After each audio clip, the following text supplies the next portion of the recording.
Hello and welcome back to Pokémon XD, where today... I know I said it last time, but today it feels more real. Today we might potentially finish this game. Again, I don't know how long it is. But it feels like we're approaching endgame because we're invading the enemy's base and we just got past, like, the personal bodyguard to the guy who runs Cypher. Also,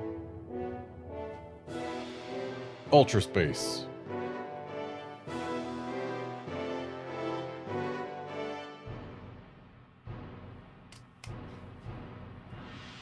Now, let me just check something real quick. I forget whether we've got Electabuzz in the Purified Chamber. We do, okay.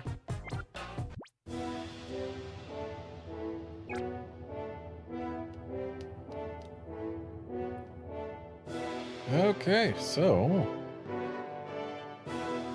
let's just see where things can go. I guess we have to go this way to this elevator, because I see no other direction to go.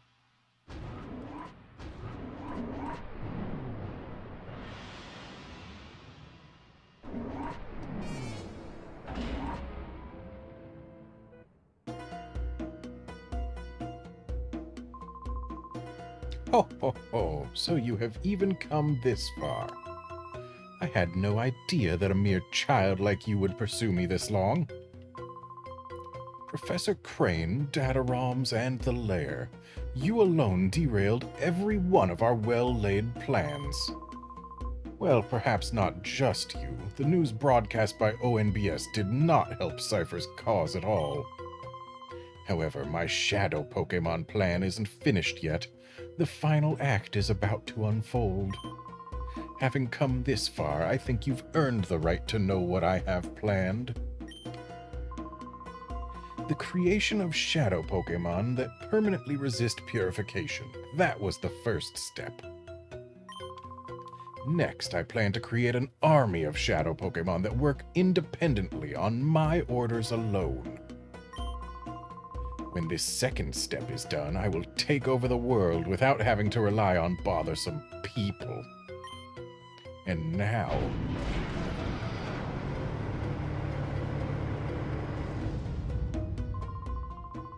let me introduce you to my faithful servant, the one that shall become the central figure in my shadow Pokémon army. Come forth, XD001.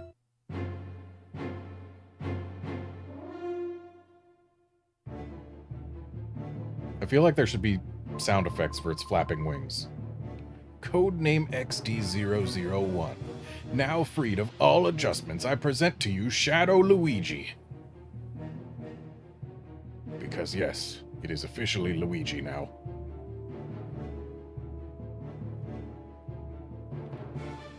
Hey guard, I'm doing. It's not unpleasant to talk. It is getting unpleasant to swallow, but thankfully that's something I have to do whether I stream or not. So, yeah, we're here. We're here, we're streaming, we're doing stuff. This Luigi, or Lugia if you prefer, is the first of the shadow Pokémon that cannot be purified. Now let us celebrate the completion of my shadow Pokémon plan in advance. Fall prey to Shadow Luigi.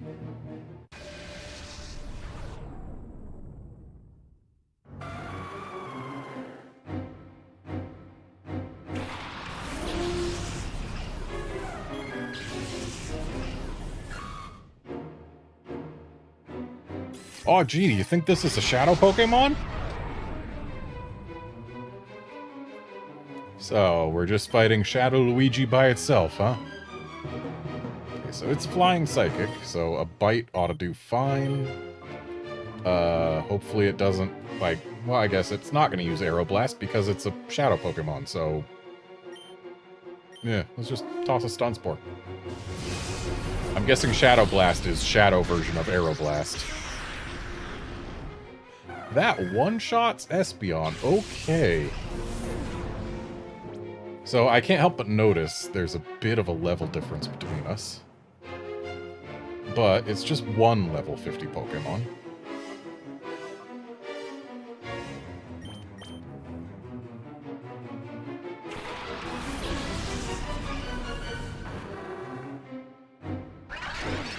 Good. Stun Spore went off right away. Love to see it.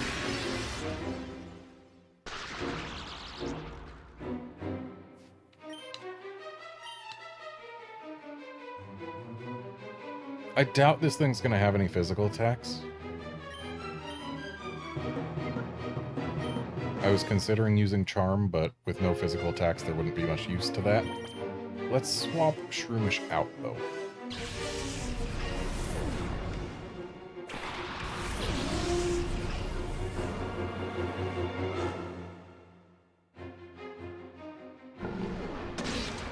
Show me a flinch. Nice. And with a bite having done that much, I don't know that I want to use Return. Let's use Rock Tomb. Slow it down even more.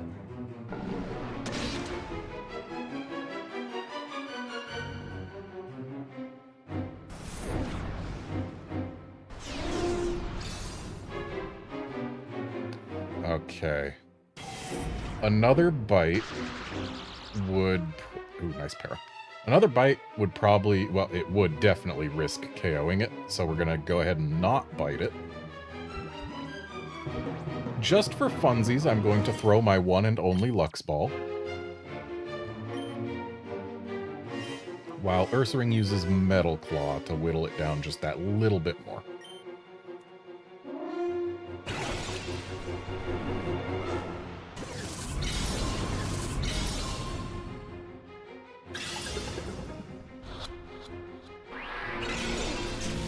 Yeah, I'm not surprised the Lux Ball didn't work. Okay, we can do one more Metal Claw. That won't... Okay, never mind. We'll just be content with Lugia being in the red. Hey, not a one-shot on Houndoom. Okay. Let's keep Houndoom alive. I am almost certain Shadow Blast is a special move. But then again, it might be physical, because if it's Aero Blast, that's physical. I don't know. Next time we get a turn where it's fully paralyzed, we'll make a decision about whether or not to Charm.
Oh hey, Ursaring survives it too. Nice.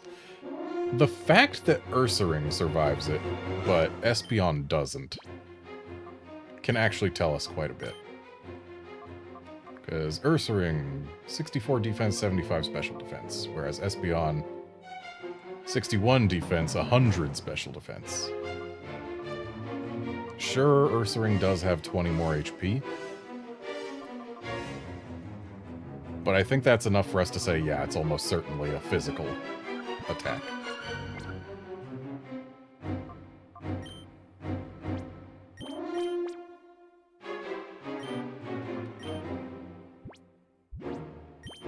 Gonna run out of hyper potions if this thing doesn't start missing again soon, though. Or, not missing, being paralyzed.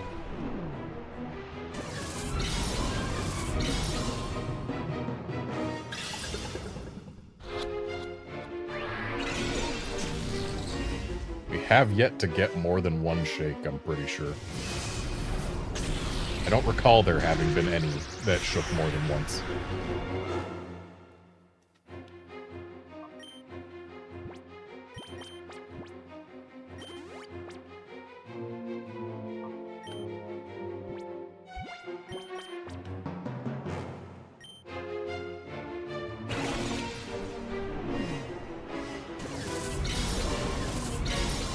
You might say, why not use something better than a Pokeball?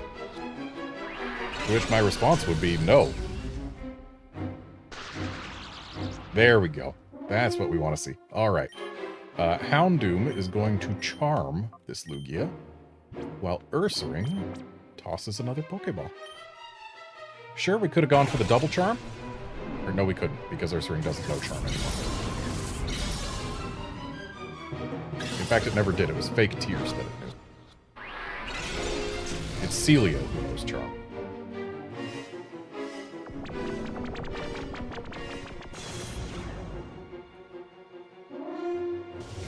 Alright, show me a weaker Shadow Blast. Yep, that's a physical move. Alright. So, as long as it doesn't crit, then Ursaring can, in fact, take yet another one, especially because it's going to go after the charm.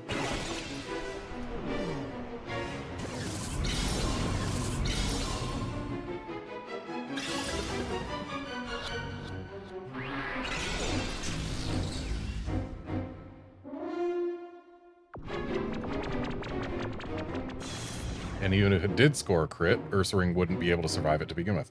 Okay. So my use of Charm has encouraged it to use Shadow Storm instead of Shadow Blast.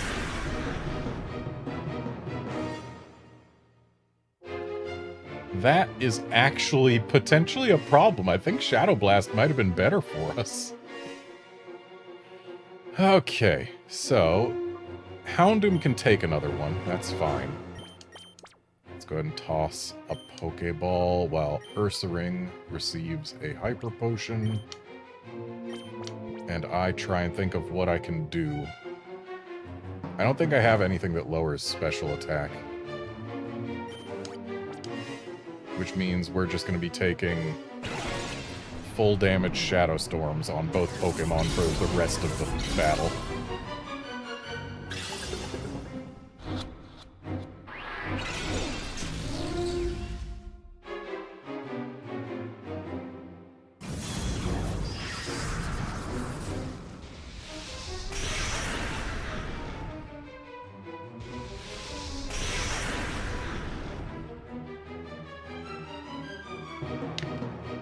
Let's see, do I have something I can do against that?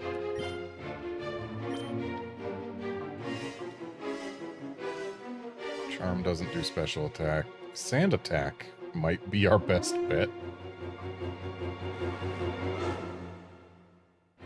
Yeah, I think Sand attack is the only thing we can do to make Shadow Storm less of a problem. That's unfortunate. So, Houndoom is better able to take special attacks than is Ursaring. So I'm going to prioritize Houndoom's health. When Ursaring goes down, we bring in Vibrava for Sand attack. Assuming, of course, that this Pokeball right here doesn't capture the Lugia.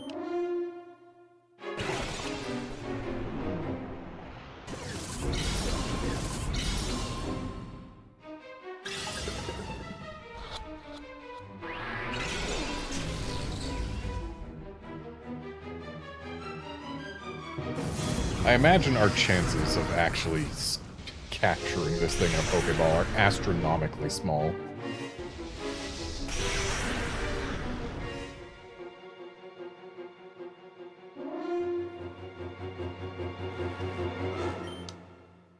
Yeah, nothing I can do. Just ball with Houndoom. And actually, you know what? Let's Charm with Houndoom just to get the last Charm on. It's not going to change a thing anywhere.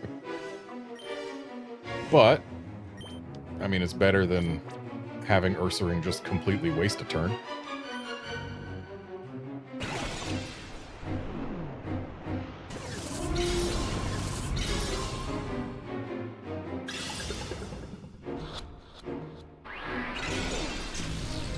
Yet we are just never getting more than one shake. Yeah, I would not be surprised at all if this Shadow Lugia has a capture rate of 3.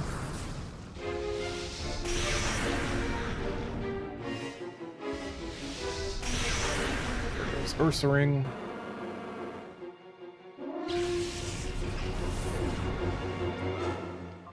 And here comes Vibrava.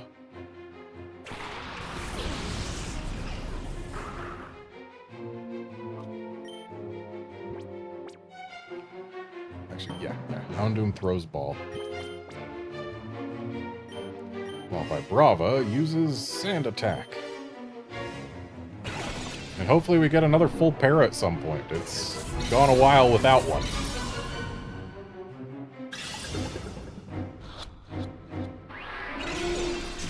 And hopefully the ball shakes more than once at some point.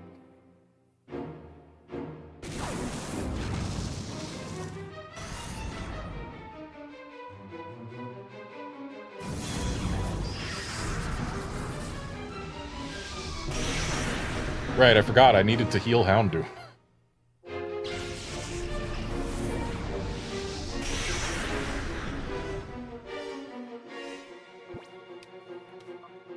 Celio can soak up some hits for a bit. And yeah, a catch rate of 3 is something that is very difficult to get in a standard Pokeball. The only saving grace in the modern games, like in Scarlet and Violet specifically, is that a crit capture in Scarlet and Violet is a guaranteed capture. Okay, I think what we do right now is we heal Vibrava. Because I need Vibrava to stick around so that I can lower this thing's accuracy as much as possible.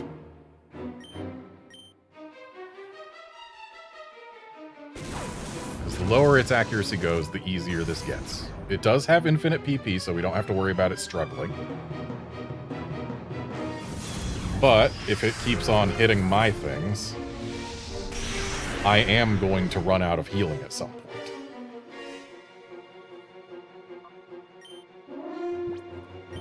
So we'll start throwing balls again once it misses Vibrava, or gets a full para, or is fully sand attacked.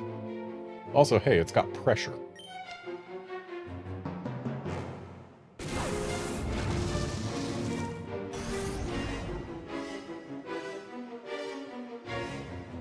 Okay, Miss Celio.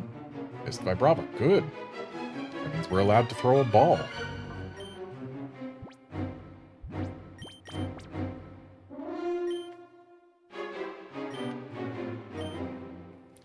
Here's Sand Attack number 4.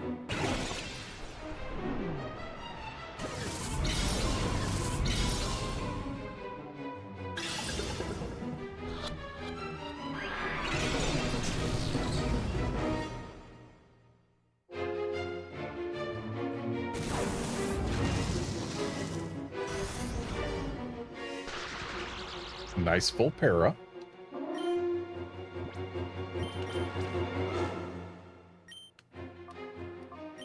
Sand Attack number 5.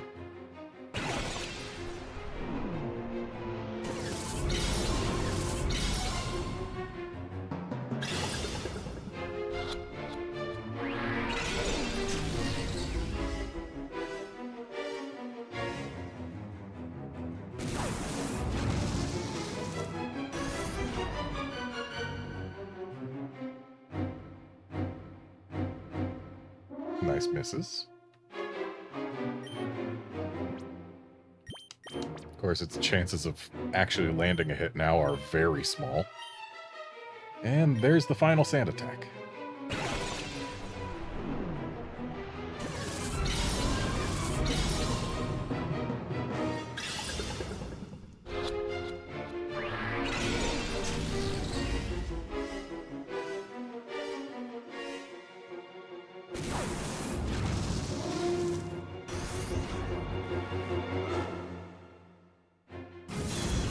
And it hit somebody. Come on, Miss Vibrava. Wow, it hit both. And it crit Vibrava. Rude. So much for 6 sand attacks, huh?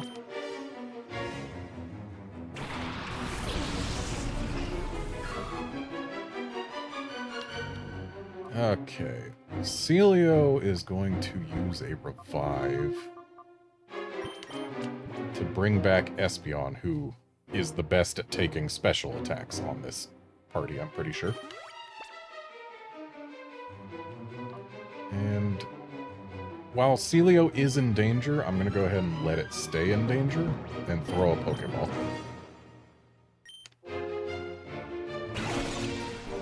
Then again, I need to try and make sure I've always got at least 4 Pokemon alive at this point, because if it crits, it KOs.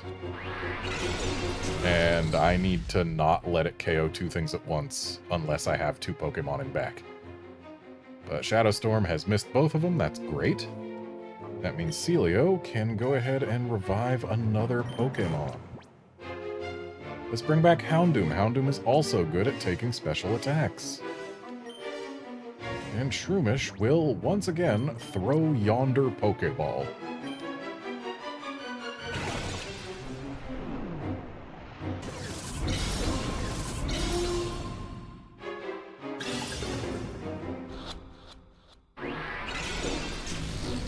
Still not getting more than 1 shake.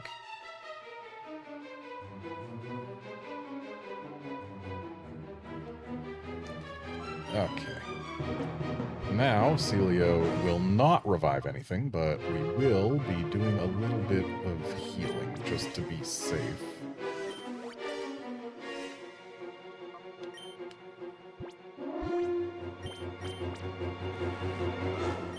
If I do get into real danger, like running out of heals,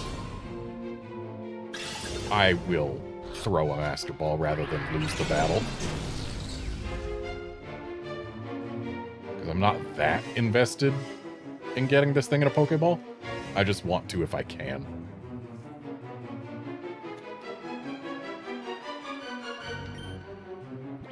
And let's use one more Hyper Potion on Espeon.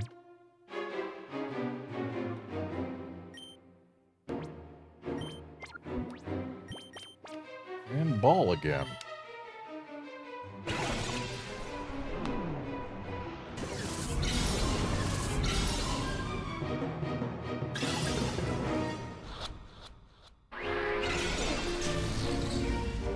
Ball just refuses to shake more than once. Ooh, nice full para. We love to see it.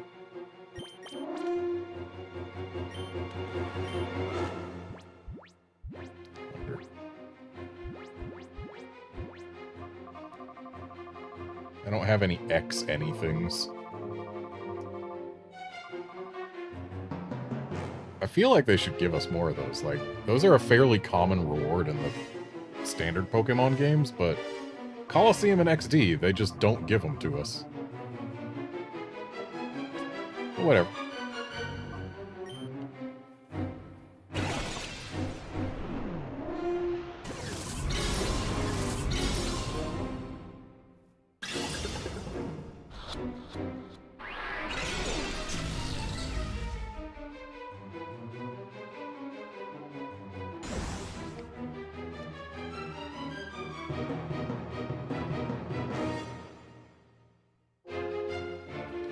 What an exciting battle this is.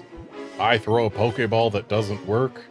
The Lugia uses Shadow Storm that doesn't work. Actually, let's...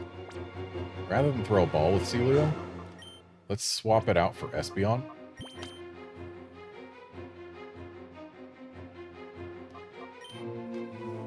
Should probably have swapped...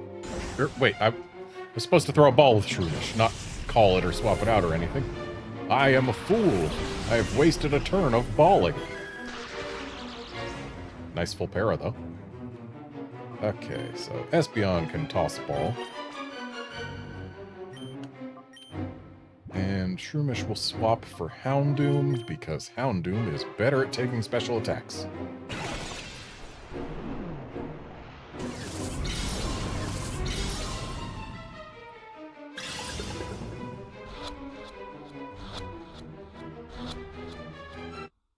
Or we can just catch the thing on the first time it shook more than once.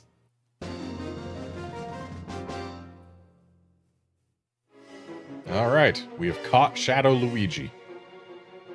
Luigi!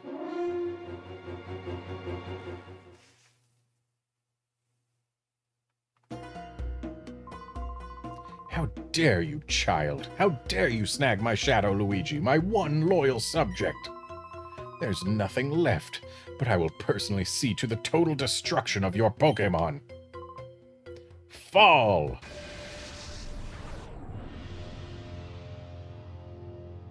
Those eyes.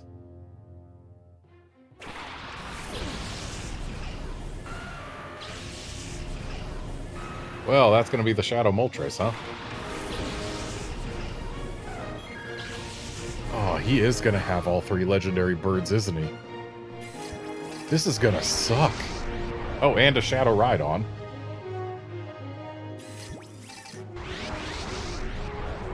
I feel like we didn't need to have the animation of the little visor thing come up twice. They could have just shown it once and then shown both Pokemon as Shadow Pokemon. And his whole team's going to be Shadow Pokemon, isn't it? You know what? I think... And this is potentially going to be a fairly radical statement. I think screw this Rhydon. Shroomish probably doesn't want to be in front of this Moltres, but then again, it's not going to use fire moves. It's going to be super effective no matter what it uses. So, yeah, let's just try and stick around and stun spore it anyway. But yeah, I think it's okay if he's got nothing but Shadow Pokemon for us to give a couple of them to Mirror B.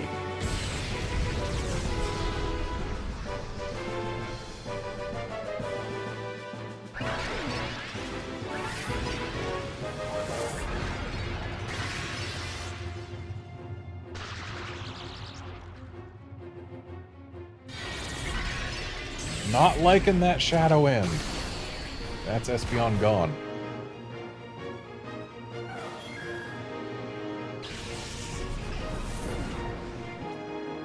So here's what I'm gonna... Oh, it doesn't heal our Pokemon between those battles. That's rough.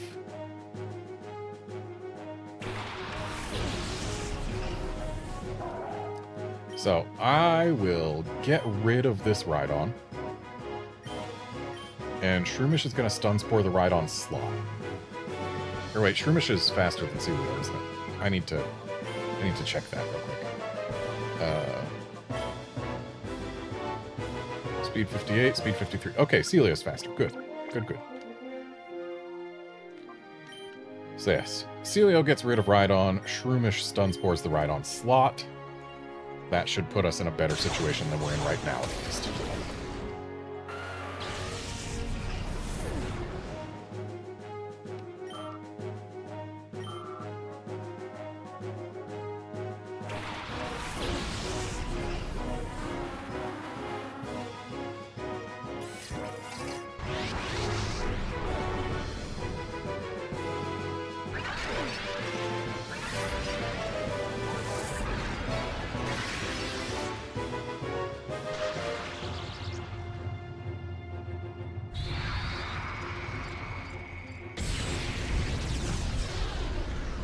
Celio.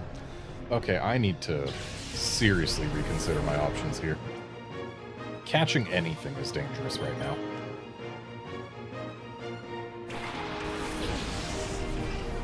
And honestly, leaving the Moltres around is dangerous. But let's toast the Exeggutor. Shroomish needs to revive somebody. Because if that Moltres does use its Shadow Fire, it's probably going to pick up a kill.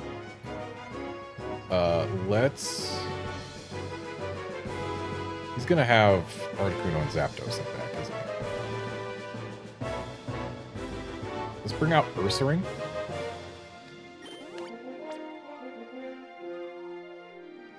Or rather, bring back Ursaring.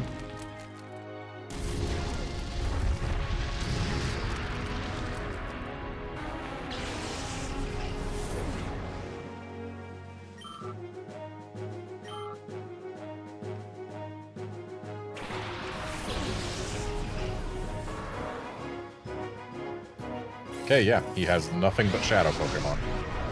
Catching his entire team would be kind of hilarious. But we are not high enough level to do that. I don't have nearly the supplies I would need.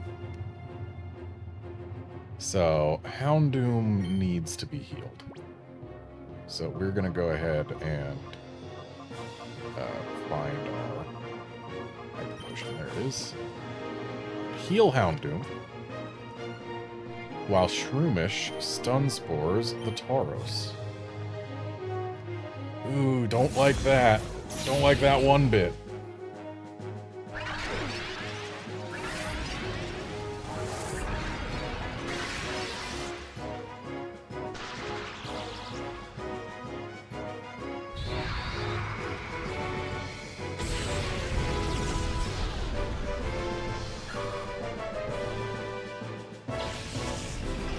Okay, so at this point, if I KO anything, he's gonna bring out more Shadow Birds, I'm sure.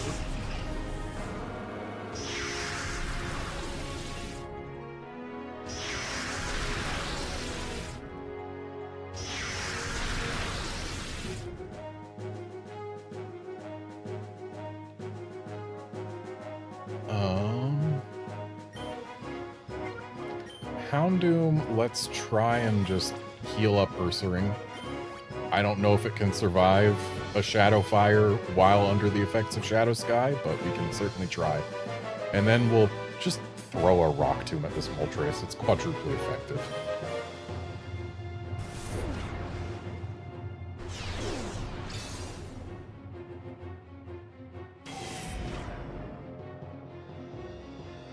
Okay, Shadow Hold, keeping us from swapping anyone. That's not going to matter at all. We don't have anyone to swap to, which is actually a huge problem. Good full para.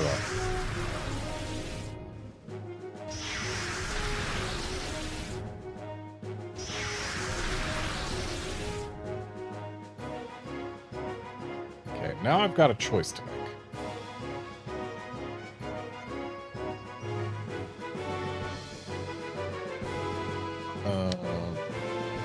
Yeah, we have to revive someone. So, I suppose Houndoom will use the revive.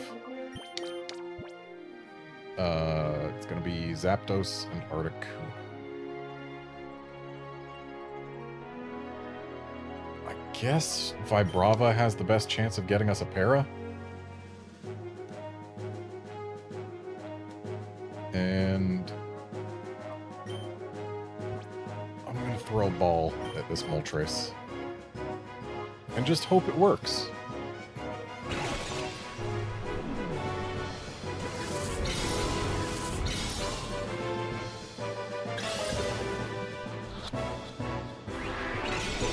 Yeah, of course not. Good full para. Less good not full para.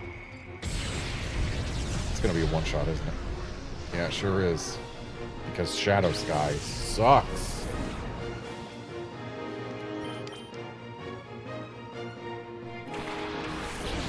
If I lose this battle, do I get to keep my Luigi?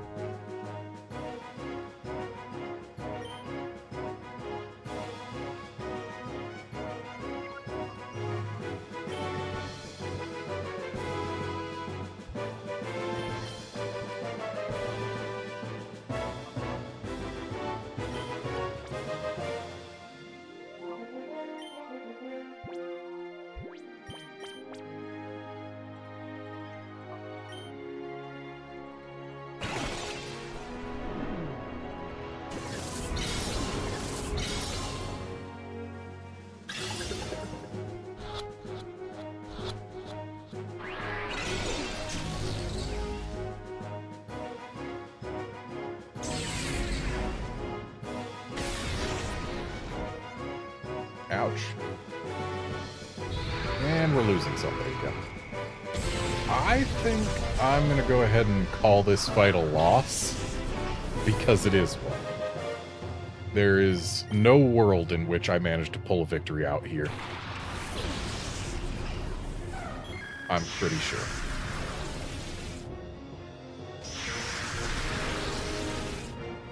So I'm just going to throw balls at Moltres until we lose.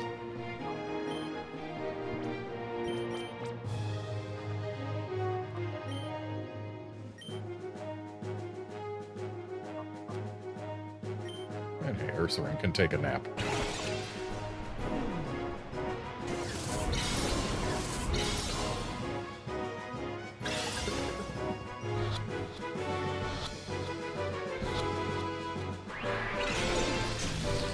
That was a close one.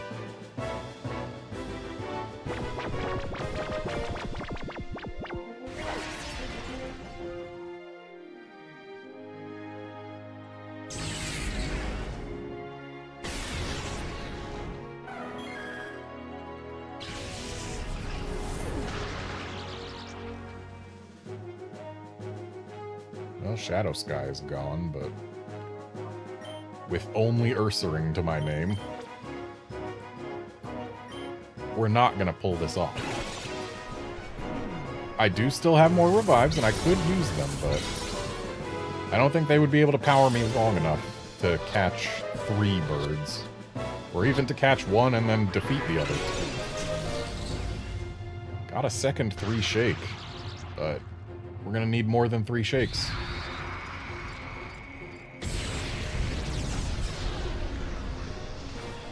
Oof. Alright, so this is our last turn, probably. Unless we get 2 full paras.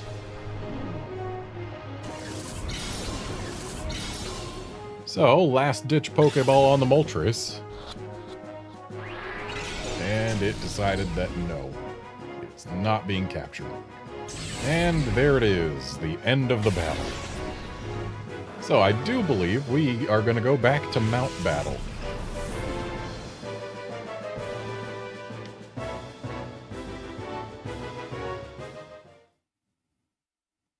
That is a rough final boss. Like, oh, hey, you just spent your time capturing a Shadow Luigi. And, yeah, getting your Pokemon all whittled down by that. I mean, sure, they probably expected us to just throw a Master Ball and be done with it. But yeah, get your Pokemon whittled down by Shadow Lugia, then, without any time to heal, go into a battle against 6 Shadow Pokemon, 3 of which are almost certainly legendary birds. That is rude.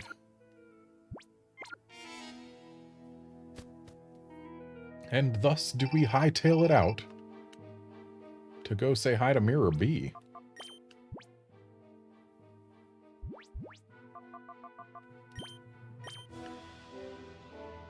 Cave Pokespot. That's actually great that he's at a Pokespot instead of a Coliseum. Makes him easier to track down, and I don't have to fight through anyone else to get to him.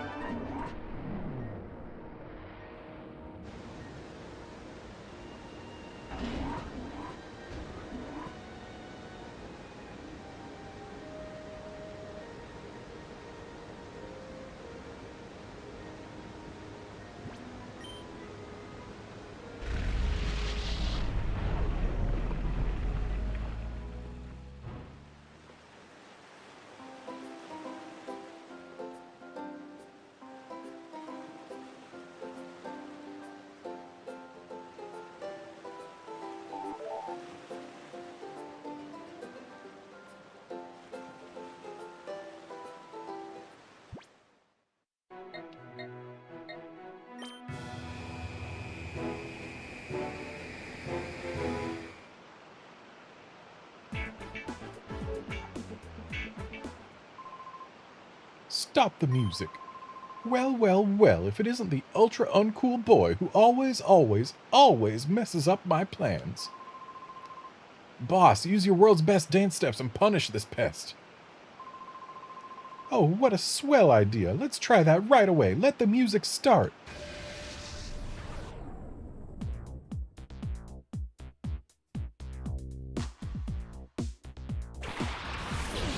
Alright, he's got double Ludicolo's now.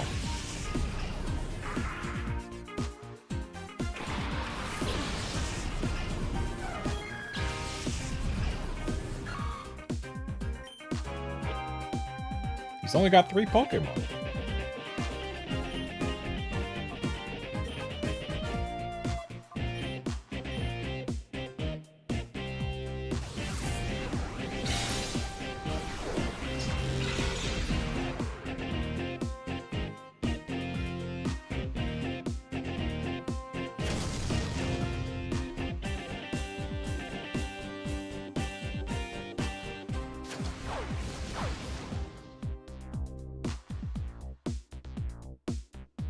Nice miss. But hey, that Ludicolo's gone. Should have put the Stun Spore on the slot that it was going to leave. Because that way, if he does have a Shadow Pokemon in that 3rd slot, we'd have it paralyzed right away.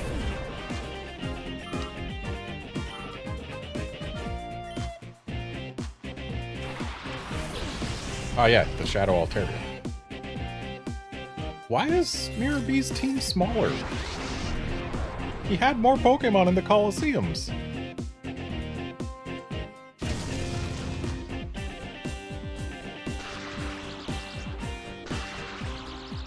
Well, I guess Stun Spore is worthless now.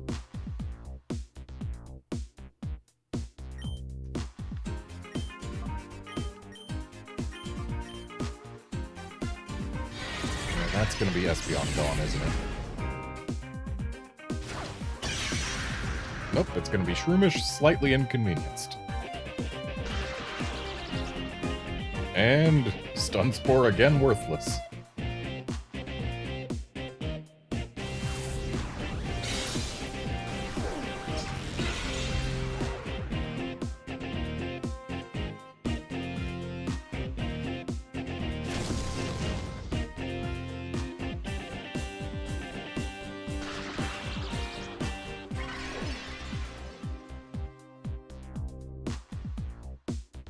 Okay, let's have Espeon try and get rid of this Ludicolo while Shroomish swaps out. I'm thinking Ursaring.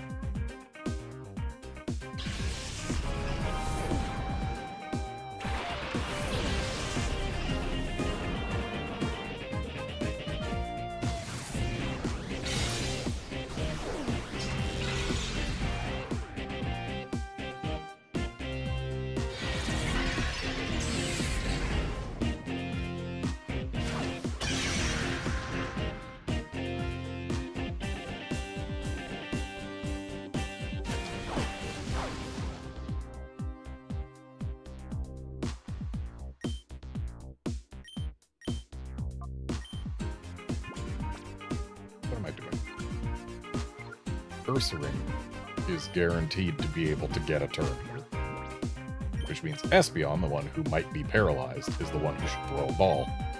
While Ursaring annihilates Ludicolo.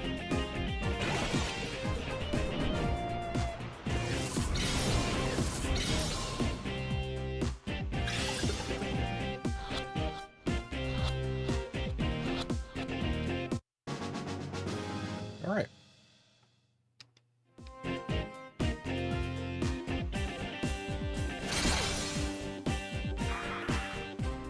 I wonder, if we knocked out the Shadow Lugia, would Mirror B get that?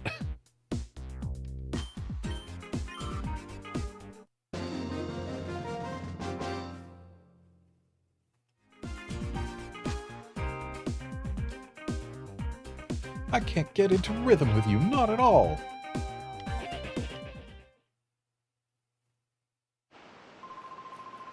Humph, my groove was just a little off today. Don't even think that you've bested me yet, you silly boy. Foo-ho-ho-ho. Okay, you two, let's go. Escape.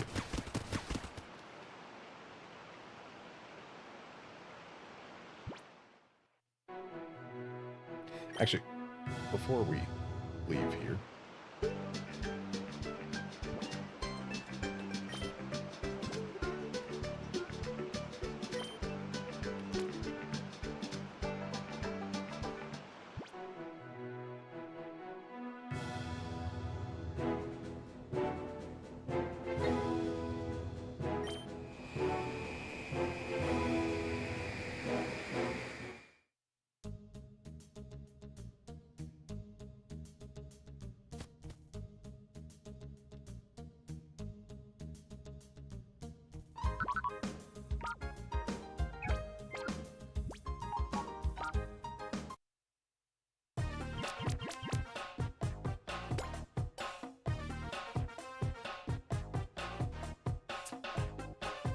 Okay, so we do get to keep the Shadow Lugia.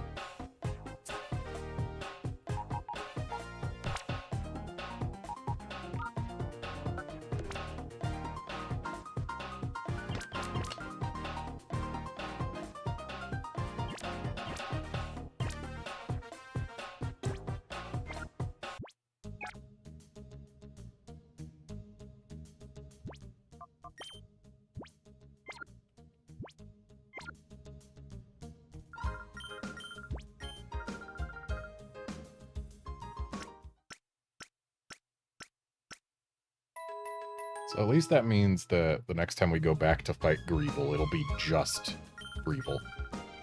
So we get to go against his team with a fully healed team.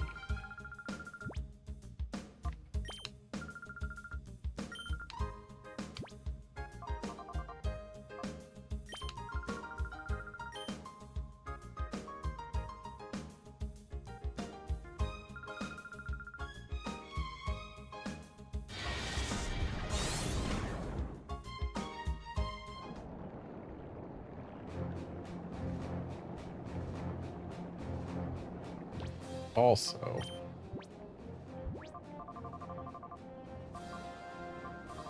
we have 5 rare candies, which means if we get Shroomish 5 more levels, I can use rare candies to get its Spore, and then we will have a Breloom, which is better than a Shroomish.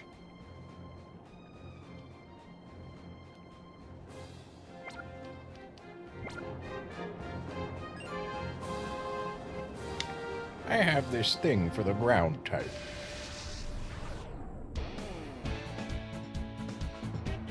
Deuced.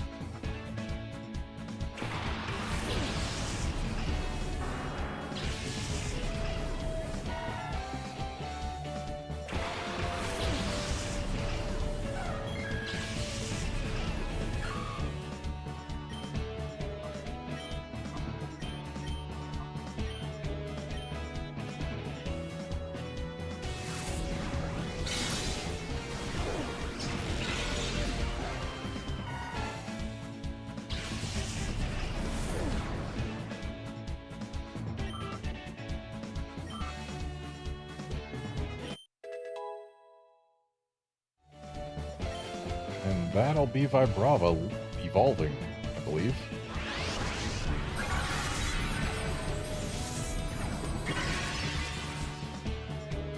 I do have an Earthquake TM, but unfortunately I have to teach some of my Pokemon Protect in order to make any use of it whatsoever.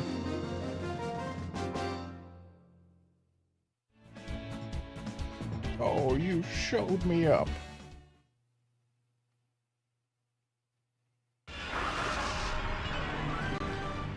Been a while since we've actually let an evolution happen.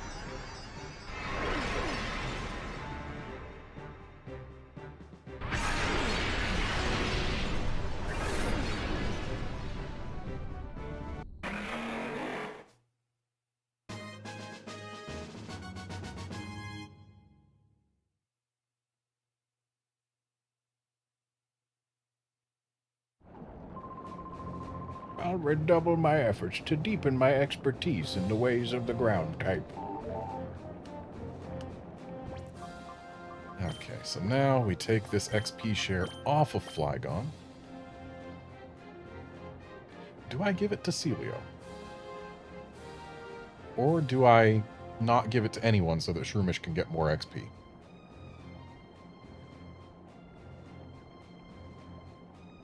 I think I give it to Celio.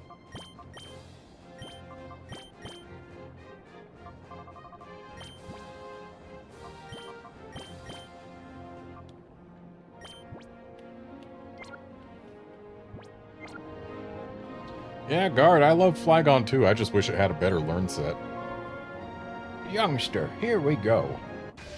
Like, if it learned Earth Power, I would be totally happy. Also, Curmudgeon, is that Himare? Jimmer? Jimer?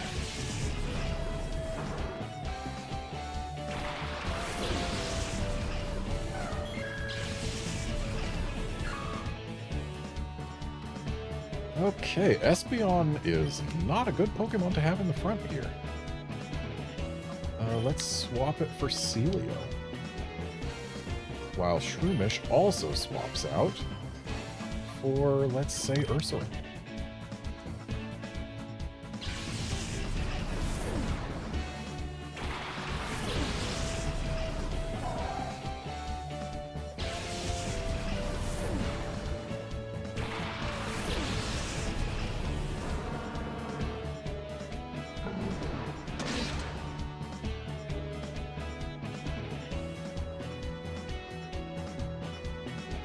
So we need 5 more levels on Celio for it to evolve.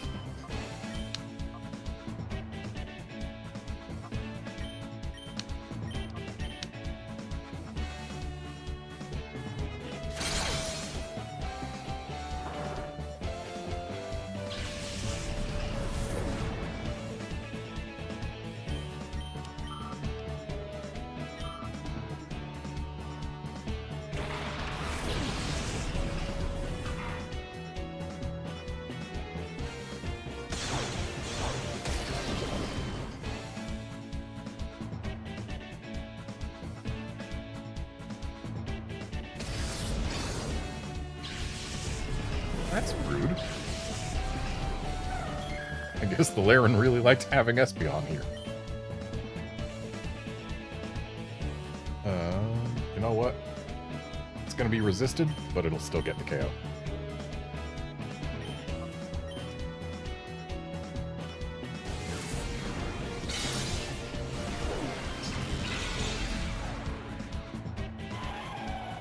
Crit was unnecessary, but whatever.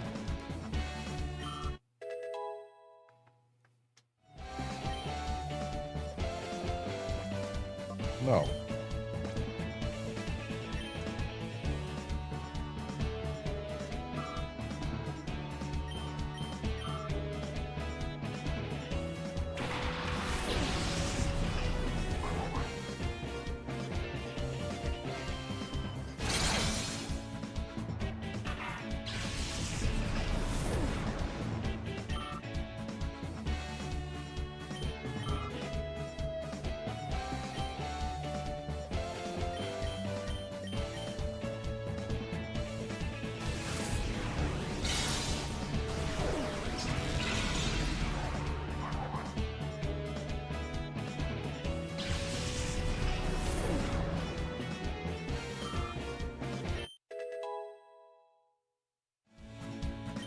Four levels until Celio evolves.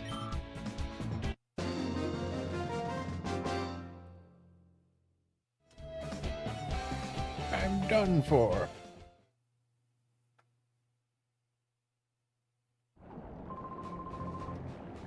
You may well be strong enough indeed to clear Area 6. I should hope so. After all, I caught a Shadow Luigi. This area is a wonderland of senior citizens. I lied!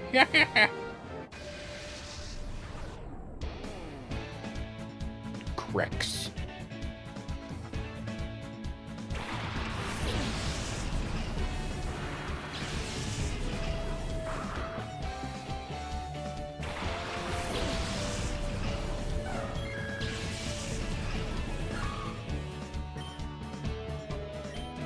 Bite the Kadabra, we Giga Drain the Vibrava. See how that works. Come on, flinch. Nice.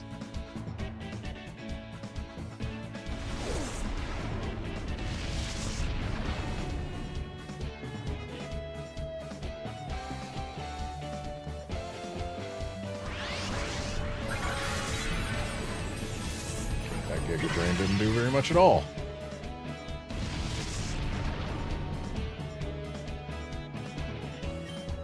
But it's fine. Espeon will finish off the Kadabra. Shroomish will swap out for Celio.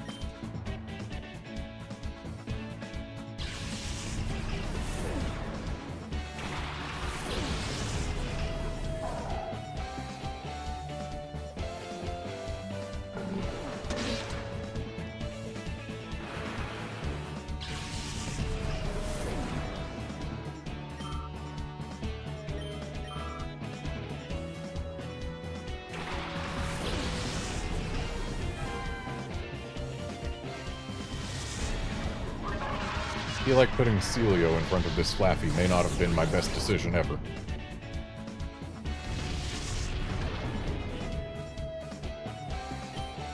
But we can use Psychic on it with Espeon, while Celio uses Aurora Beam on Vibrava, and hopefully that'll do just fine for us.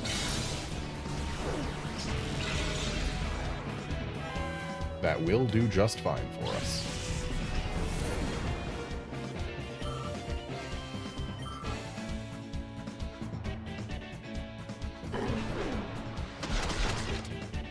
Took Vibrava a while to realize it could use Crunch.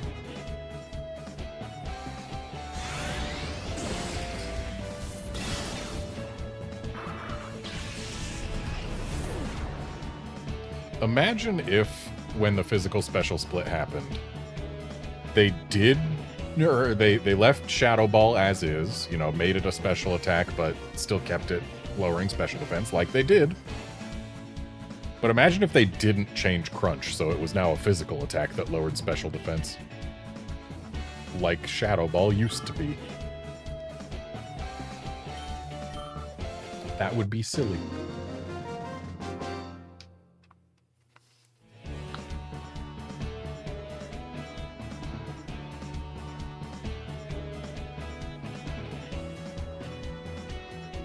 Remarkable.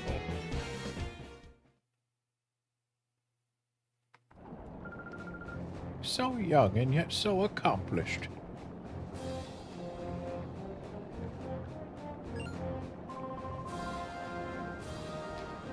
My first love is Pokemon that haven't fully evolved. Eviolite isn't a thing yet, is it? I don't think it is. Also, Feeply.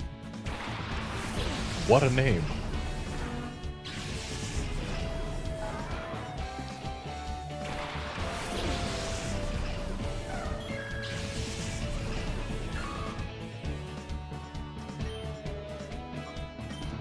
Espeon will bite the Matang while Shroomish slurps up this Pupitar.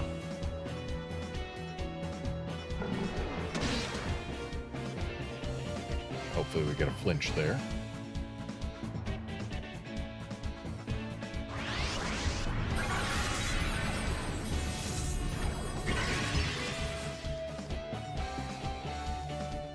No flinch.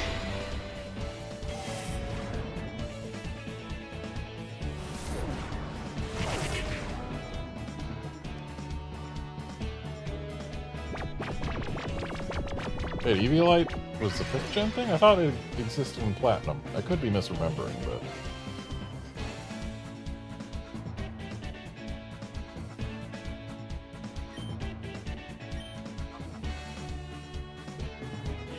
Also, nice effect, Spore Sleep.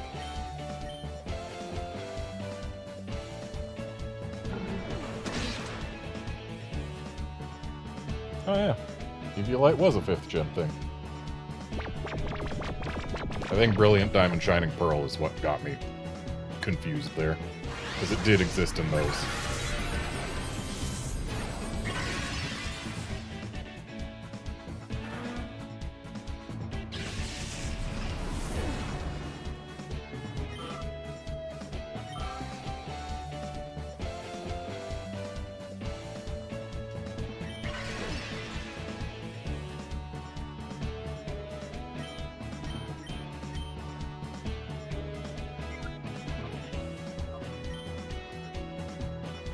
Yeah, whatever.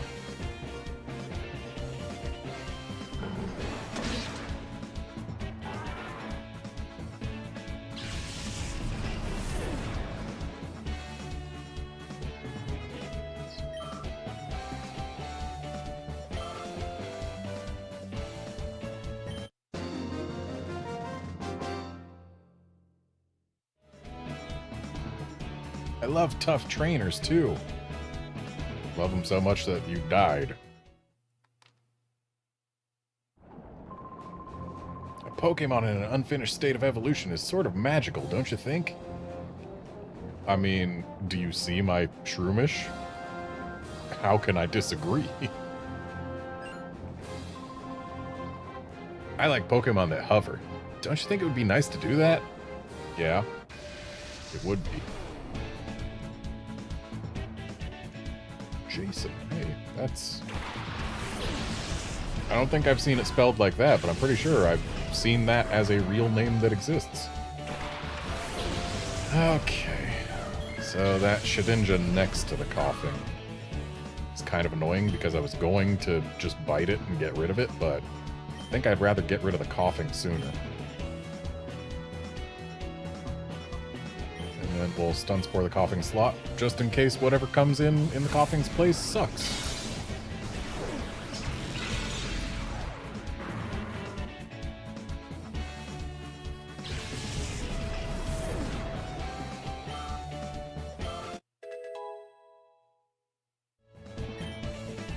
Four more levels until we get to just cram rare candies into Shroomish.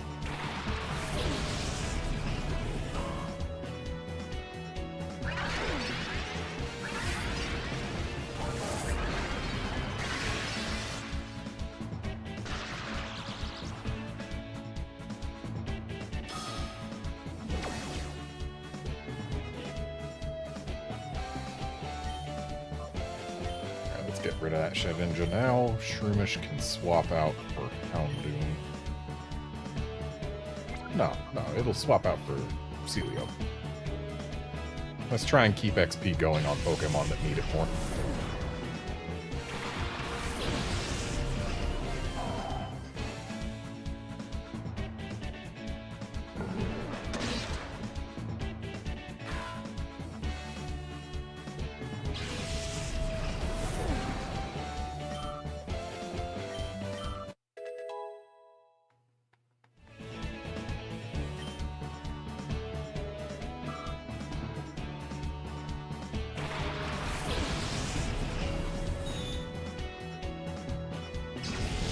So this guy has exactly one non-ghost Pokemon.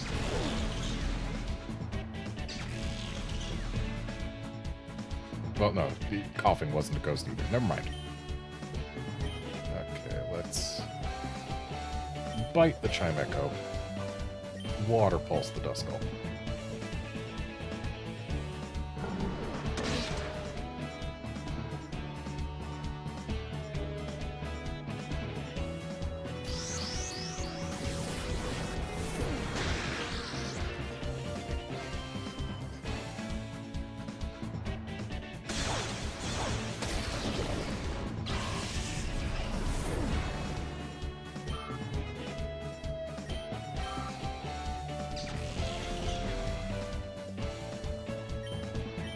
This bite will finish it.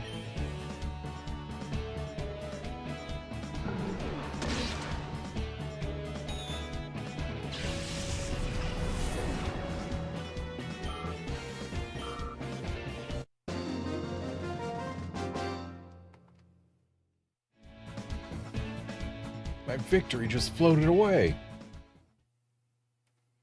And he died. We've gotten 2 kills in a row, and no, Shroomish is not evolving. Stop lying to me, game.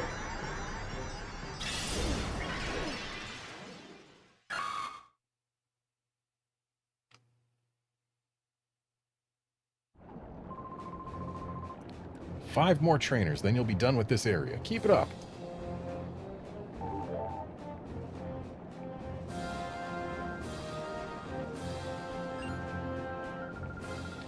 You're something else to even get this far.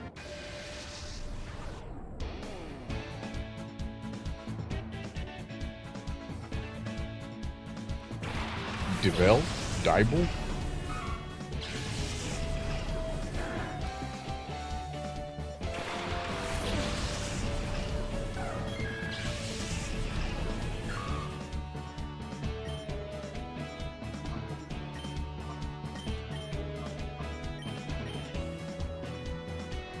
Oh. I guess we're following for it then.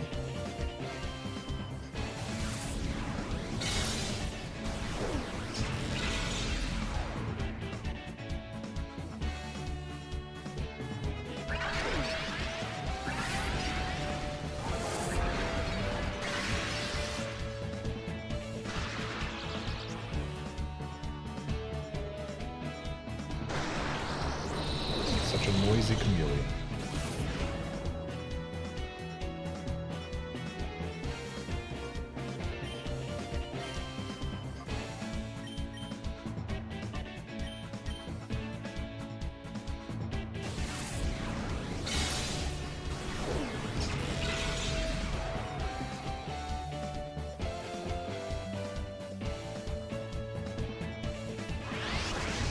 realized they dropped an I from Psychic when saying that color change changed it to the Psychic type.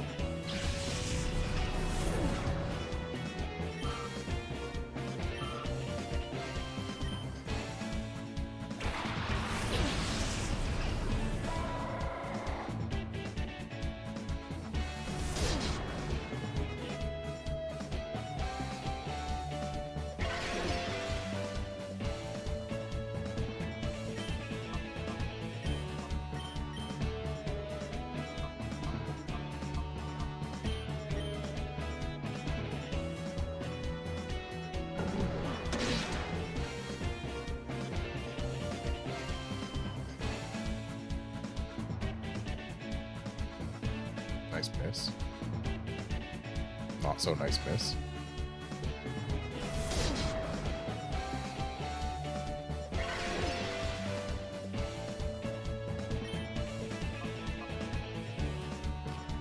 And this must be why.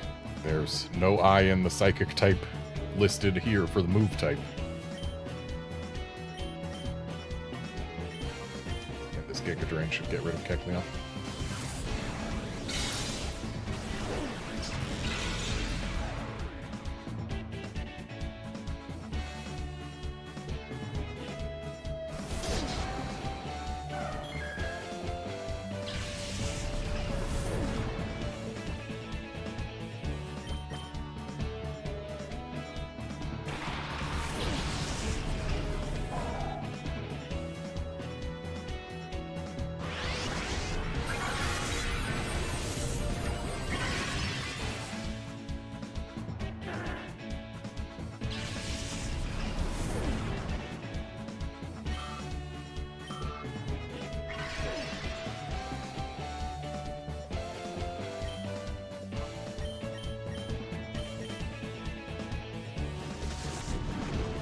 Oh, our electric moves won't do as much damage now.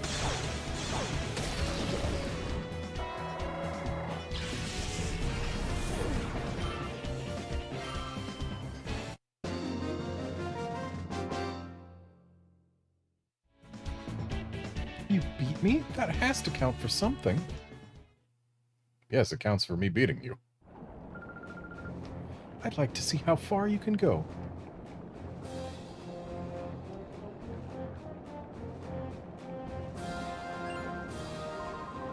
Our vital spirit will leave you reeling. I'm guessing he's got a pair of Vigoroths.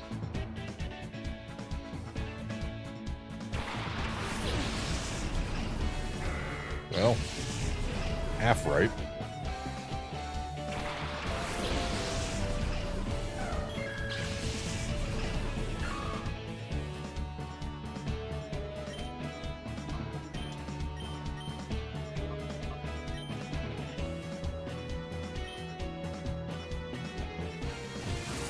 Guess I'm using Stun Spore for no reason if Espeon's faster.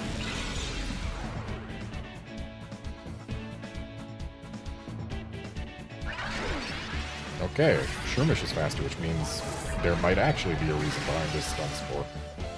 If it gets a full para.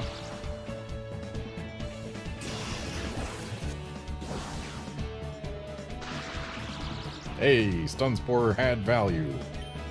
Of course, it's the same value as a Giga Drain would have had, probably. Actually less, because Giga Drain probably would have scored the KO. But let's Giga Drain it now.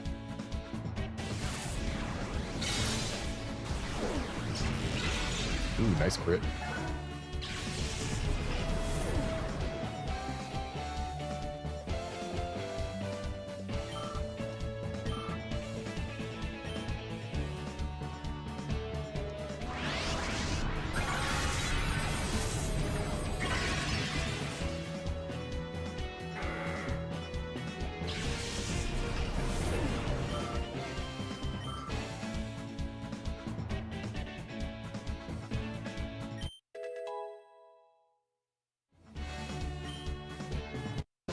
Two more levels until Celio evolves. Wiped out. Wow, you beat my Pokemon. That's good work, kid.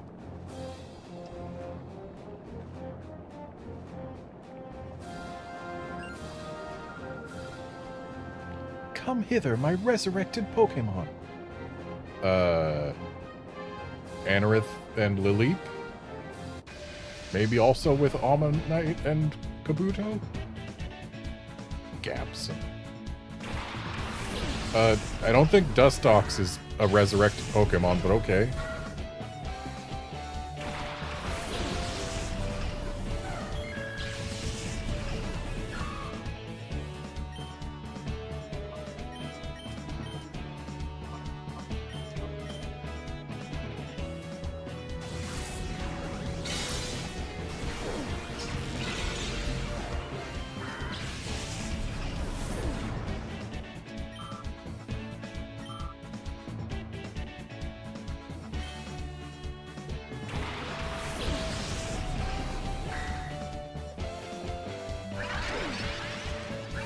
Does have Anorith and Lilip.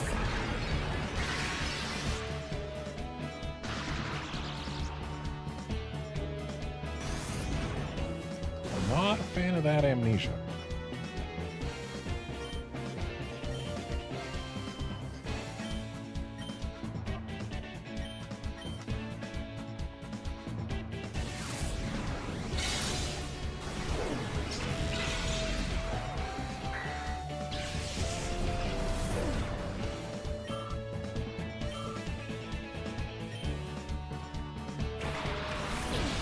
I don't think that's a resurrected Pokemon either, lady.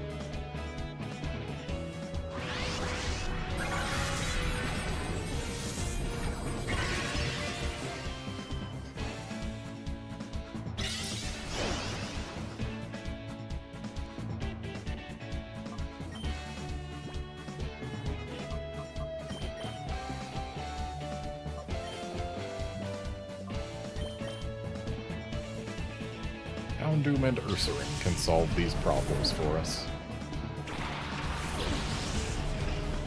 Houndoom to delete the fortress from existence. And Ursaring because, hey, Metal Claw gets around to that amnesia now, doesn't it? Or I guess the fortress can solve itself. Ouch.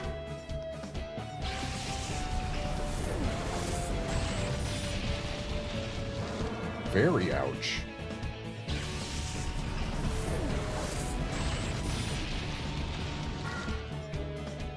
Wow. That was one heck of an explosion. Guess she just decided she was done with this battle, huh?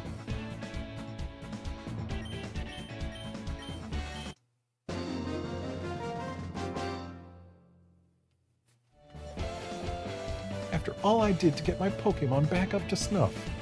Yeah, you're the one who snuffed half of them out. If you're gonna use Explosion, don't use it on literally the last Pokemon you send out. Come on. I'm raising both a Lilip and an Anorith. Don't you think that's amazing?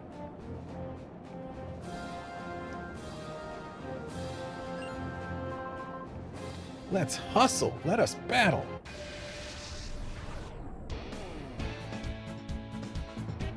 Degen? Degen? It's one letter off from Degen.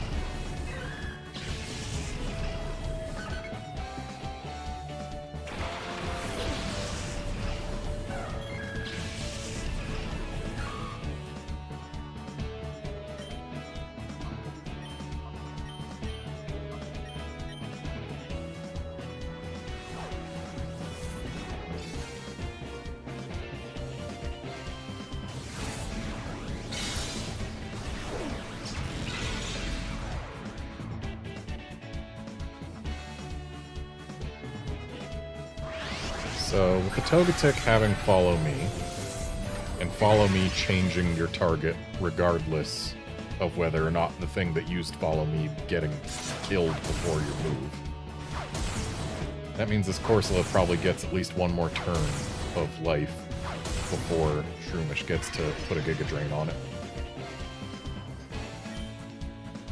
But this Psychic will get rid of the Togetic, and who knows, maybe it won't use Follow Me this time. And it won't. Alright.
myself motivated, but I still lost.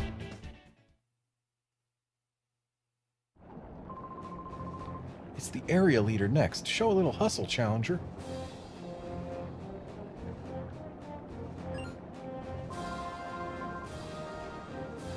I'm the last line of defense in Area 6. I, Hampy, am your opponent. What a name.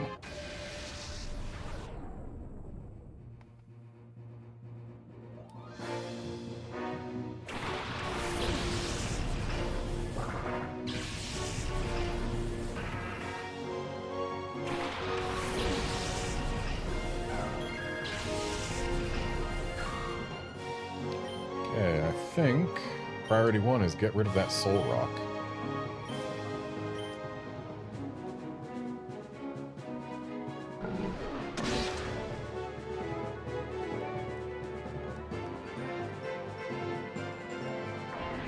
I was hoping I could do it before it used that, but oh well.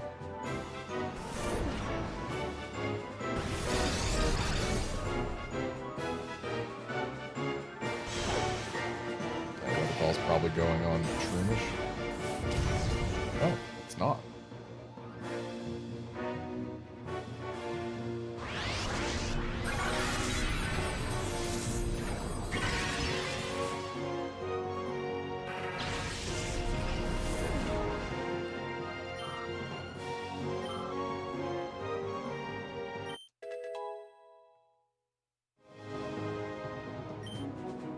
One more level till Celio evolves.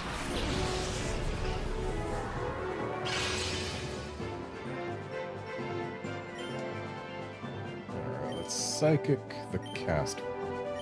And Shroomish we will swap out for Houndoom.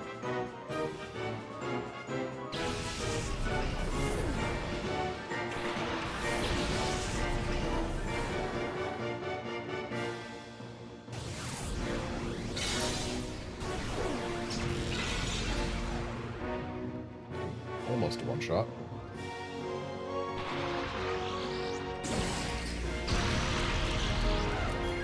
Poor Espeon.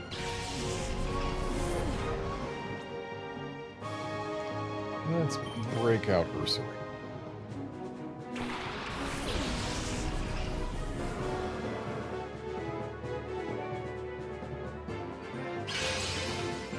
Okay, time to absolutely toast this X-Cloud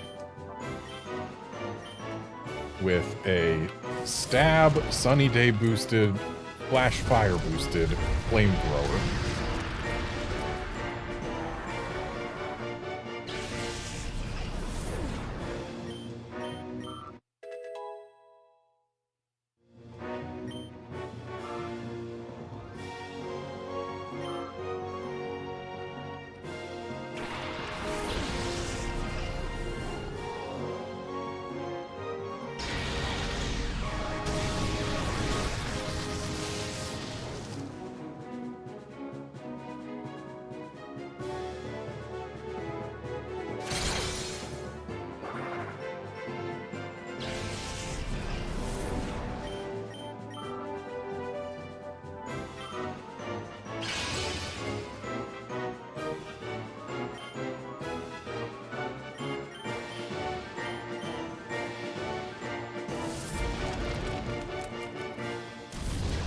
Make use of this sunny day while I can. Bite might have been the better choice, but still wouldn't have been better by too much.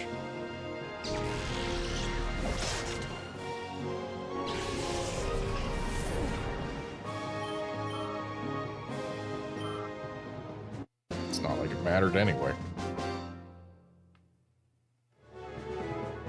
Well played.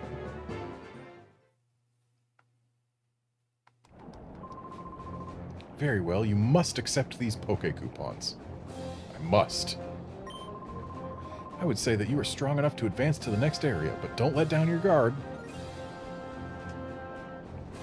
Hey, 4,000, that's enough to buy a TM.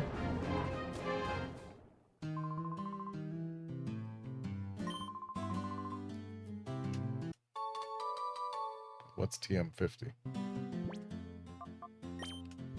I sincerely wish they would tell us what a TM was when they gave it to us. Overheat is not a TM I'm going to teach anyone, so... Actually, wait, before we go...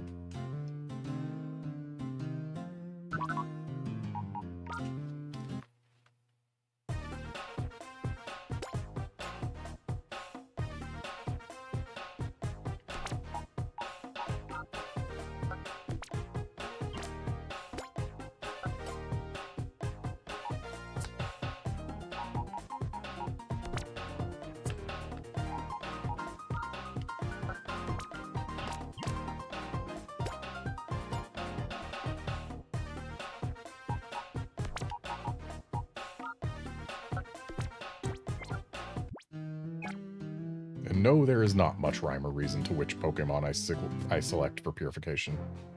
It's just what I feel like. Let Area 7 begin with a flourish. Let our battle take wing. I don't like the sound of that take wing. It means I probably don't want to have Shroomish in front. Yeah, I don't.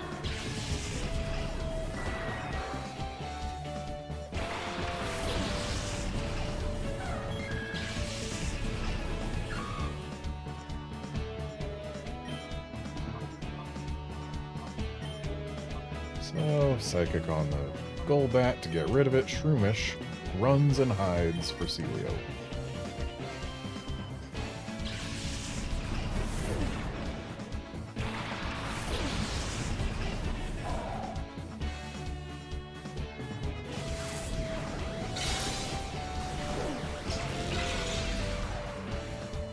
Ooh, we did not get rid of Golbat.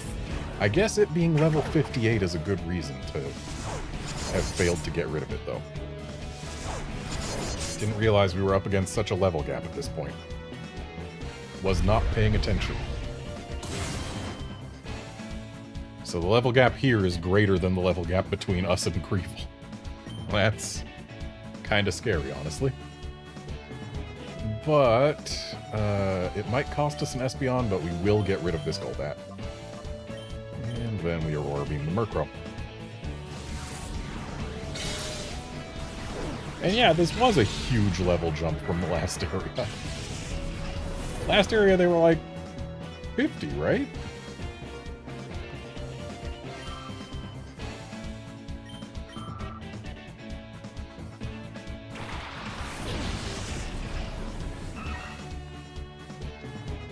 And that'll probably get rid of Espeon.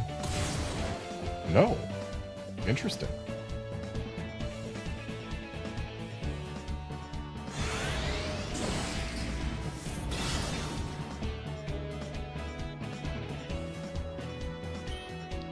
Okay, I think the Swellow's gonna outspeed Espeon, but we'll still give it a shot. And then, just in case they decide not to get rid of Celio.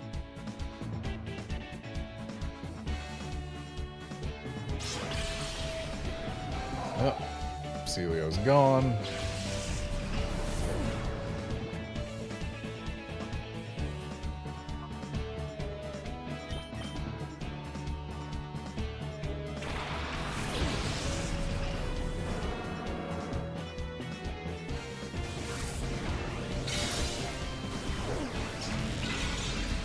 Well, they did in fact not decide to get rid of Espeon. At least not in time. And there goes Espeon. Altogether unsurprising. Let's bring out Flygon.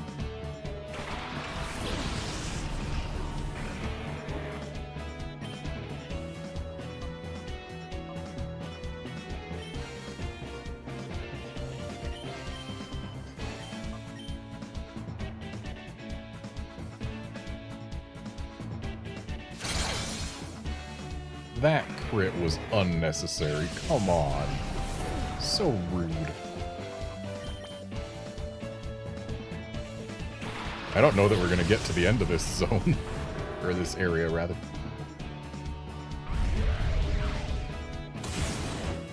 But hey, at least that feint attack's not doing much now.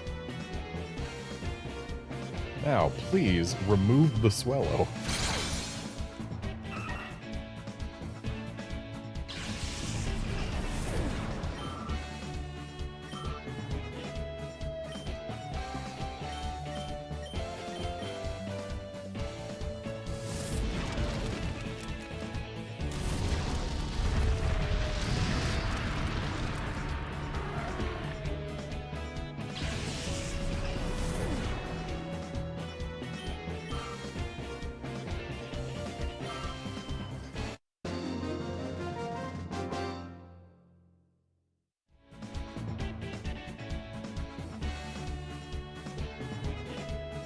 Oh, it's so unfair.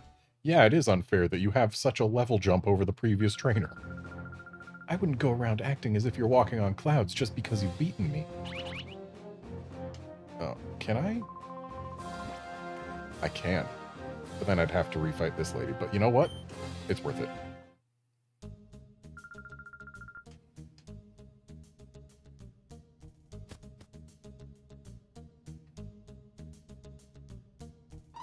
Because it was so early on in the area. I am willing to bail and go check on this Pokespot. And it's an Aaron again.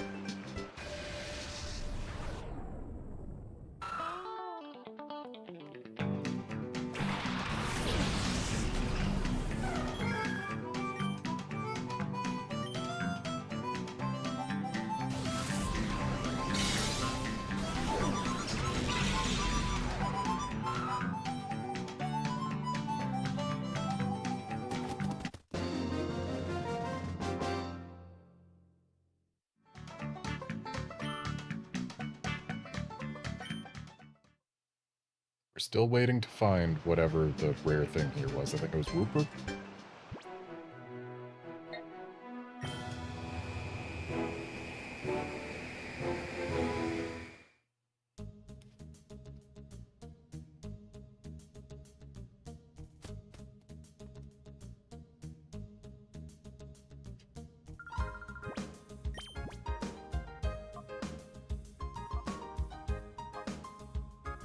So we've already got Thunderbolt TM. Let's get Ice Beam. I don't know if anything we have can learn it, but let's get it.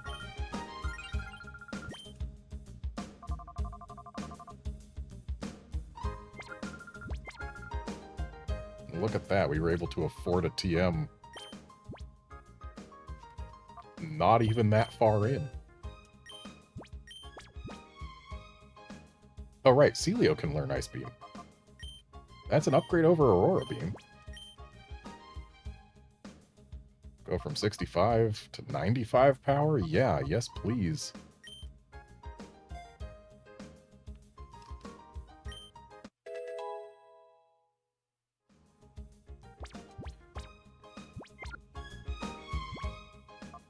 And since we know that we are going to be against a flying-type trainer, let's do this for now.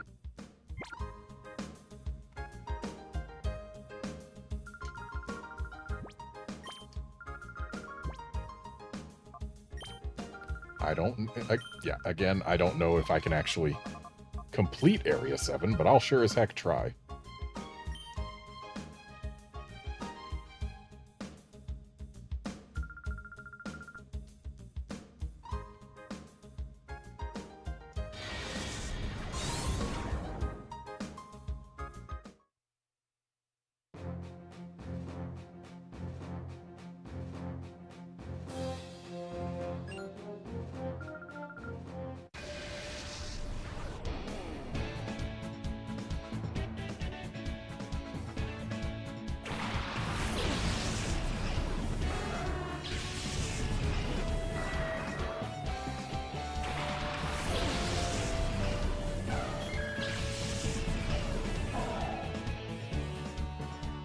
Alright, Espeon, let's see a high roll for this Psychic this time.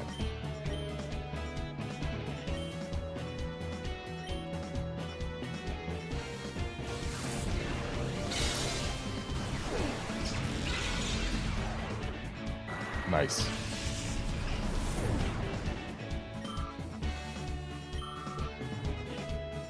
Celio will evolve after this battle, unless we let it get knocked out before it takes anything else out itself. Ouch.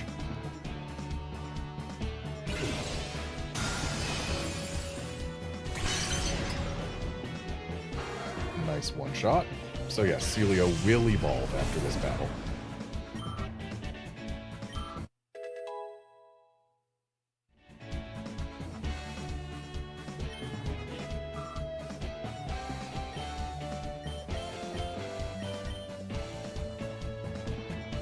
That's probably Espeon gone. Yep.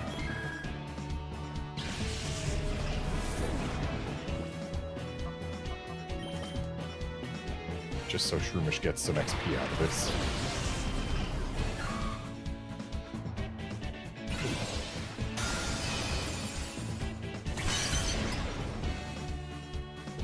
Come on, freeze. Nice.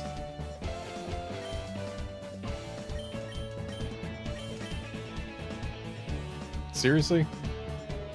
Why even freeze then?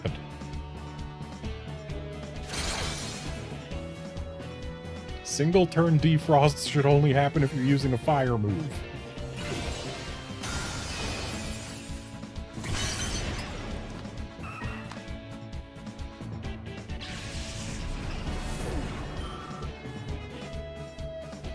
Like, getting frozen there was actually advantageous.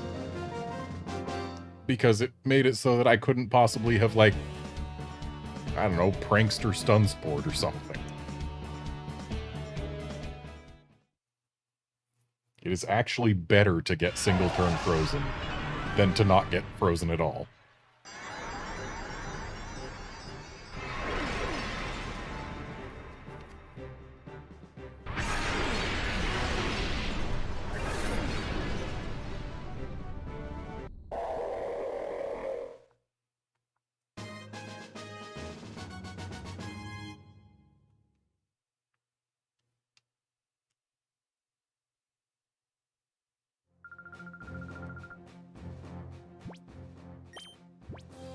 Okay, so with Celio having evolved, we can go ahead and take this XP share away. Give back the Mystic Water. Put Shroomish back in front. Welcome back, guard. Do I want to give the XP share to Ursaring? Or let Shroomish get more XP? I think I'll let Shroomish get more XP for a bit.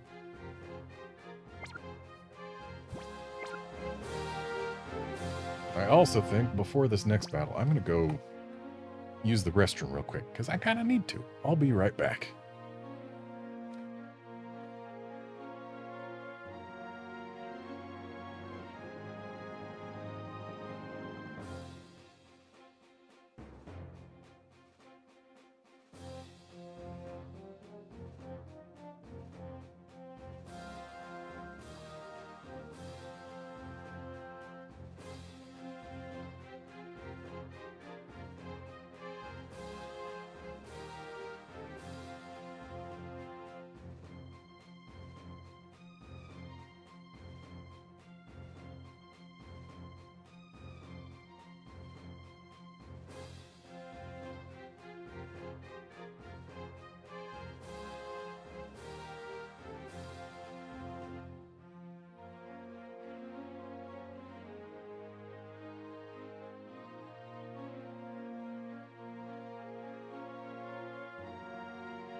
Okay, I'm back.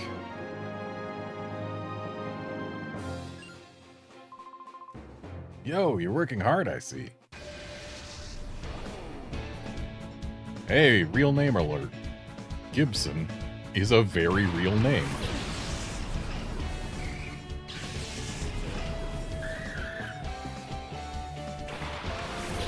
Took us until Area 7 to see a Plusle Minun pair.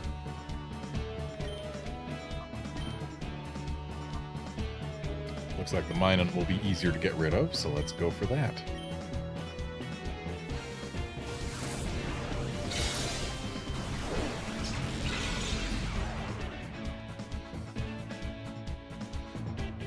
Rain Dance. And Thunder. Makes sense. Ouch! Ooh, and the para. Don't like to see that.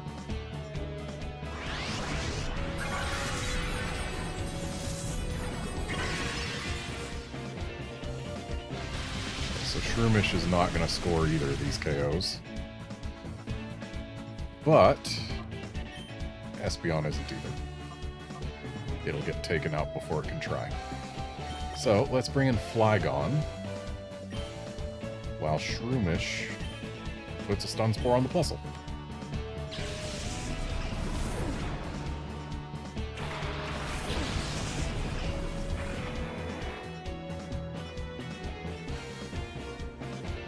I see, so Plusle sets up Rain Dance and then both of them spam Thunder. Makes sense. It's a solid strat. But they were not accounting for a ground type.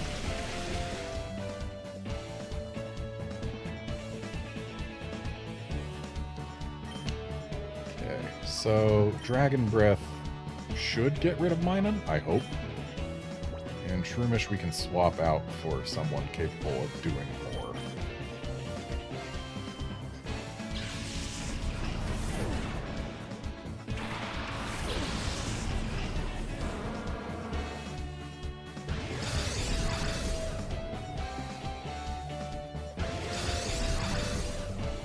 Double Protect, okay.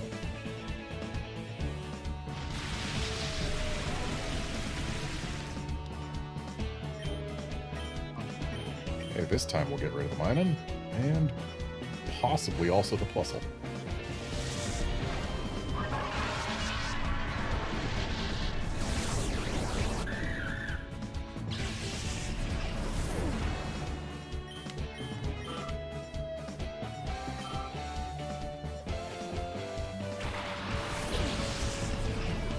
Pidgeotto. I guess it's going to take advantage of the rain by using Hurricane.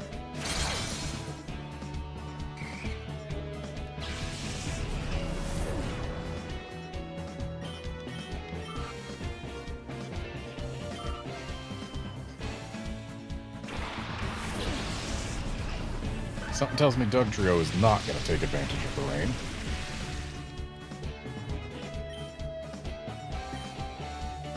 Let's try and get rid of this Pidgeotto.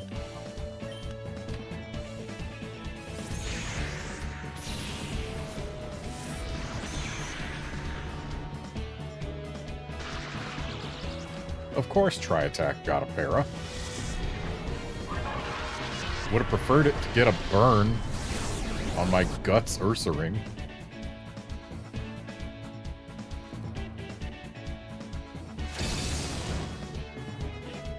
I really expected a Hurricane out of that Pidgeotto. But now it's too late for a Hurricane. Ursaring is gonna go down here, though. Unfortunate, but true. Unless they decide to just leave it alone. That's not leaving Ursaring alone.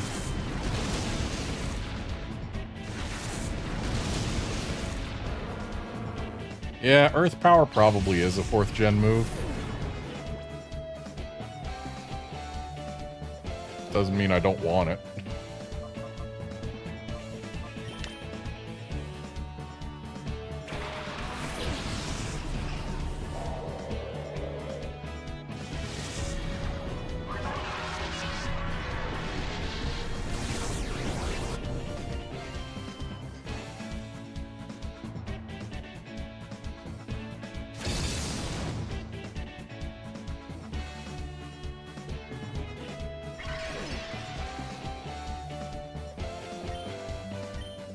This Dragon Breath should get rid of Pidgeotto.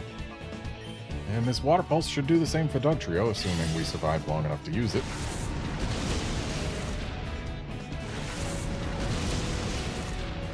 Oh, it'll be no problem. Oh, but the flinches. Oof, Flygon down.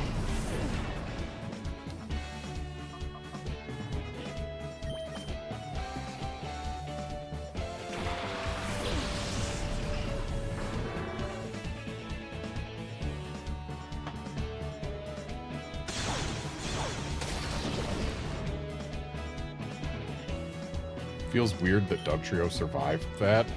Dugtrio I usually think of as being very fragile.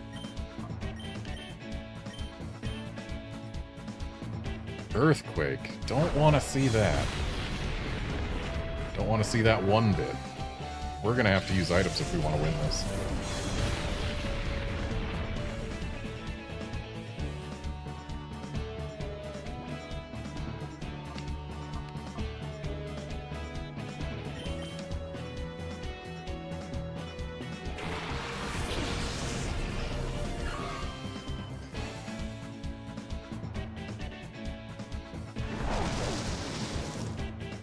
Okay, well, at least Walreign's getting the Dugtrio. We might be able to get away without items. I suppose it depends whether the Pidgeotto decides to target Walrein and go for the KO. Or instead, goes for Shroomish like a fool.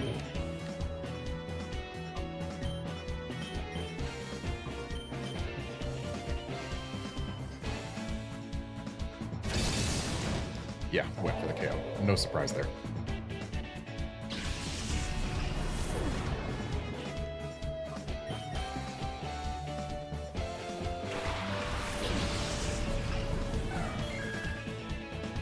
Show us a really good headbutt, Shroomish. Come on. That actually might be good enough. Because this Pidgeotto can't take us both out in one turn. So we might actually get this.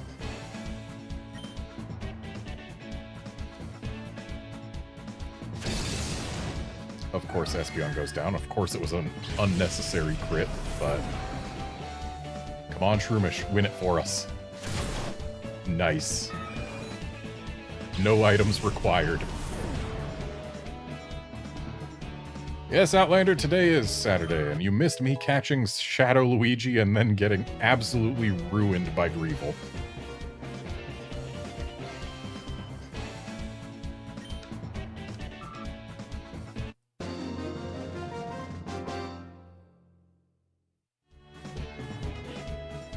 Not bad.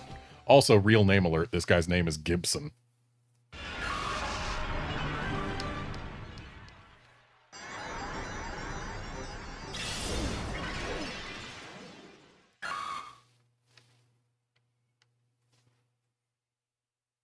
Yeah, I caught Shadow Luigi, and then immediately after you catch Shadow Luigi, they force you straight into a battle with Greevil with no chance to heal.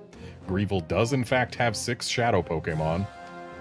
And one of them is Shadow Moltres. I didn't see the last 2, but I assume they're Zapdos and Articuno. So yeah, Greevil is nasty, nasty, nasty and scared me away to Mount Battle. Keep slugging away right through to Zone 100. I don't think I can get to Zone 100 with a level difference this huge. I'll try to get to 70, but 100 is beyond me at this point. So, this is Eidolon? Idlon? I'm gonna go with Eidolon. This is Eidolon of Zone 63, entering battle now. Go from real name alert to Eidolon.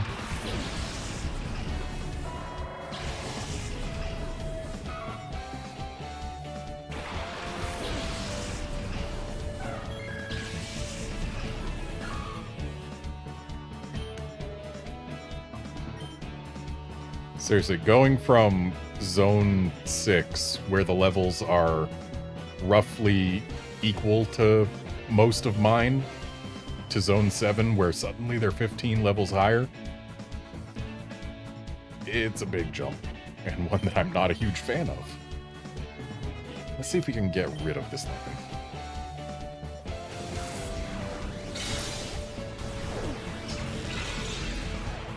We cannot get rid of this lightning. Not this round.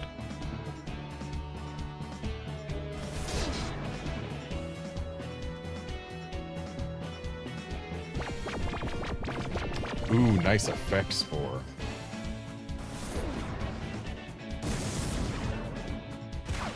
Ouch! Something I did not have on my bingo card for today was getting one shot by a ferret.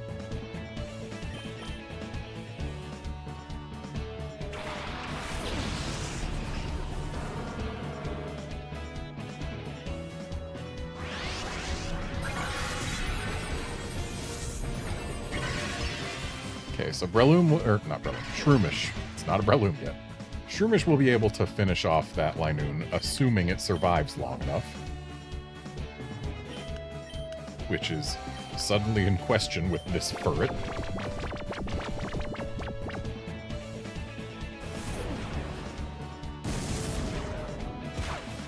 Okay, yeah, Shroomish did not survive long enough to get rid of the Linoon.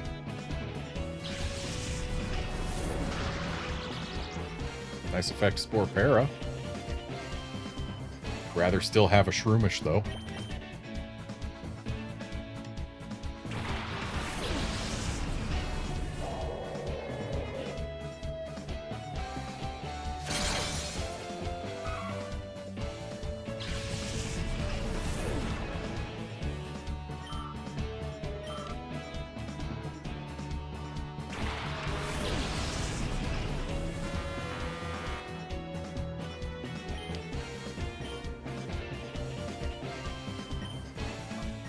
Thinking let's not leave Walrein in front of the Electabuzz.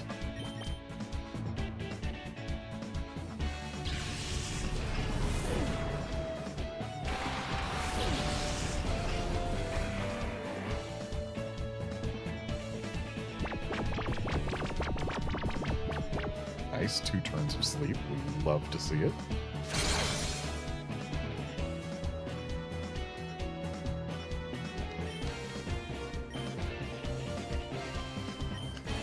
Ursaring will get rid of Electabuzz. Flygon will get rid of Linoon. Unless Electabuzz gets rid of Ursaring. Which it doesn't. Good. Nice. Full sleep.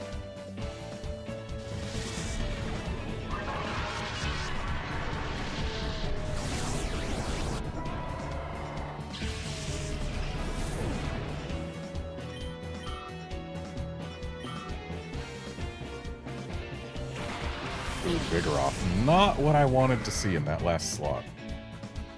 Mainly just because it's fast and hits kind of hard.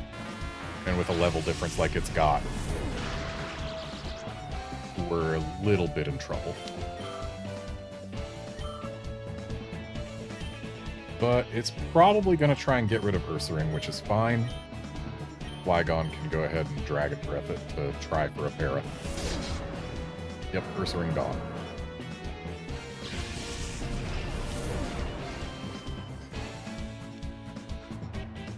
Let's bring out Walrein? No, it just used Brick. Well, Brick Break is super effective against everything we've got left, so yeah, let's bring out Walrein.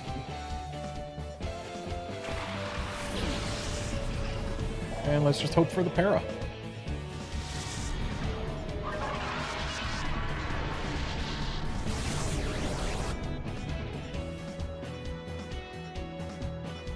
No Para.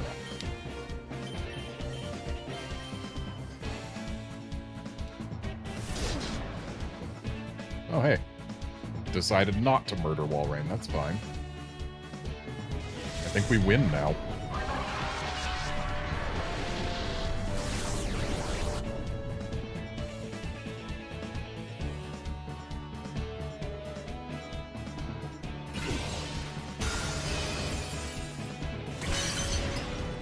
We do, in fact, win.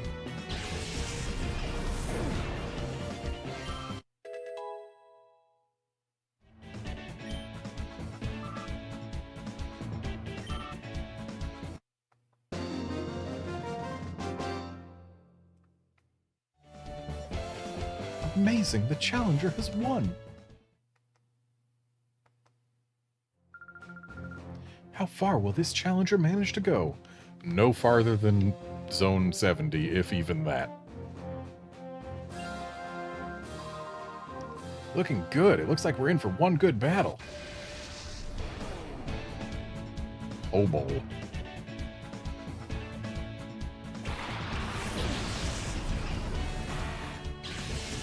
So, 2 battles ago we had Gibson, a real name. And ever since, they've been trying to make up for the fact that they had a real name. By having some more out there than usual, not real names. Okay, so the Medicham is a problem. It's a big problem. Half our team is weak to fighting. I guess we try and get rid of the Medicham and then leave the Ninjask be for now. Shroomish, though, I have to swap out. There's...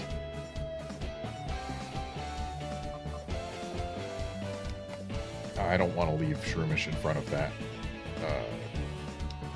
Not the Ninjask, that thing.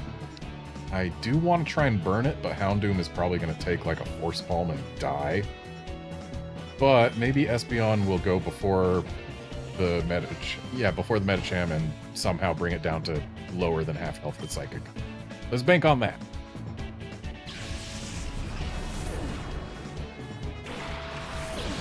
And just hope that the Medicham isn't trying to punch my Shroomish.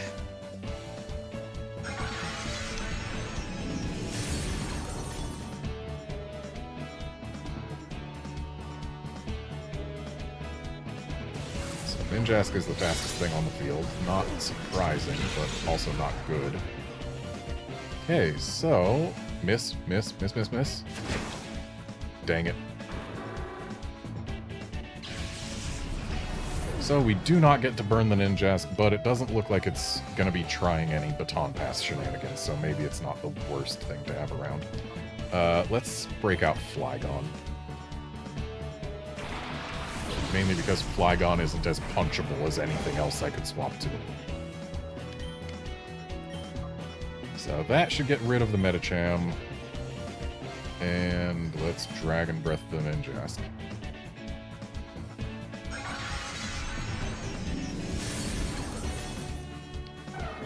Ouch! I wasn't expecting a one-shot. Okay, we have a major problem on our hands now. Let's swap to Ursaring, I guess. That means the Medicham is sticking around. For now, at least. Hopefully we get a pair on this Ninjask. That would be nice. Oof, didn't even take it to half health. Got the para, though. Miss. Nice. Thank you for missing. Okay, so Medicham is no longer an issue because we can get rid of it before it can do anything. Flygon is currently, I believe, the fastest thing on the field. Thanks to that para. Yes, okay, so Medicham is gone. Ursaring is safe from high jump kicks.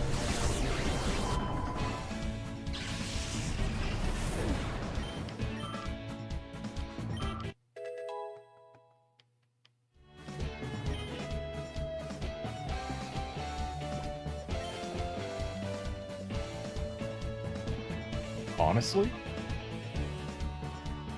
if Snore did more than base power of 40, I would probably consider it.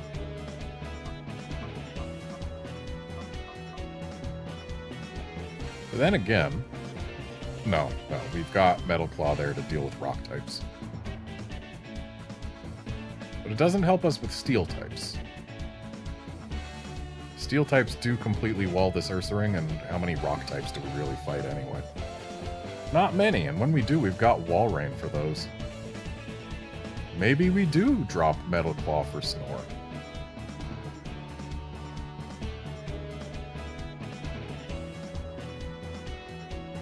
Then again, Ursaring's not that fast. Most of the time when it's in danger and wants to use rest, we're fighting something faster than it, which means it can't get rest off in time. Yeah, I think we ditch Snore. And honestly ditch rest the next time we can learn something good.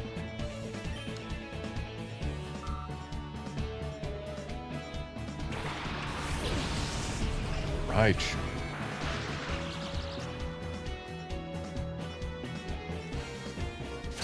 Nice full para on the Ninjask.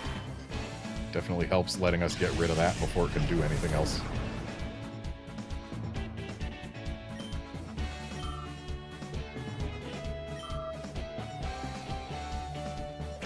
And a Jumpluff. Okay. So, we are going to focus everything on that Jumpluff because I don't want to be spored. It's almost certainly going to spore somebody, but... we don't... oh, Mega Drain. Okay. Raichu is probably going to outspeed both of us, but I don't think Raichu has what it takes to get rid of Flygon. It might have what it takes to get rid of Ursaring.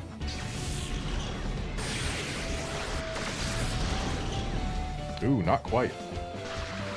But it got the para. Watch us be full para'd because, of course.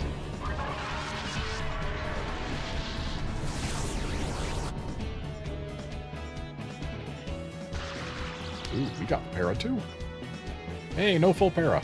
Nice. And Jumpluff gone.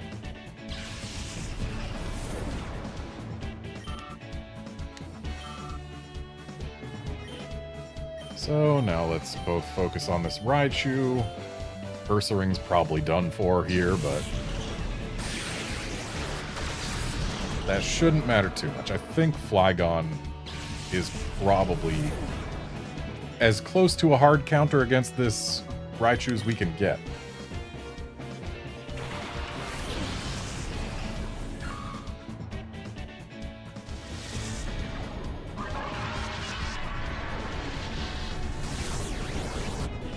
Show us the para, come on.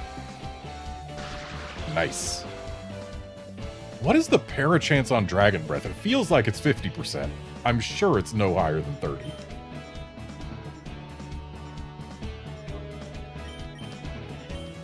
Actually, you know what? Rather than Giga Drain it, let's Headbutt it. Also, let's do a little bit of math.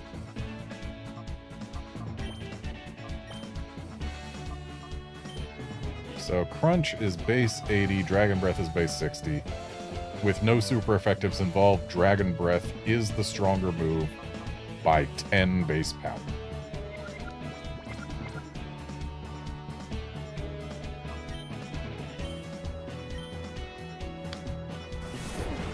Quick attack, okay. I guess the para doesn't matter there, but we have more than enough turns to get rid of this Raichu with Dragon Breath before it can get rid of us.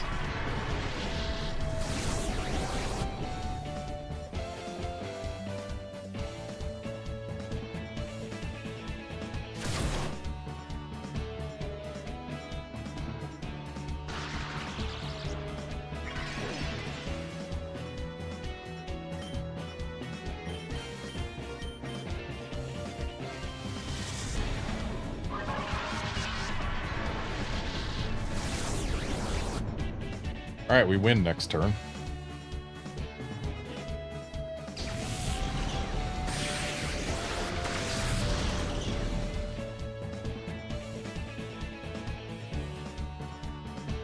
Or this turn. Good job, Shroomish.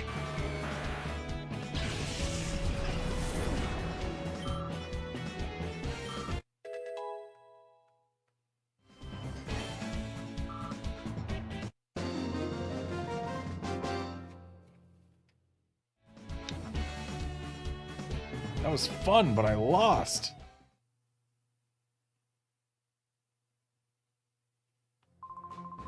I can see why you made it to Area 7. Yeah, well, getting to you in Area 7 hasn't been easy, I can tell you that. Oh my, aren't you a cute challenger?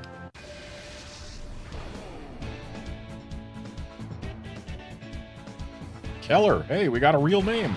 Real name alert. Ooh, that is honestly quite scary, seeing both of those. Because, like, Sceptile is dangerous, and Electrode can use Explosion, and Explosion is nasty. Nasty, nasty, nasty. So I think what we do as we try and paralyze the electrode.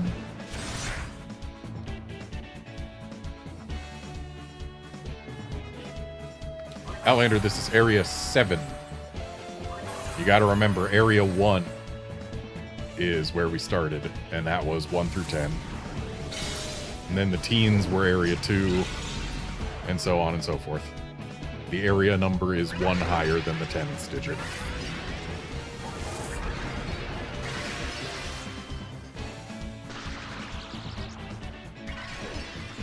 Alright, so Electrode is not going to explode itself quickly. I wish our Psychic did more damage to that Sceptile, that's for sure. But I think Shroomish wants to swap out at this point. Let's break out the Houndoom.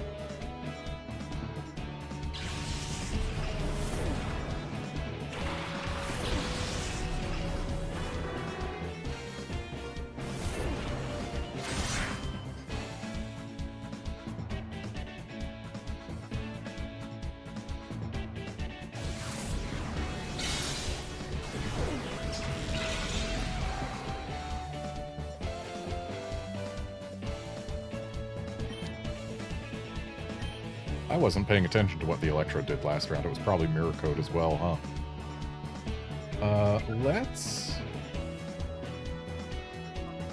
Sand Attack it, while Houndoom tries to burn this Sceptile. Of course Sceptile decides to swap from Quick Attack to Leaf Blade and scores a crit. Of course, why would it do anything else, huh? Ursaring might be a good call here, with that Electrode using Mirror Code.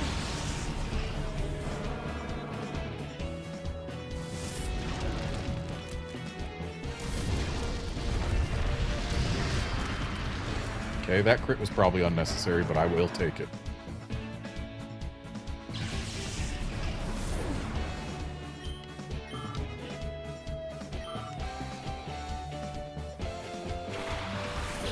Ooh, what a time to not have an Espeon. And goodbye Electrode, okay. That's a problem.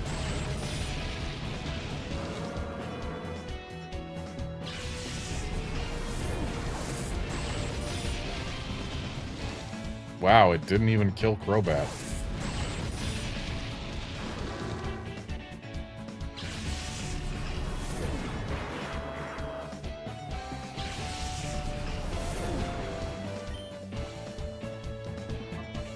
Okay, we have a major problem on our hands now.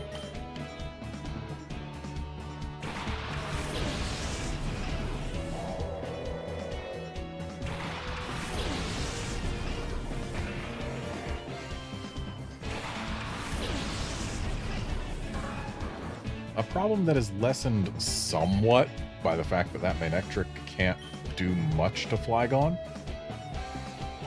But I think we double into Crobat's slot, because I don't want that thing to stick around.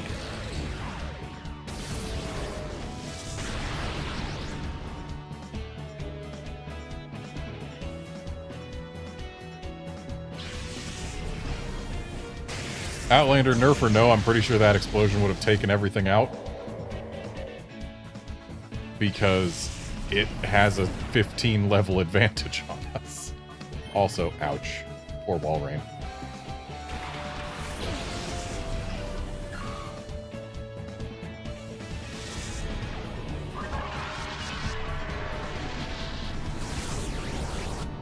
Was really hoping that would score the KO right there. Good para, though.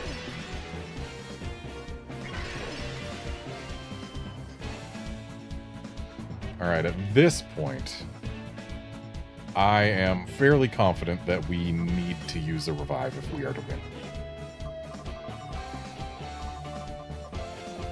I don't have many of those. Espeon's probably our best bet.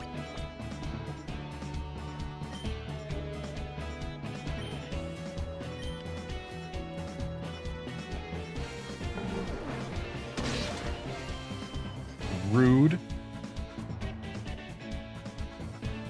Even ruder.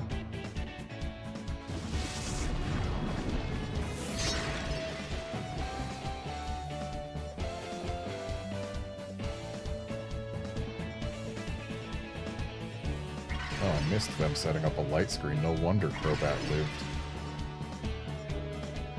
I mean, it wouldn't help it for the explosion, but... Okay, so... The Crobat is going away. Guaranteed. Because it's slower... Or wait, no, it's not guaranteed because Manectric goes before Flygon. Let's... make sure Flygon sticks around, huh? And then guarantee Crobat goes away. Unless Flygon flinches, which, hey... Wow, another crit from that bite. Don't gotta worry about a flinch. Nope. Okay. Bring out the Espeon.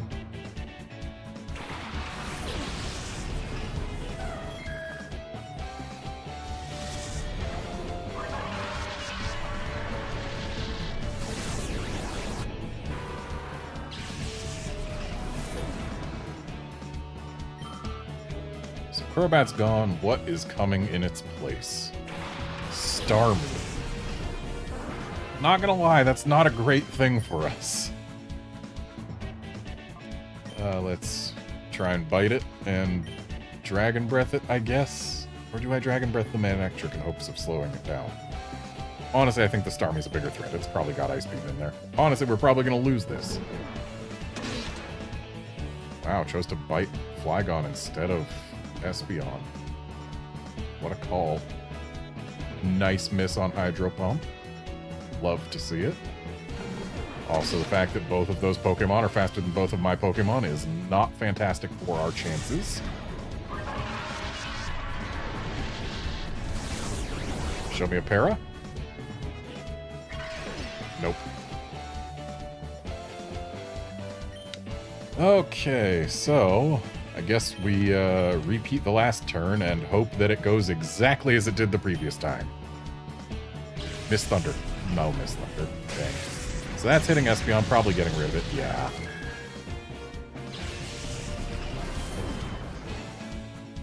And there's a non-missed Hydro Pump on Flygon, and we are 100% losing this battle. Unless we get a para and a full para here. Like, give us a para. No para. Okay, yeah, we've lost. I don't have anything else here. I don't have a max revive. I've got one regular revive. But that's not enough for us. One regular revive would be enough if we had paralyzed the Starmie and got a full para here. But with both Starmie and Manectric getting a turn guaranteed, what would I need to see? I would need to see Manectric not do a whole lot of damage, but then again, Manectric's going to use Bite on Flygon. We know that.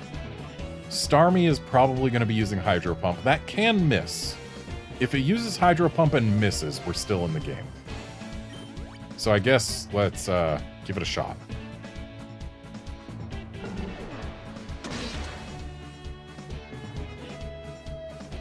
So show me a miss Hydro Pump. Okay, we're still in the game. So now, what's my call? If I revive somebody, both attacks are still going into Flygon. If we get another miss Hydro Pump, we're in a great position. If we don't get another miss Hydro Pump, we're honestly kind of just as boned as if I don't revive something. Flygon cannot take the Starmie out with a single Dragon Breath, but it can with Crunch. That's our win con. Starmie misses with Hydro Pump, we hit with Crunch. I mean, we're gonna hit with Crunch as long as we live and don't flinch. So, Manectric uses Bite, we don't flinch. Starmie misses with Hydro Pump, we hit with Crunch. That's our win con.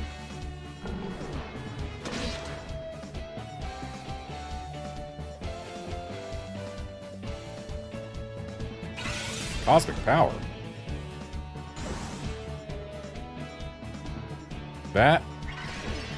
Oof, and the flinch. Okay, I think we have just been officially boned. But you know what? We've still got a chance. We no longer have a chance. Okay, that's as far as we go. You may be adorable, but there's no leeway in battle.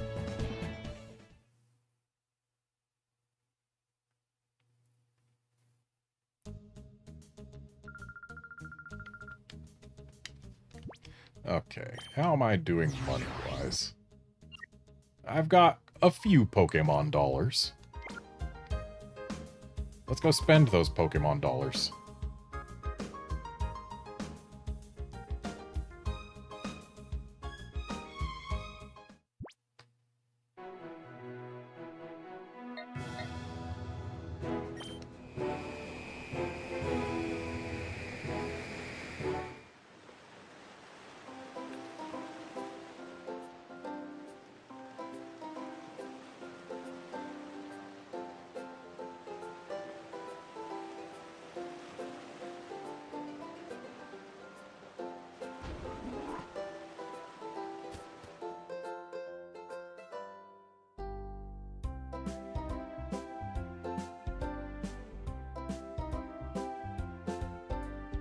Yeah, Outlander, I don't think most enemy trainers have victory quotes.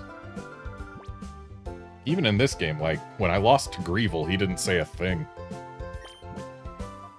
So I think it might just be a Mount Battle thing.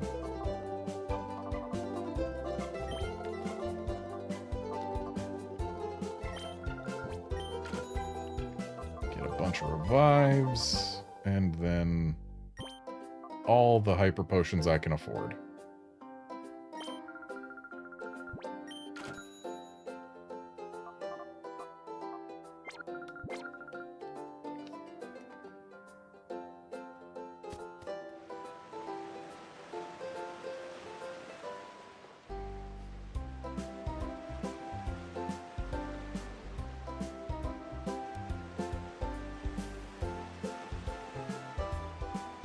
I think I'm going to give Mount Battle one more shot. I'm going to try and get through Area 7. I mean, getting to where I was will be a little easier now because we're higher level.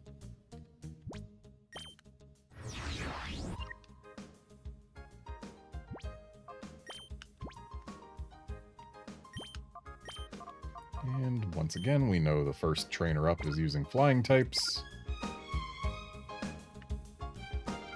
So we keep Walrein in front.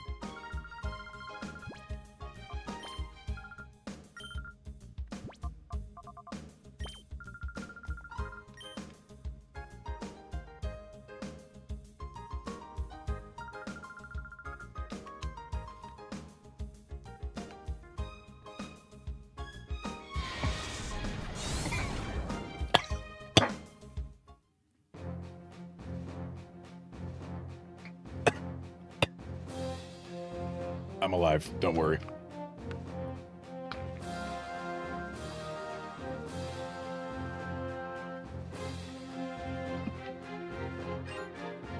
No. Definitely needed some water.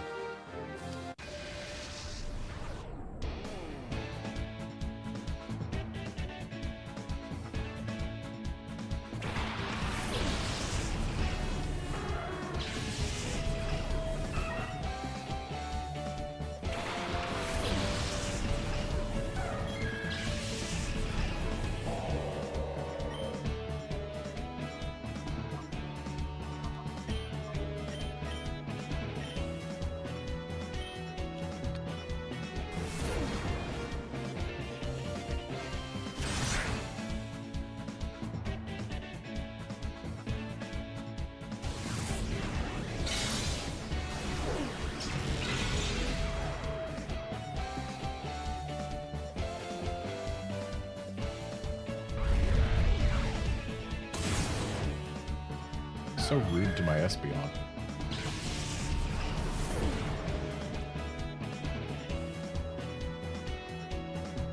Didn't this person lead with Golbat instead of Swellow before? Do they have a randomized lead?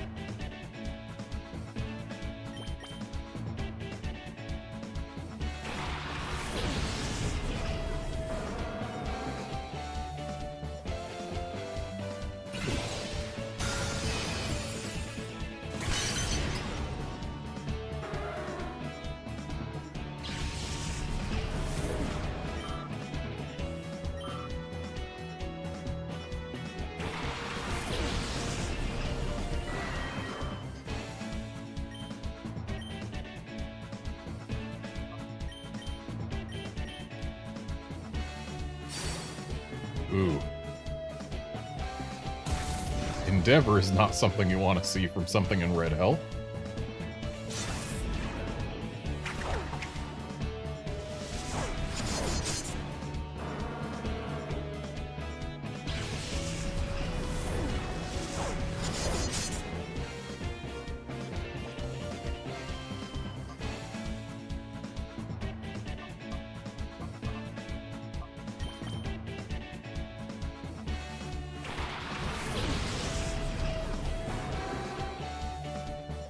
Yeah, on the final boss in Coliseum, we did have the leads change.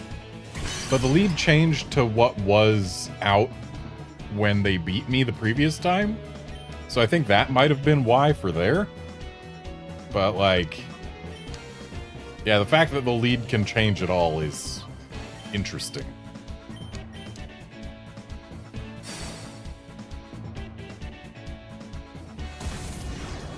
And that Golbat is now going to KO Houndoom with Air Cutter, I'm sure. Or not. Houndoom is faster. Well, thank you, Houndoom, for outspeeding Golbat.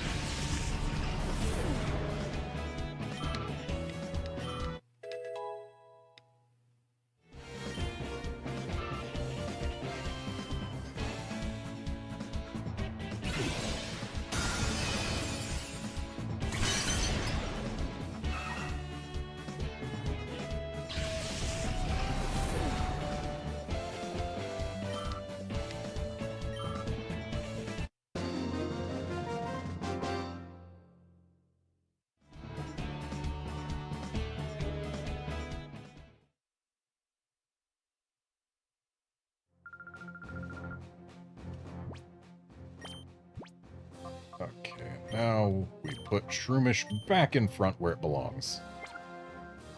3 more levels, and we get to cram rare candies into it so that it can learn Spore and evolve.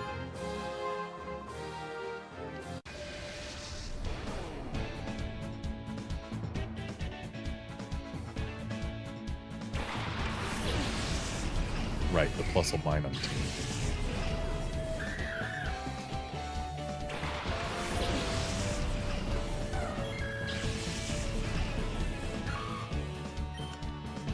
Let's see how it goes if this time we use Psychic on the Plusle.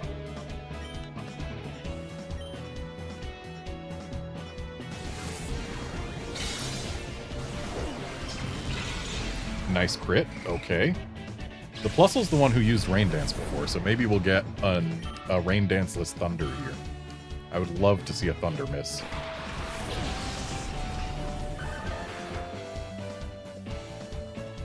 Nice. Excellent beginning. Would have been better if we didn't have the traditional first Stun Spore miss. Dugtrio probably won't want to use Earthquake right now, so let's take advantage of that. It's using Earthquake, okay. Sucks to be Minun, I guess. Fails to kill even Espeon, though.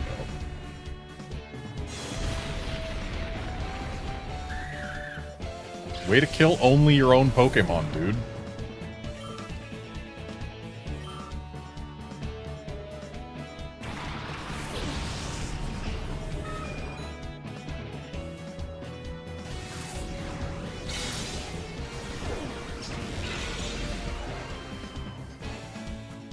Would have loved to see a special defense drop, though. Special defense drop would have let us kill the thing. But okay, I think we leave Espeon in to quick attack Dugtrio and get rid of it. Shroomish we swap out for someone who is not weak to flying.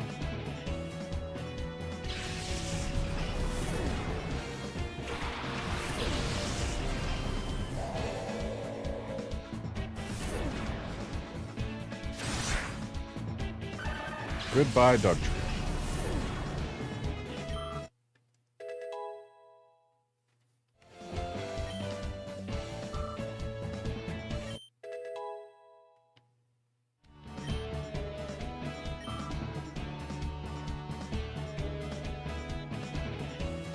This dude needs to treat his bird better.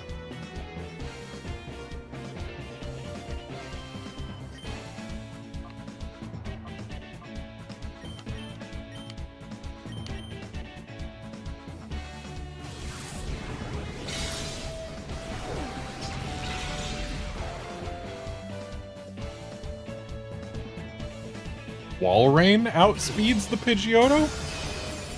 Now that's a shocker.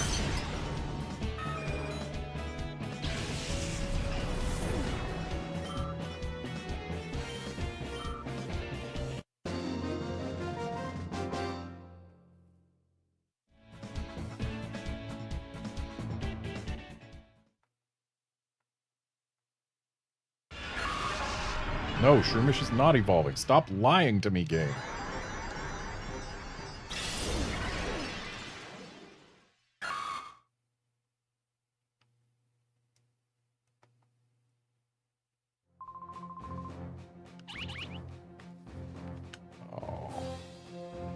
Spot monitor's responding, but I'm going to have to ignore it unless I want to refight these first two again. Which I don't.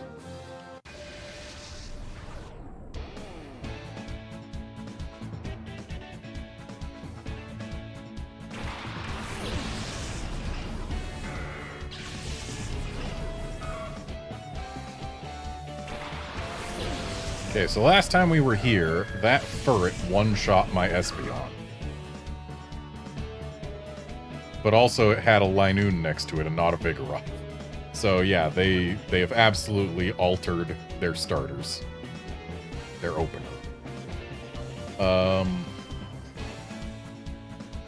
Which do I respect more, the Vigoroth or the Furret?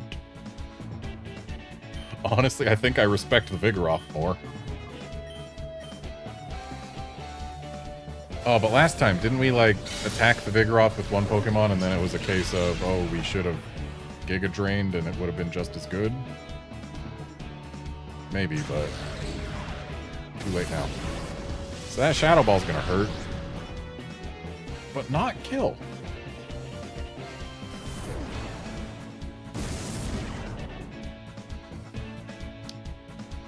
Come on, Effect Spore. Come on, Effect Spore. No Effect Spore. Okay, we're going to have to retreat Shroomish here, because I do want Shroomish to get more XP. I want that Spore and that Breloom. We're 2 levels away from being able to just cram rare candies in this thing. So, if we Psychic the Vigoroth, it dies. If we Psychic the Furret, it probably lives, but we go before it, so let's try, see if that gets a kill. If it does, great. If it doesn't, well, we've got other things. Let's go with Houndoom. Ooh, I should not have left that Vigoroth alone. Someone's taking a Focus Punch unless the full para happens after the Focus Tightening. Oh! Focus Punch and Follow Me. Okay, that would have been nasty anyway. I don't know why they didn't do that on round 1.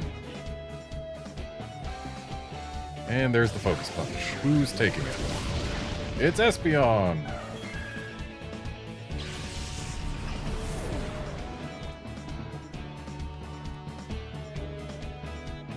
Okay.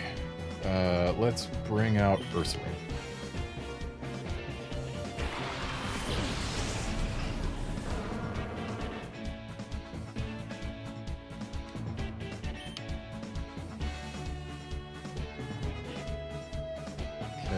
Ursaring will get rid of Vigoroth if it can. Assuming Furret doesn't use Follow Me, and we'll try and toast the Furret. Okay, Furret's gone, and so is Vigoroth. We don't have to worry about another Focus Punch. That's good, because it would absolutely ruin the day of anything it hit on the field right now.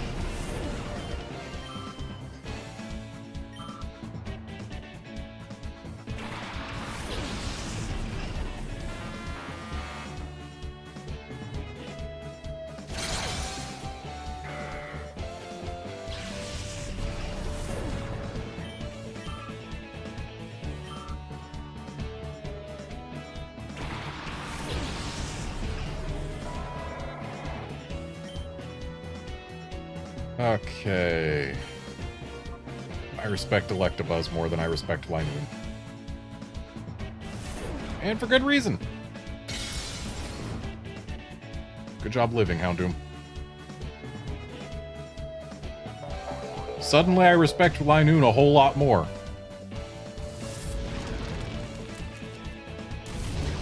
Hopefully the Electabuzz dies this round, so we don't have to worry about it preventing us from doubling into Linoon.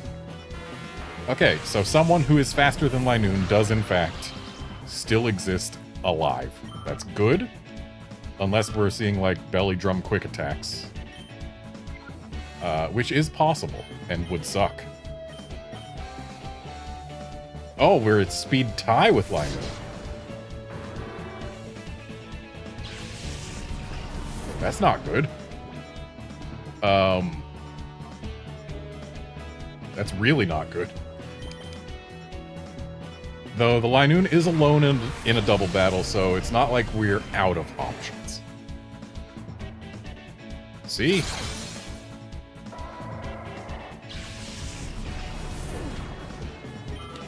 That could have been a lot scarier had either the Electabuzz, or had the Electabuzz lived, or had Ursaring been fully parried that round. Things could have been scarier.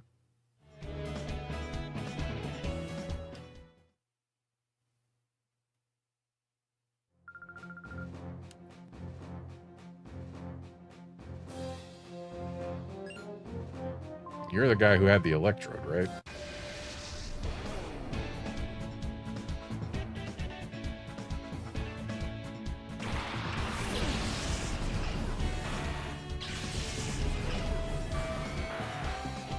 Still opening with Ninjask.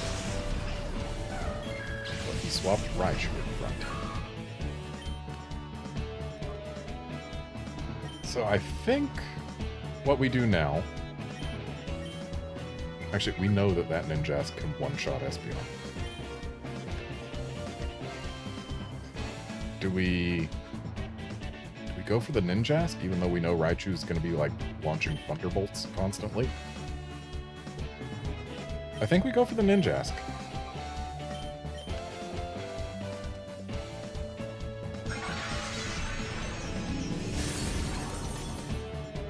Still a one-shot. I guess because Silverwind is physical right now. Yeah, that would be exactly why, wouldn't it? Let's bring out Flygon.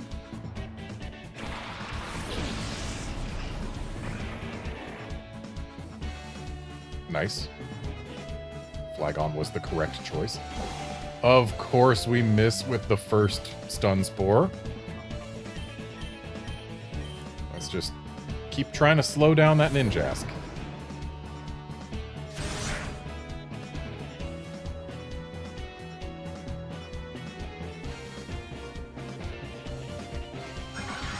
That's probably goodbye, Shroomish. Ooh, not quite.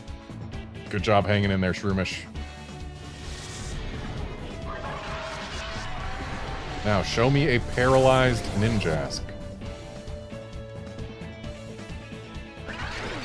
Good. Alright, so Shroomish is absolutely going to run and hide.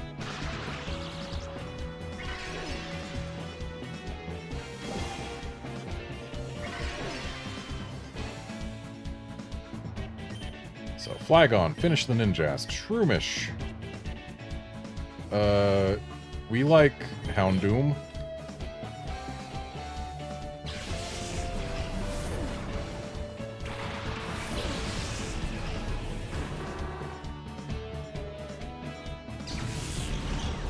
Houndoom doesn't really like Thunderbolts. That's not ideal. But Ninjask is gone.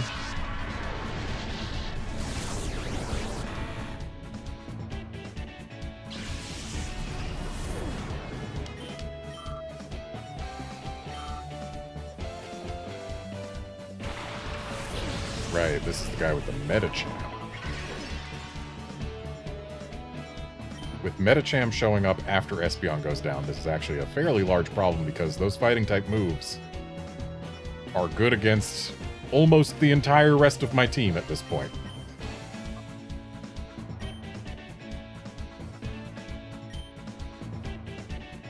So that Thunderbolt's going to get rid of Houndoom. Which is also unfortunate because Walrein.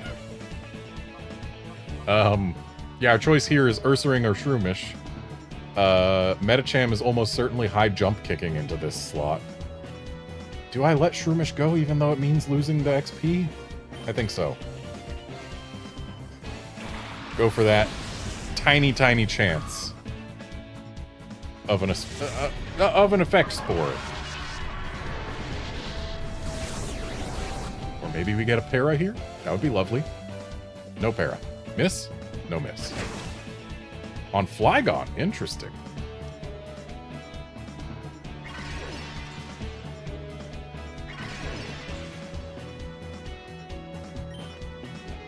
Okay. We're in a terrible position right now.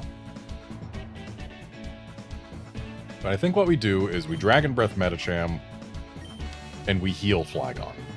That's what I think we do. I don't like resorting to item use. But dang it, I think that's the only way we're getting through here. Show us an effect spore, come on.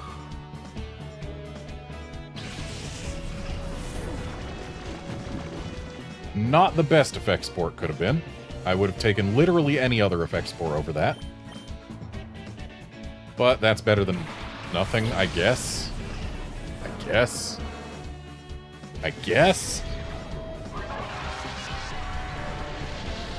Show me a para. No para. Show me a miss. No miss. At least the high jump kick was on Flygon. That could have been worse.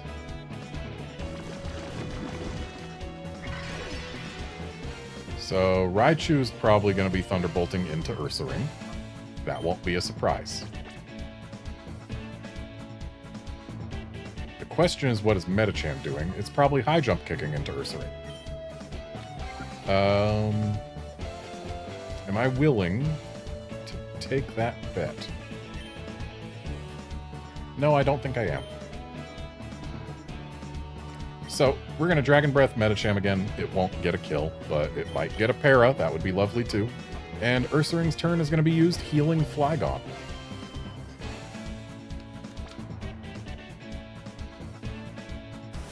Okay, quick attack into Flygon? Yes. So they were trying to pick up a KO with that.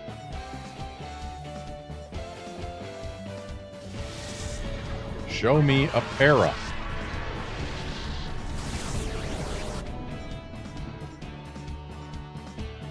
Show me a miss. They left Ursaring alive. That is honestly surprising. So at this point, if Ursaring's turn is spent healing Flygon again, then Metacham goes away.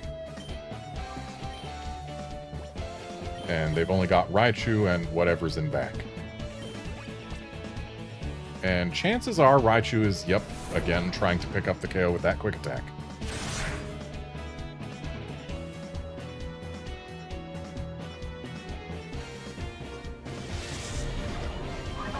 So this Dragon Breath should get rid of Metacham. Good. So Ursaring no longer has to live in terror of high jump kicks that aren't targeting it anyway. Right, it was Jump Bluff that he had. And it didn't use Spore the last time we fought this guy, so maybe it won't use Spore again. Let's try and get rid of this Raichu, because in terms of damage output, it's the only thing that matters here. Still going for quick attacks, not thunderbolts. You're kind of weird, Raichu. Leech Seed is a bit of a bother. Not surprised it's on Flygon, but whatever. Raichu is going down this turn. This return will absolutely get rid of it. Good job, Ursaring.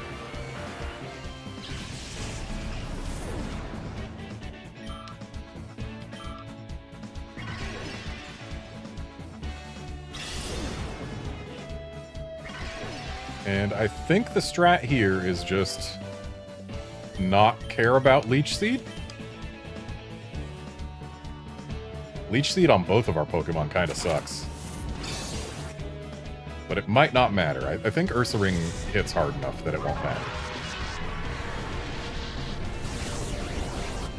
Show me a para. This is the longest we've gone without getting a para from Dragon Breath. 4 Dragon Breaths. No para.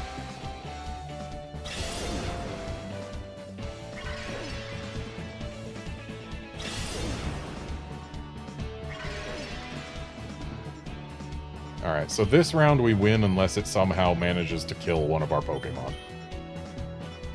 Or put one to sleep. That can change things. Hopefully Flygon? Yeah.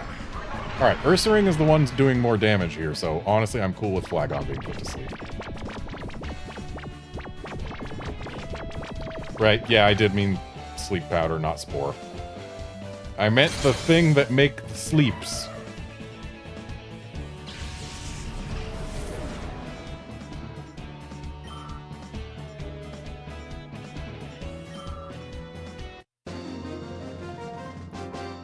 So it's the next guy who's got the Electrode.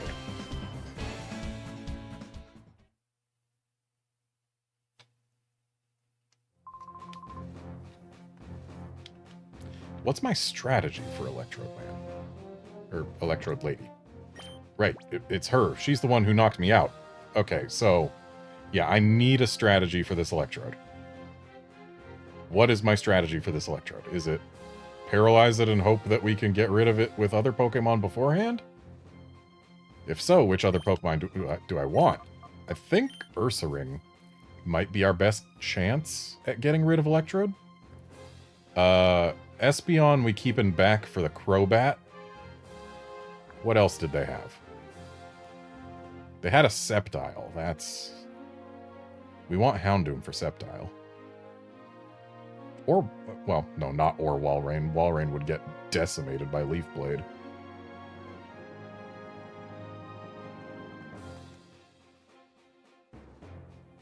Yeah, our problem is we don't have 2 Pokemon that are just flat out okay to sacrifice to an explosion.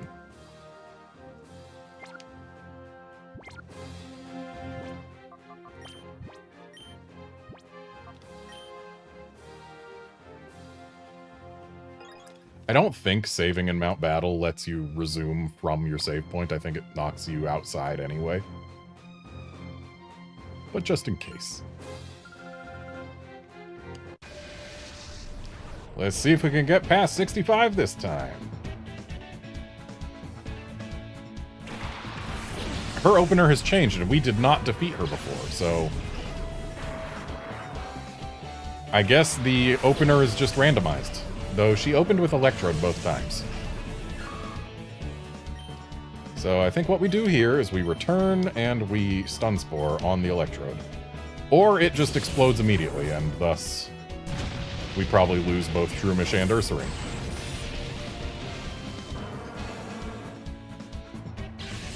And her Crobat's gonna survive because it just does. How does Crobat survive that explosion? I don't think of Crobat as being an especially bulky Pokemon, but apparently it is.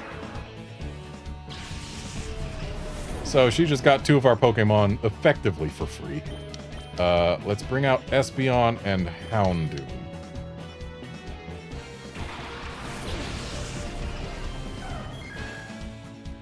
And that Crobat still gets to attack one of the Pokemon that we're sending out now. It's terrible. I hate this. Okay, Houndoom was the right call. Who's getting Poison Fanged? Espeon. Probably the better option there. Though I think both of her Pokemon outspeed us, so this is still very dangerous and terrible. But we try and Psychic the Crobat, we Flamethrower the Sceptile. Dragon Claw, not what I was expecting to see. Please don't KO. Okay, yeah, we're fine. Hopefully Espeon outspeeds Crobat. No, it does not. Air Cutter is a physical move, so this is probably terrible. Oh, Espeon lives. Okay, so Crobat's going down. That crit was kind of rude, but we are still also getting a Flamethrower off on Sceptile. Okay, we're in a much better position than we were the last time we attempted this lady. Still not a great one, but much better than before. And there's the Starmie. So hopefully this Sceptile gets really toasted here. Would love to see a burn. That's in Overgrow range, isn't it? Okay. So it's safe to assume that both of these Pokemon are going to be attacking into one of mine, rather than doing anything spread-like. And that being the case, I would imagine they're more likely to be going for Houndoom. The question is, do I risk it and go for an attack with Espeon? Or do I heal both of my Pokemon on the off chance that they are both, in fact, targeting different things?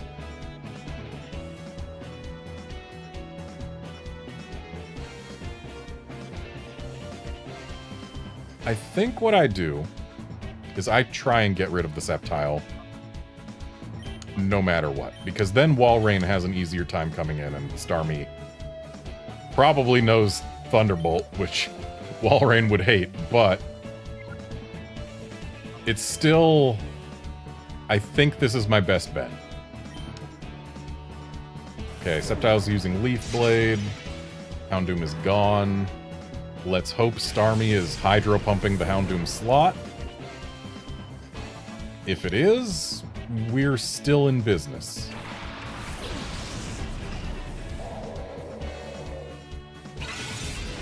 Well, that's honestly a pretty terrible thing to see, actually, but Sceptile's gone. We've got that going for us. So what's your last Pokemon, lady? Because this actually matters. Right, Manectric. Walrein does not like this. Not one bit. So, Espeon, let's heal you. While Walrein swaps out for Flygon, because there's almost certainly a Thunder or Thunderbolt incoming.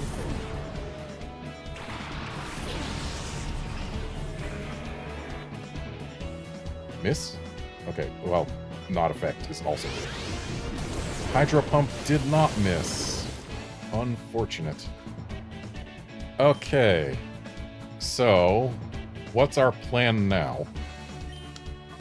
I think it's get rid of the Manectric and just try to weather the Starmie storm. Hopefully it doesn't have Ice Beam in there.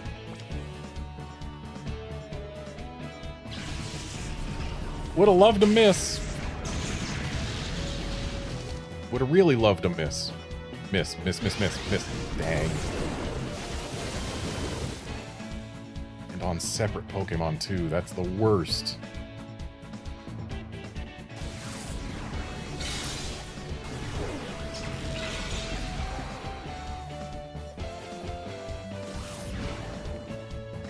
I like seeing the special defense drop, but as long as both of our Pokemon are on low health, I think we have to spend the turn healing both of them. They're probably going to double into one of them, though. In which case, my only hope here is a miss. Which, if they're using Thunder and Hydro Pump, a miss is very possible. Okay, bite. That's... Really, on Flygon. I would have put the bite on the Espeon if I was you, but okay. Miss? No miss. And crit Espeon. Oh, rude. Okay, so Walrein is absolutely going to be the target of a Thunder here. Guaranteed. So I think Walrein spends its turn reviving someone. Because otherwise this is a failure. So, do we bring Espeon back? I think we bring Espeon back. Though why do I think that? Because it's got the highest special defense, that's why. Okay, so Flygon uses Dragon Breath on my Nectric, which, if it hits, should score the KO because of the special defense drop. Show me a miss. Nice. Show me a miss. Nice. Excellent round.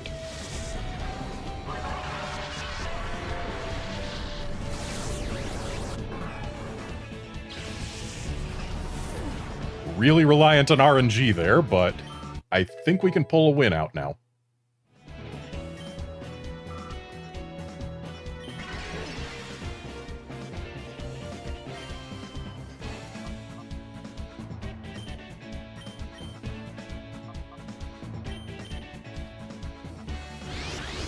Would have loved to miss here.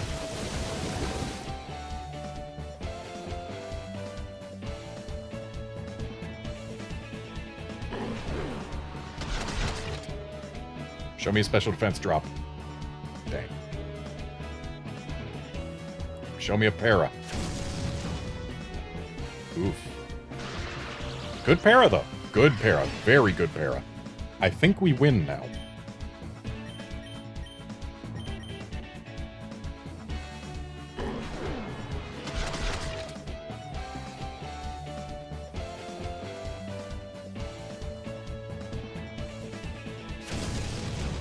Ooh, not quite yet. We win next round.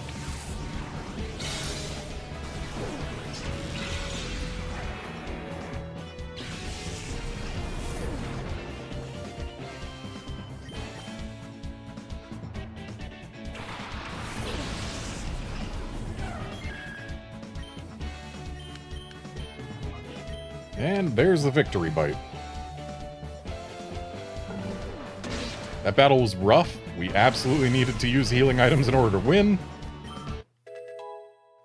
Healing items and RNG had to be in our favor. But still, a victory we got.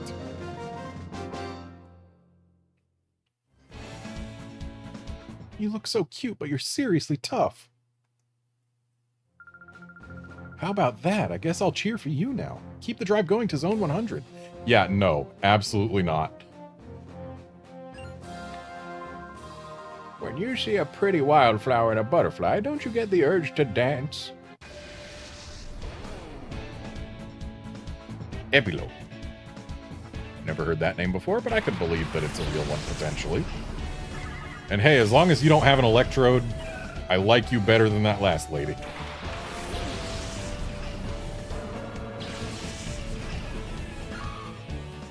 So we can see the flower and the dance, so I guess behind these he's got a Butterfree or a Beautifly. Let's try to get rid of this here Spinda. And let's try and Stun Spore the Roselia.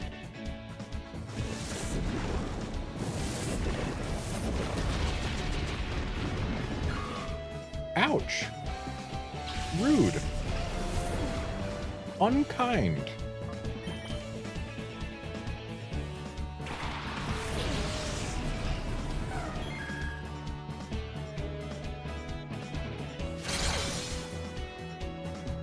Almost. Is this Spinda getting rid of itself? It sure is.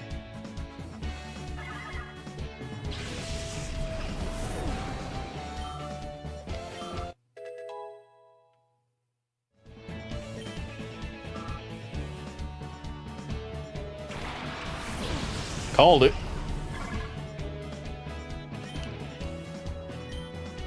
Return on the Beautifly, Psychic on the Roselia.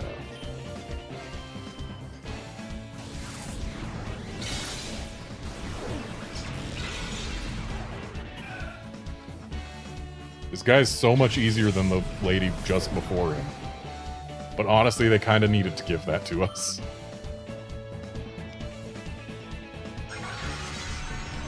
That's going to make Espeon sad. Or not.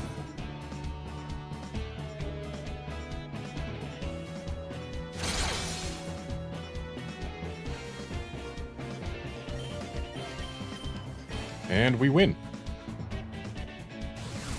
Much easier than the lady just before him.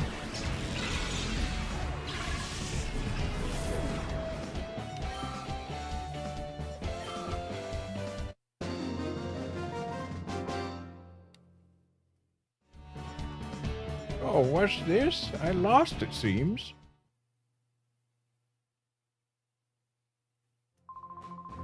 I'll be cheering you on while I dance here with my Pokémon. How hilarious would it be if 65 was the hardest zone in Area 7? Oh, hello. You must be tired. How about I refresh you with some rain? I'd rather you didn't, honestly. Outlander, nobody has my XP share on right now, because I wanted Shroomish to be getting a little bit more XP out of things without taking all of the XP. Because no one right now is particularly out of line with the XPs. Like, everyone's in roughly the same fairly small range of levels. So yeah, just letting Shroomish get normal XP values. So Gorebis is probably going to make it rain. Ampharos is going to be using Thunders. Just you watch. That's what's going to happen. So, do we try and get rid of Gorebis now, or do we try and stop Ampharos from running away with the game?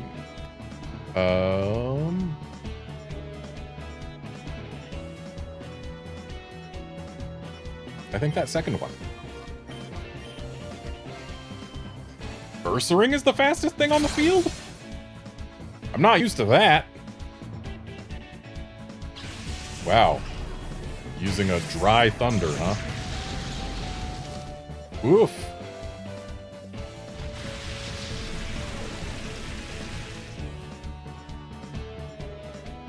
Dang.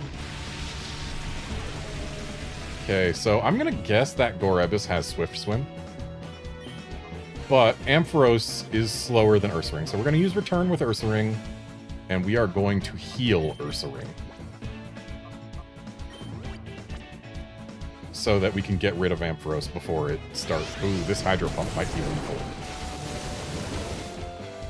Dang!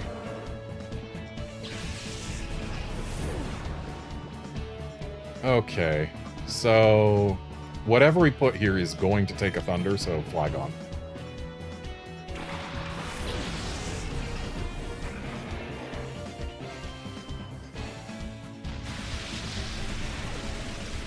If Ursaring had survived that and been able to get rid of Ampharos, this would have been a much better position for us. As is, things are not looking great. Let's still try and get rid of Ampharos, I think. And we'll Giga Drain the Gorebis just to try and keep Shroomish in the running. Jeez. Rain-boosted Hydro Pumps hurt.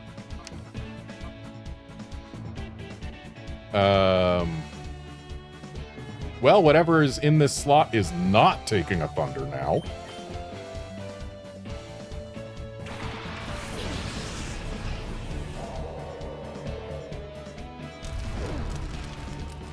Fire Punch in the rain. I mean, sure, it's on Shroomish, but...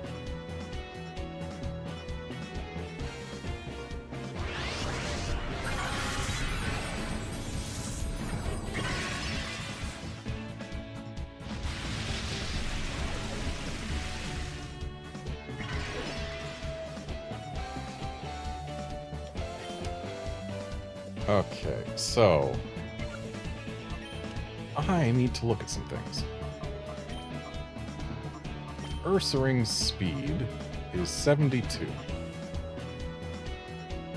Which is faster than Ampharos. Which means Walrein is faster than Ampharos.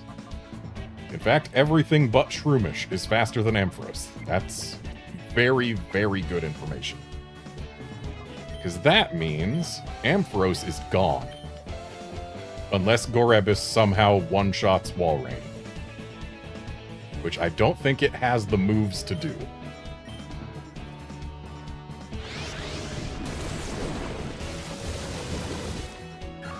Poor Shroomish, though. If this thing keeps on landing its hydro pumps, we're in for a terrible fight.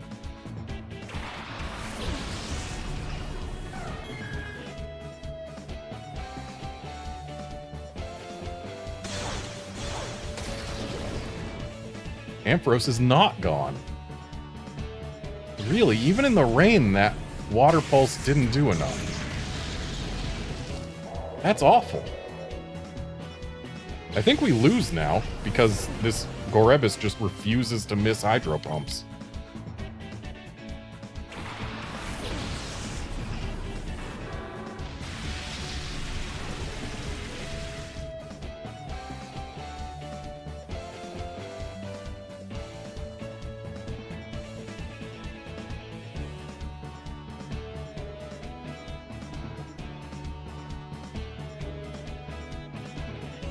Also, Outlander, while we do hear Gorebis as Gore Abyss, I don't know that that was the intent. And the reason I say that I don't know that that was the intent is because its Japanese name, I believe, is Sakurabisu, which, like Sakura, like cherry blossoms. So, I imagine the gore might be meant to be from gorgeous. A gorgeous abyss.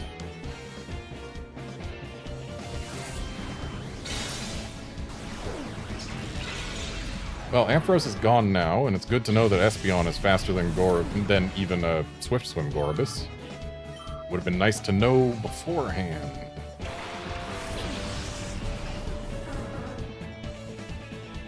Miss.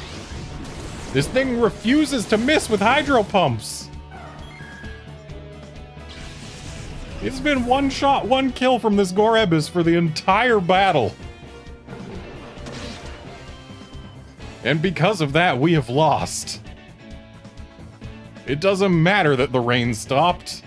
It's Houndoom in front of a Gorebis and a Golduck. This is unwinnable.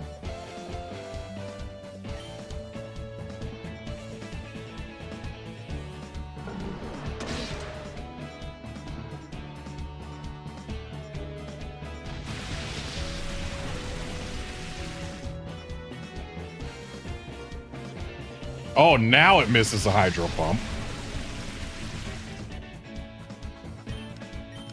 Of course, it's going to go before Houndoom, and so we lose now anyway. Oh, Amnesia? Why weren't you using that before? Come on! She's just styling on me. I could have used a revive at this point.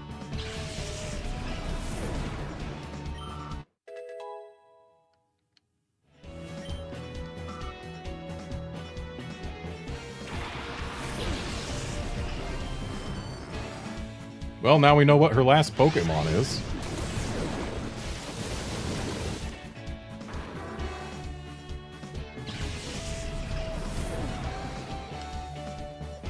Yes, thank you so much.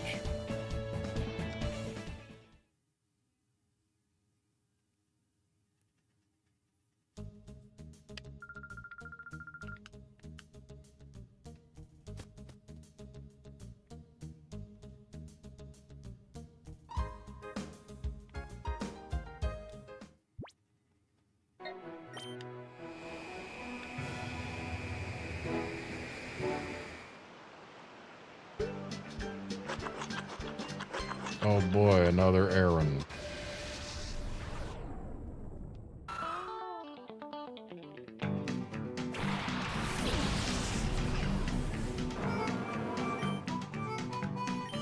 Sure, it's quad resisted, but it doesn't matter.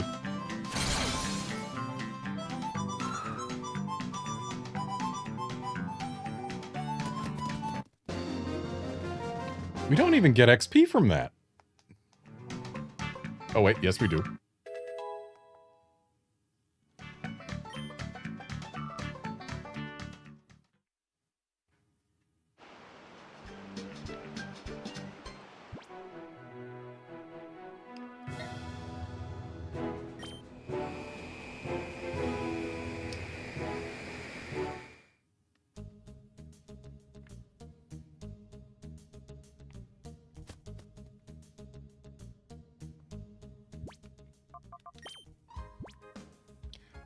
Gonna make one more attempt at Area 7. And I think what I'm gonna do is give Shroomish the XP share.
Really wish we got the Crobat opener. Would have been nice.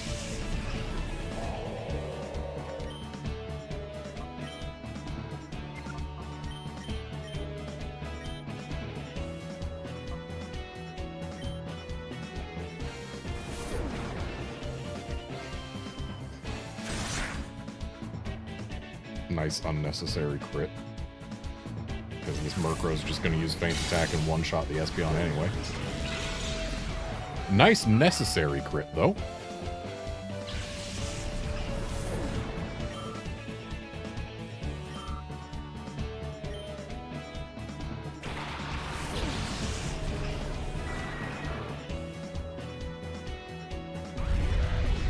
cool if this was on Walrein, but of course not.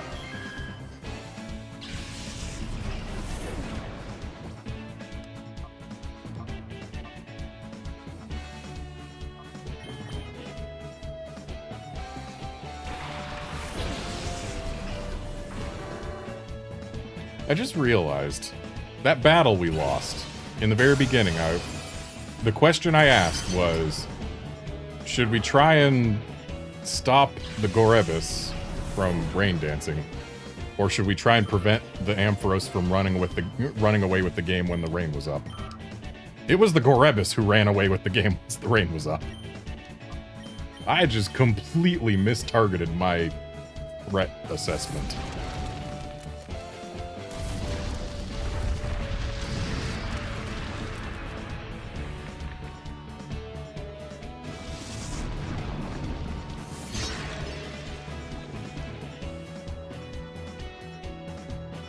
Also, the reason I pronounce it Gorebis is I'm pretty sure Pokédex 3D Pro did that. And I remember it, like, it annoyed the hell out of me. Because, like, who would pronounce it Gorebis? Who would enunciate the E, but they did it in an official thing, and therefore, that's what we do. Much like with Illumise. One of those official pronunciations that I dislike, but I have to begrudgingly accept. Because there are no examples of different pronunciations being used within the same franchise. Unlike with Basiljuice, who A, has a clear inspiration for its name from Beetlejuice the Star, and B, has had its name pronounced multiple ways in the official voice work, and therefore it is official that it's pronounced multiple different ways in universe. So even if the way that is correct is not used in universe, it is still acceptable. And I should have not had Walrein up front here. I was not paying attention. Walrein wants to not be thundered, and therefore Flygon.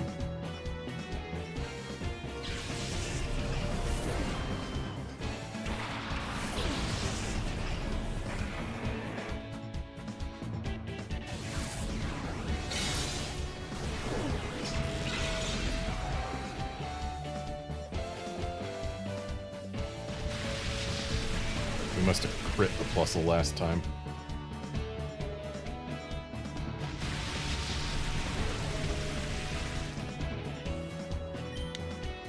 Either way, Plusle's down now, and we're going to Dragon Breath this Minun. Using Helping Hand on something that's about to die. Nice.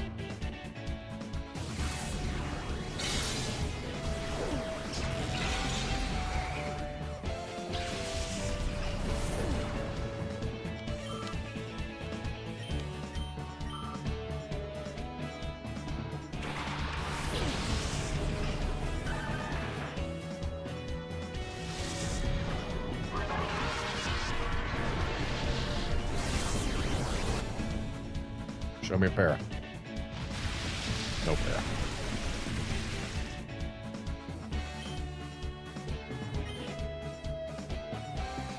Will Dugtrio once again use Earthquake despite only being able to hit Espeon, and not even for lethal damage? Probably. No, not this time.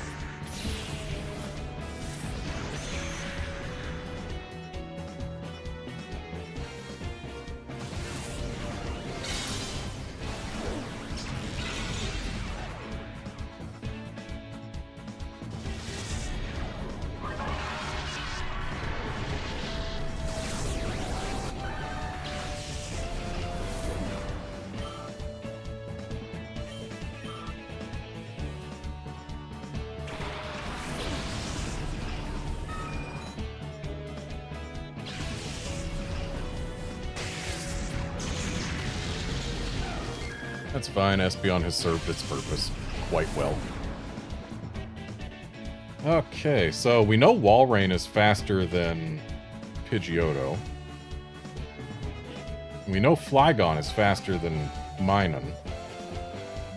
But do we want to risk Walrein on whether or not it is faster than Minun? I don't think so.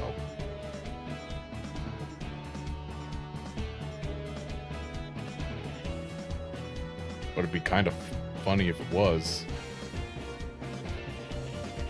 It'd be real funny if it was. But no, I'm not going to take that risk.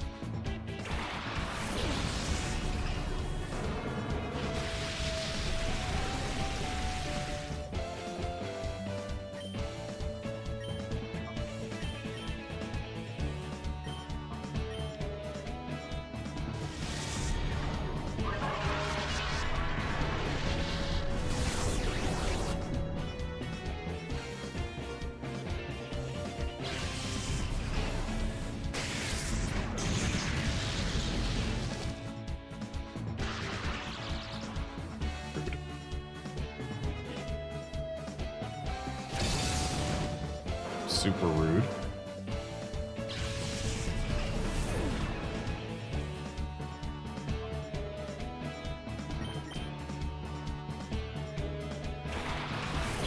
I know it's raining, but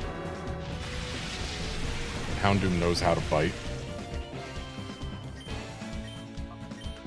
And we are getting rid of this rat.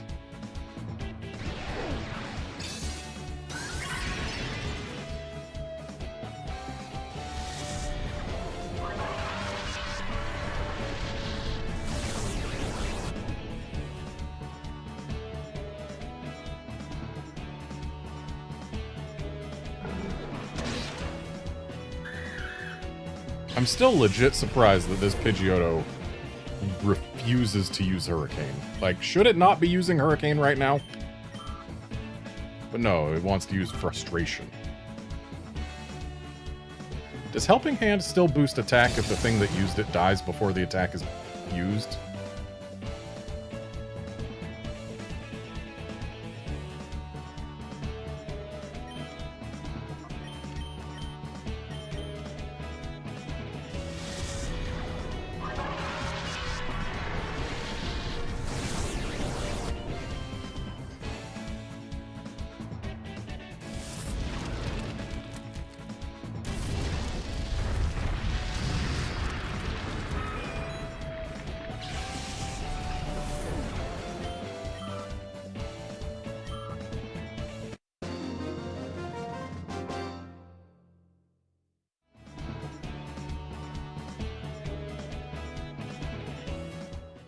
Oh yeah, I guess it's possible that Hurricane doesn't exist yet.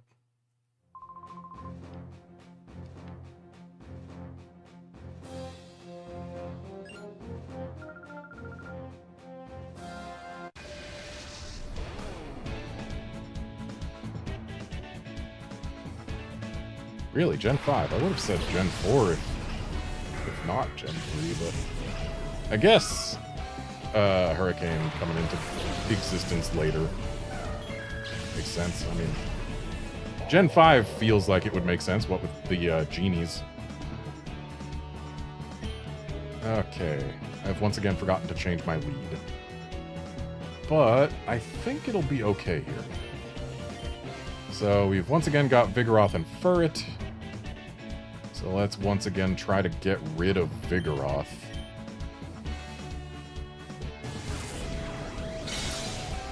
Love to see a crit here. But alas.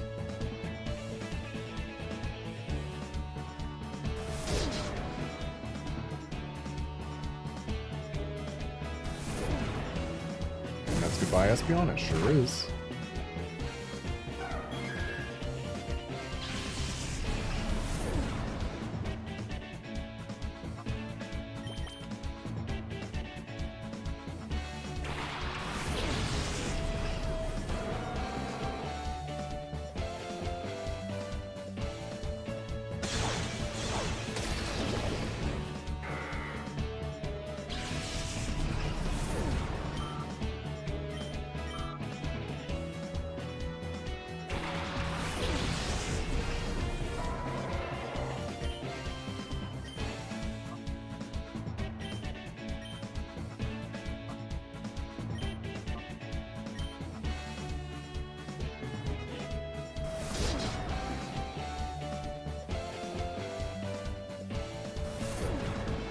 Double Edge shouldn't pick up a KO. Okay, maybe a crit Double Edge will. Rude.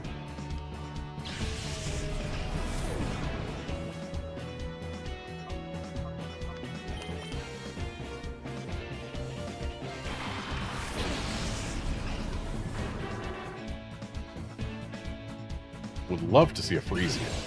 That's why I used Ice Beam. Well, honestly, I probably would have been better off using Water Pulse. Or, no, Water Pulse is lower base damage, so with the Mystic Water boost, it would probably be roughly even with Ice Beam, wouldn't it?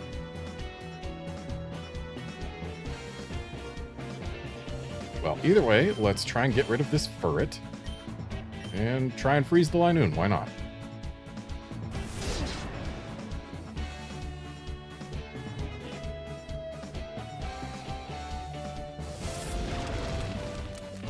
And that's goodbye, Furret. No more double edges from you.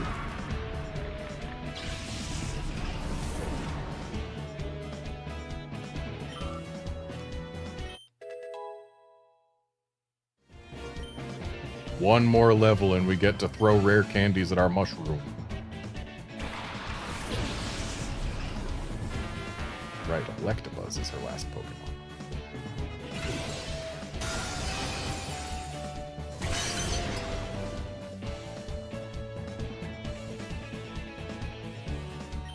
Okay, Houndoom, let's burn the Linoon. Walrein, let's swap out for Flygon.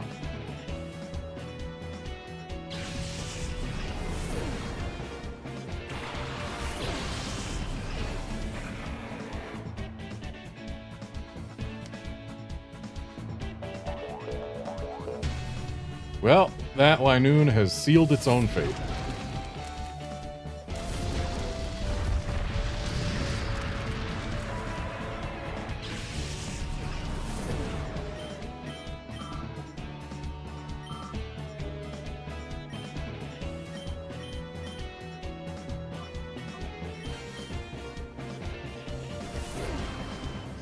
I really wish my Flygon had a stronger move to rely on than Dragon Breath.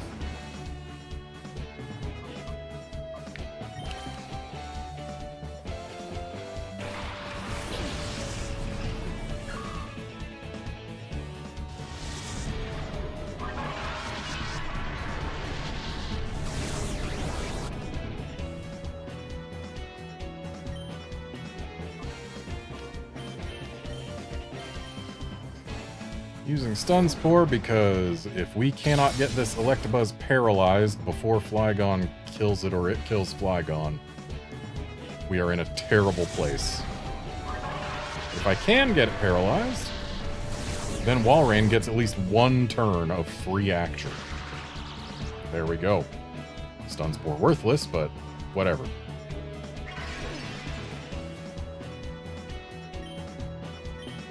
Oh, not Stun Spore. It's Giga Drain it.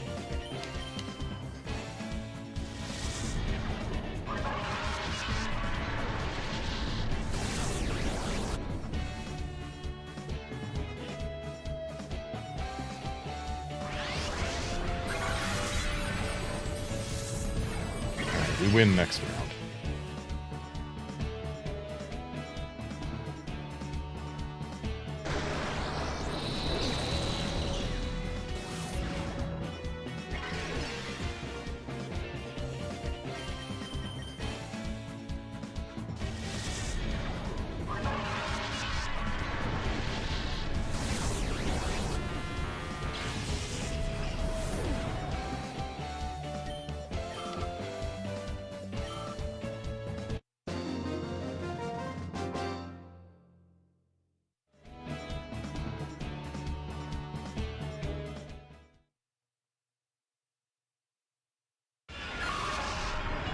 Not yet. Man, using 5 rare candies in a row on this thing is gonna suck. Because I don't have Everstone.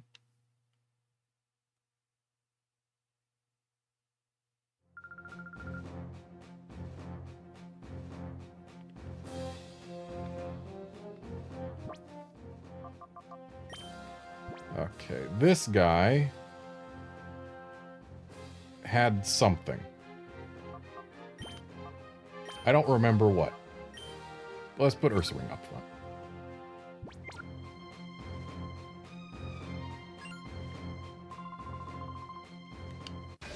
Right, this is the guy with the Metachamp.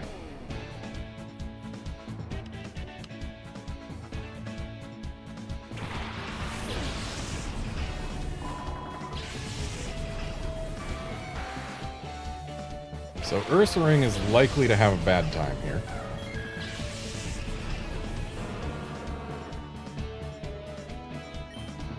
But there's a chance it doesn't have a bad time. And on that chance, we use Return. Because if we can get rid of the Metacham, that makes half our team much safer. Thunderwave, that's a first. We've only ever seen Thunderbolts come out of this Raichu. And quick attacks. Would have loved to see a miss for that high jump kick. But Espeon goes before the Raichu, which means we don't have to worry about Metachamp, because it's going down to this Psychic.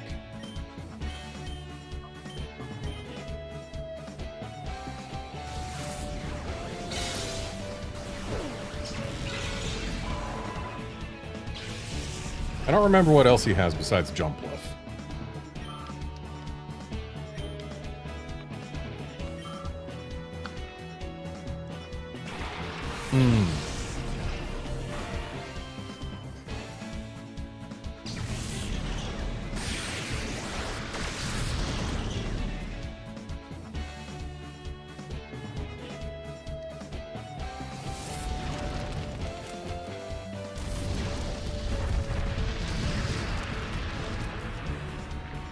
Really wish I had put Flamethrower in the other slot.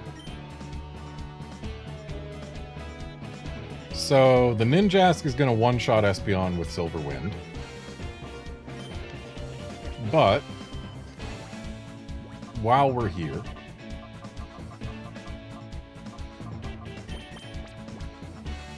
let's Hyper Potion Houndoom so it can survive a Thunderbolt. And toast the Ninjask in revenge. Or Raichu's going to try Quick Attack. Okay. That Quick Attack wouldn't have picked up the KO. And is Espeon gone? Yes. No! Ooh. So, please let this kill the Ninjask, because that means we still have Espeon to do something with. Nice.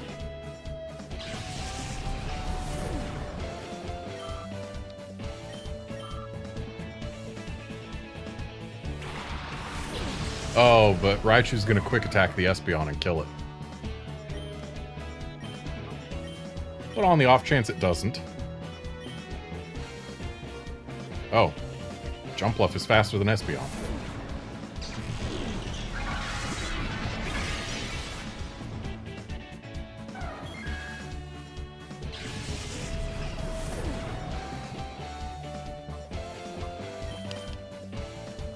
Wait, why am I putting Walrein in front of a Raichu?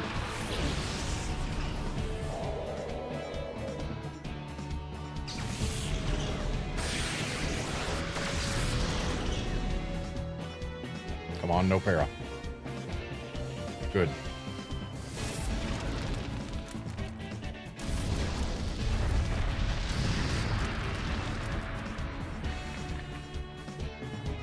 Jumpluff survived the Flamethrower. Lame. Okay, so Raichu is 100% going to be using Thunderbolt on Walrein. Let's swap Flygon in there. And Houndoom can try and finish the Jumpluff.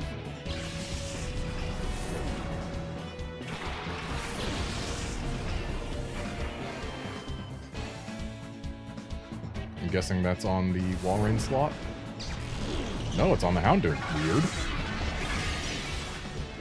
Jumpluff sees Walrein, uses Mega Drain on the Houndoom next to it.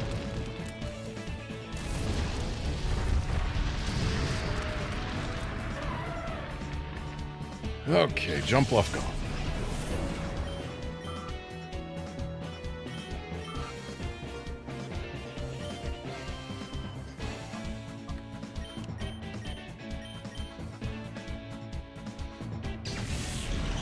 Houndoom gone.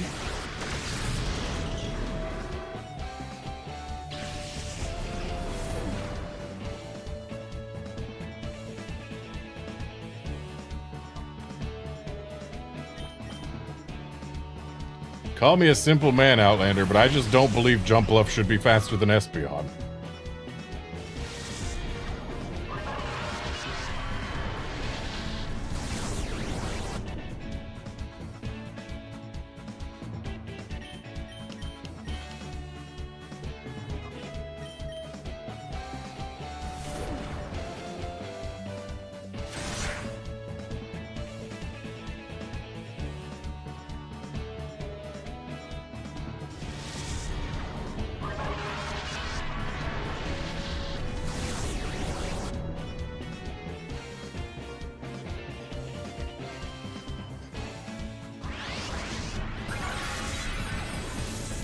Jumpluff is just too spherical for my brain to categorize it as fast. You know? It's not aerodynamic.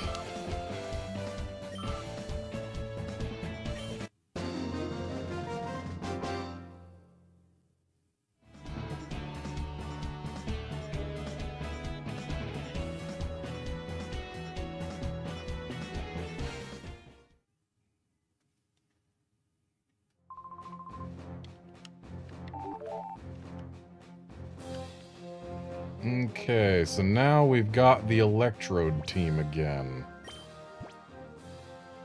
Will Electrode be in the lead? Will it explode immediately? There's a number of questions here.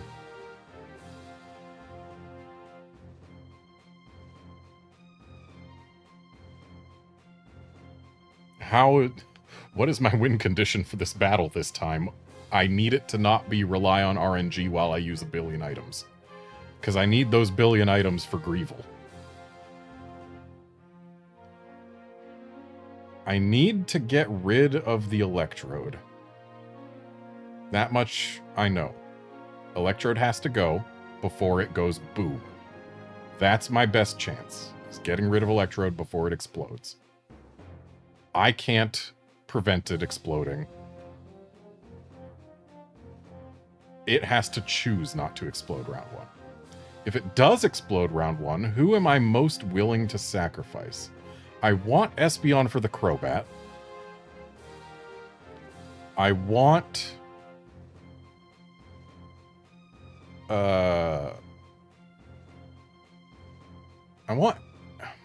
Who do I want for the Starmie?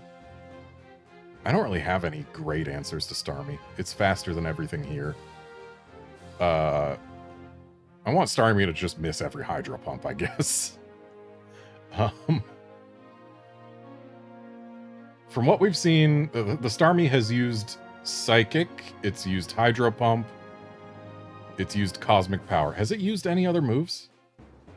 I don't think it has. It almost certainly does not have Ice Beam, otherwise it would have used that left and right on Flygon. I think Ursaring might be our best shot on Starmie. Manectric, we would like to have Flygon for. What else does she have? She's got Sceptile. That wants Houndoom. I think Houndoom in front instead of Espeon might be the way to go. Unless she's doing Crobat lead again, in which case we would want Espeon in front. I think Houndoom Shroomish is our lead here.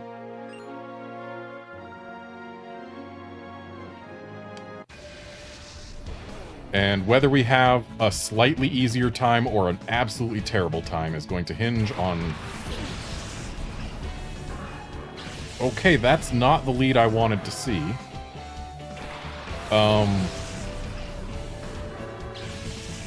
Problem.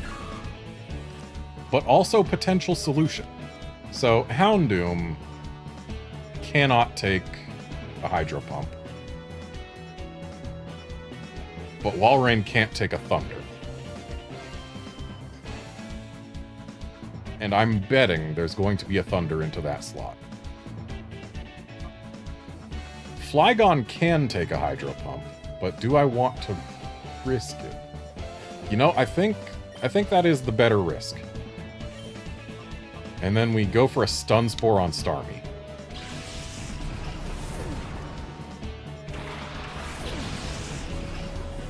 Like, the Manectric and... Oh, Bite instead of Thunder. Interesting. So I should have gone Walrein. Miss. Nice. Hit. Nice. Okay. If we can get rid of Starmie and Manectric without losing anything, that would be big. But that would be a big if. But we've got an opening to do it, thanks to Starmie being paralyzed and Manectric being unable to Thunder Flygon. And we can try and Stun Spore Manectric too. Just don't flinch Flygon, okay? Don't flinch it. Don't flinch. Just don't. Dang it!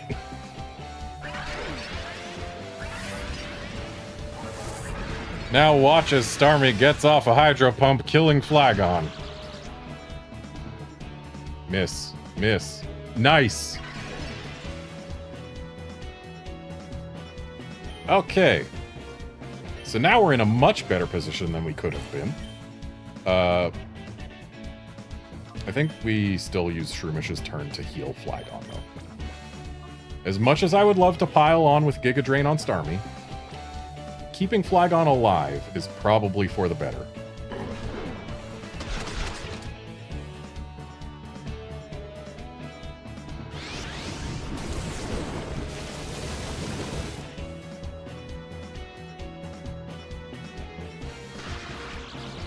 Good full para.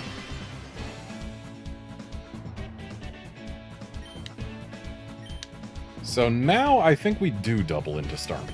Because Flygon's job is not done yet, because Manectric is still here. But it's done enough. Yeah, I think we pile onto Starmie and try and get rid of it.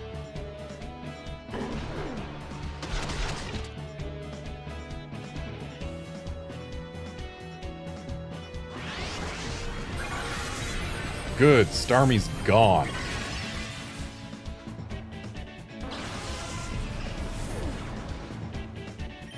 That's one huge threat down.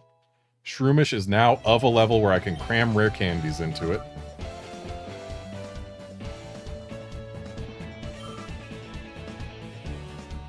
Yeah, I know Crunch lowers special defense. The flinch I was talking about was from the Manectric biting Flygon.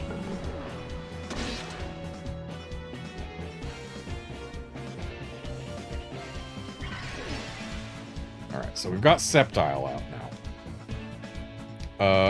Flygon, I think we just accept the fact that it's going to die, while Shroomish Stun Spore Sceptile.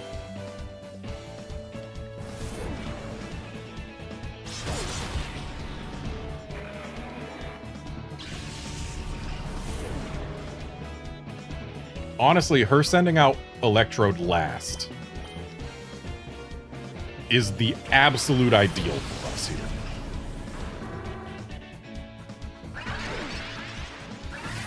Good, Sceptile paralyzed. That's great. We love to see it.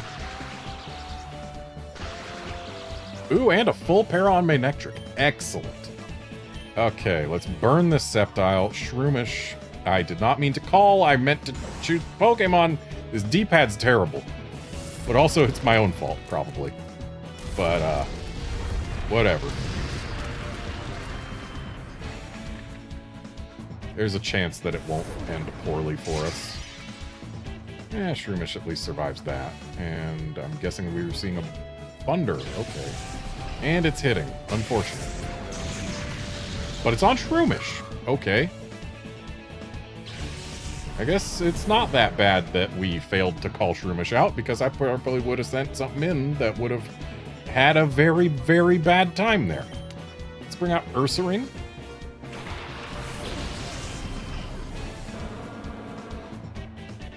And Houndoom is going to finish this Sceptile, and Ursaring is going to use Return on Manectric. Or is it going to use it on the slot that Sceptile is going to leave behind? Ooh, I think using it on the slot Sceptile leaves behind might be the better plan, because that might just get rid of Electrode. Or it can just cause a bunch of damage to Crobat, which might be just as good.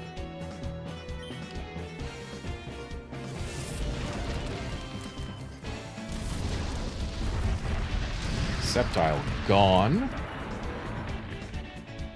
She's only got Crobat and Electrode in back now.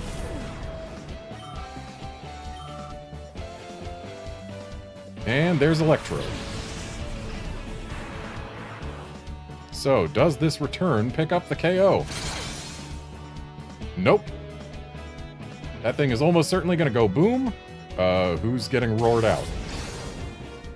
Houndoom's getting roared out. Honestly? Could be worse. Okay, I don't think I want to leave Espeon here, because it does not outspeed Electrode. It can Quick Attack, but that will not pick up the KO. Not when Ursaring's Return didn't pick up the KO.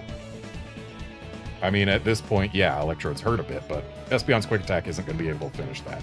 So Espeon is going to turn tail and run, because we need Espeon for Crobat. Let's bring out Houndoom, because Houndoom is the one we are most able to lose at this point. Espeon and Walrein are both great into Crobat. And if that Electrode goes boom, that would be pretty ideal for us at this point.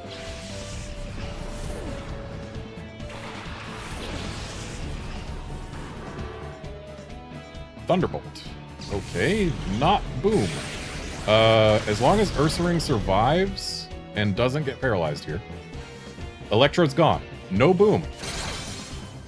Honestly, probably better than it going boom, but it does mean that we're going to have to go through Manectric's HP ourselves.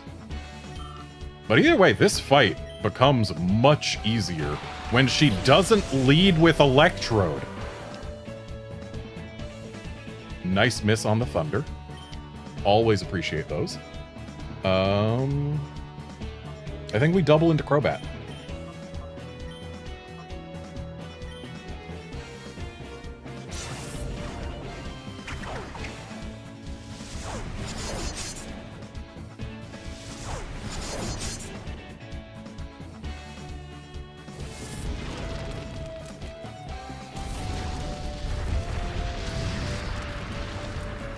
I think Electrode Crobat might be her most difficult opener to deal with. Because Electrode goes boom, taking out 2 of my Pokemon pretty much guaranteed. And Crobat survives the explosion, and then outspeeds anything that I send out after it.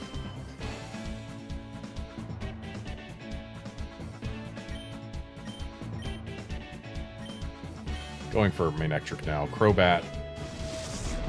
Sure, it still exists. Honestly, I should have doubled into Crobat anyway. But I was thinking, oh, we could send out Espeon, and Espeon can deal with Crobat. But then again, this Manectric is still going to be using Thunder. If it's using it into Ursaring's slot, and thus uses it on Espeon, then we have a bad time. So I think we send out Walrein right now. Yeah, my choice to not go for the Crobat this turn might have been the worst decision I made during this battle.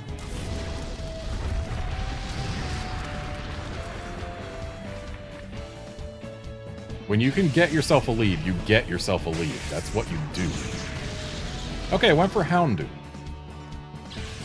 Honestly, not the worst though. So I think we do a pretty handily win at this point. Because they're not going to pick up both of these KOs before I can get both of theirs. So we're going to we're going to quick attack the Crobat.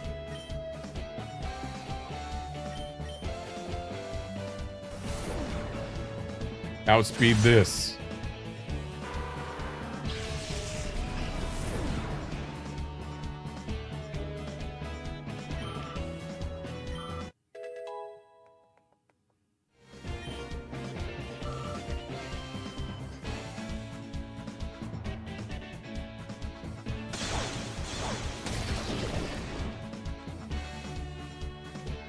So yes, I have absolutely won at this point. Doesn't even matter that Walrein's getting absolutely destroyed here. Because we don't need more than Espeon now.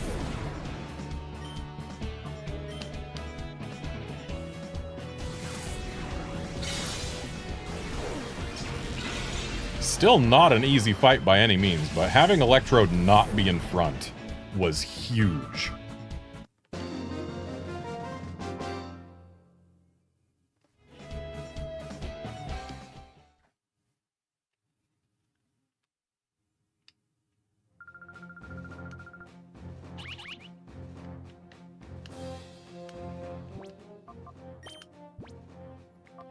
And now it's time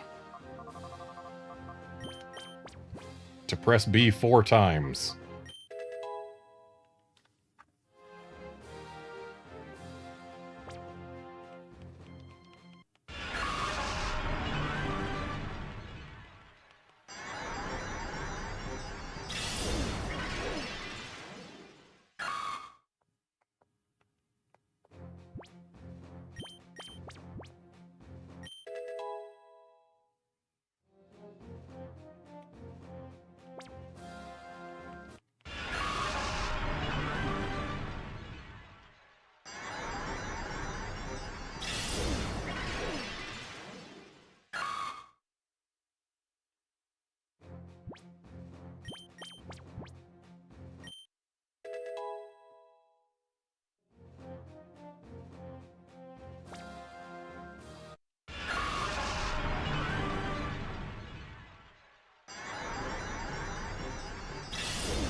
It's gonna be weird not having a Shroomish in the party.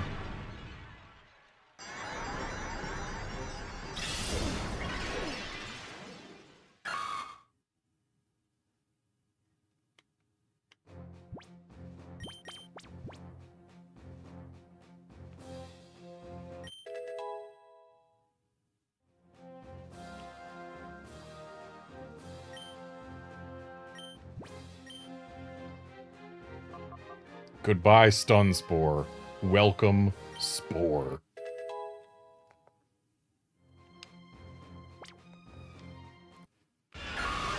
And welcome, Breloom.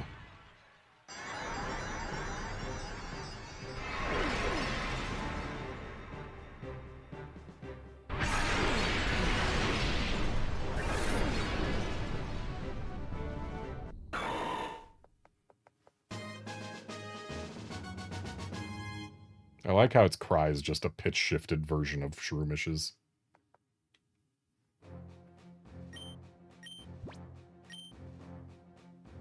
Dynamic Punch always misses, so yeah, let's not.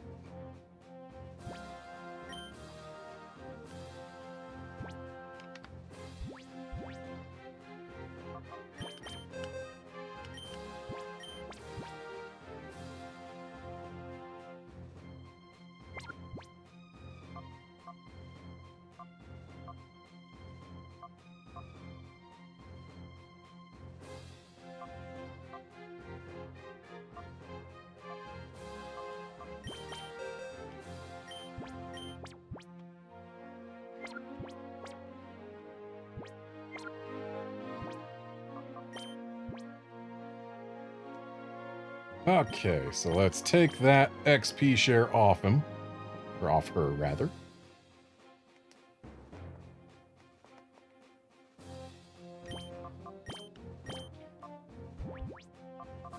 Give back these lefties.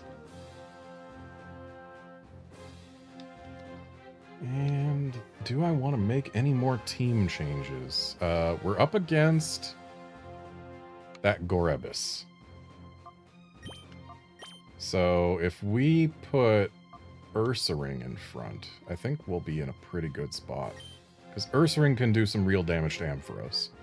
And Breloom can put Gorebis to sleep, whether it uses Rain Dance or not.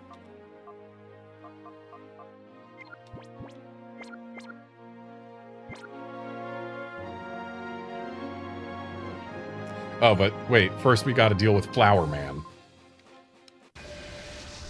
Right, the nice relaxing battle after that previous one and before the next one.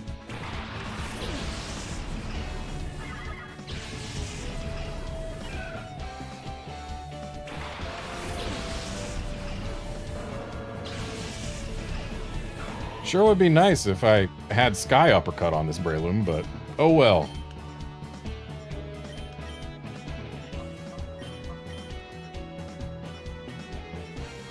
Look at me being able to spore things in this game. Man, that's huge. Spore is so good. It's gonna be worth it. It's gonna be worth the wait.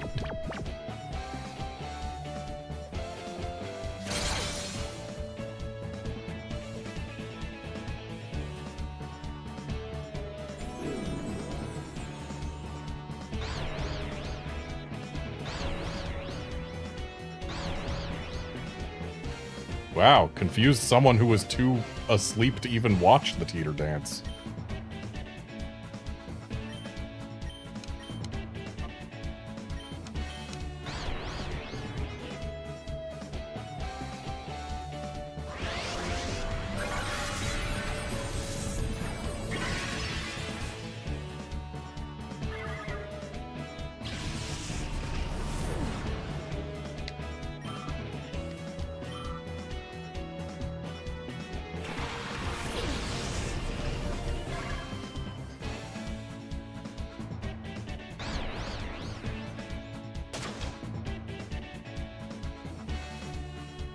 Nice Teeter Dance.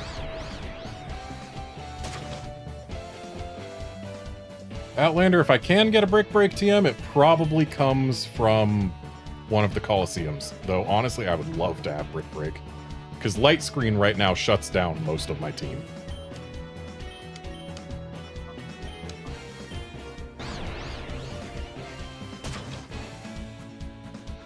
This Teeter Dance is getting too much value.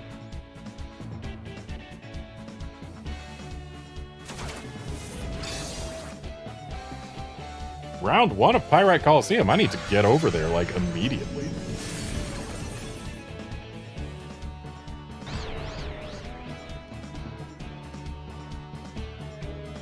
Because, yeah, I would love to have Brick Break. Honestly, I should look at what I can get from the Colosseums. Because, dang, the TMs they gave from the Colosseums in Colosseum were pretty trashy. But they've been giving us nothing but good TMs in this game. I mean, like, not nothing but good TMs, but there have been a lot of good TMs given to us by this game. The fact that they just gave us Psychic, Flamethrower, Thunderbolt, Shadow Ball, like, those are all really good TMs that were previously only from Mount Battle, and they're just, like, out in the world this time. And they've given us a few other good things from the Colosseums we have done, like... Yeah, they give us much better TMs in XD than they did in Colosseum.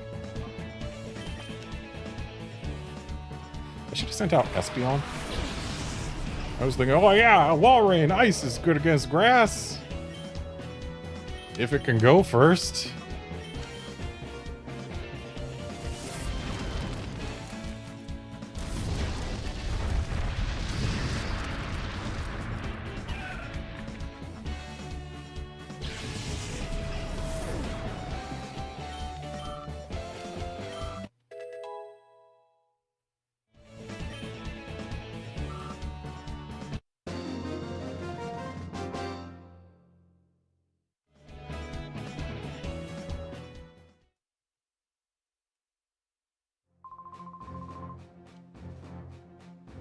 Okay, now it's time for Gorebis Lady.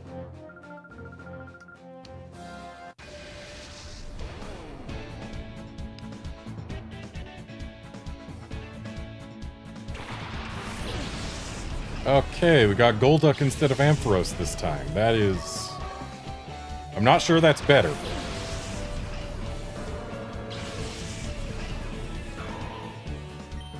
But, and this is a big but, we have Spore now. Golduck uses Rain Dance too. Okay, good to know. Well, we outspeed the Gorebis because Swift Swim doesn't kick in yet, so Gorebis doesn't get to Hydro Pump nobody. But knowing that the Golduck is faster than Breloom is not great. We need to get rid of both of these as soon as we can. Because they both have Rain Dance, they both have Hydro Pump. And I'm pretty sure they also both have Swift Swim.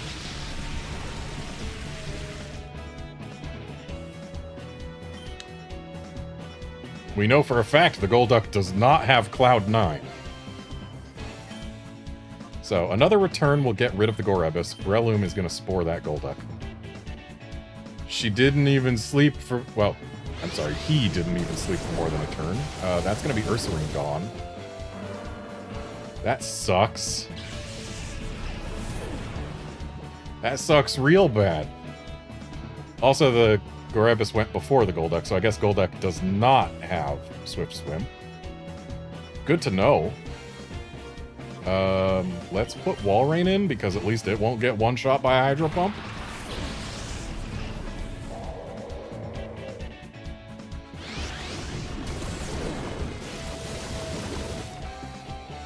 Jeez! Like, I know it was a crit, but still!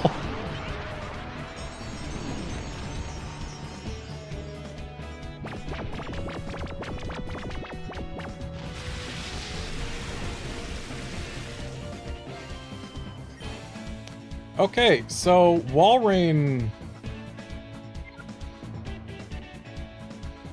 is just gone. Walrein's just gone. That's what it is. Walrein is gone. But, we can try... Do I Giga Drain it or do I Spore it? What's Breloom's special attack? Specifically this Breloom's special attack. It is 81. That's not very high. I don't think that's much higher than it was as a Shroomish, probably. Yeah, that's... There's no way we're going to get rid of the Gorebis using Giga Drain here. So let's Spore it and hope that both the Gorebis and Golduck sleep. That thing could have used Psychic on Breloom, which probably would have killed it. So yeah, we just gotta hope for 2 sleeps right now. That's what we gotta hope for. That's what it is. We need 2 sleeps.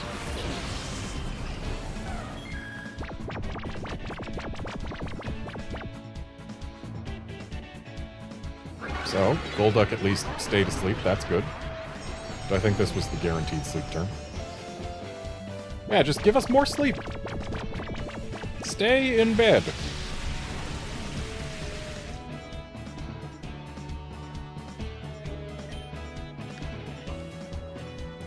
Okay, I guess we try and get rid of the Gorevis because it is still capable of doing way too much damage. It's guaranteed to sleep this next turn, though. Golduck is not. Do we go for Golduck? No, because if Gorevis wakes up the next turn, it's going to take a KO with Hydro Pump. We get rid of Gorevis. Golduck still hurts a lot, though. Honestly, there's no good answer here. There's only less bad answers.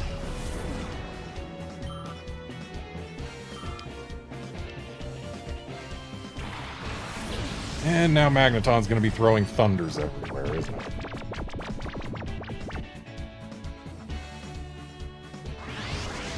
Wish I put that Giga Drain on the Golduck slot. But we know that Espeon is faster than Golduck. So there's that. That's something. So we Psychic the Golduck, and we Spore the Magneton.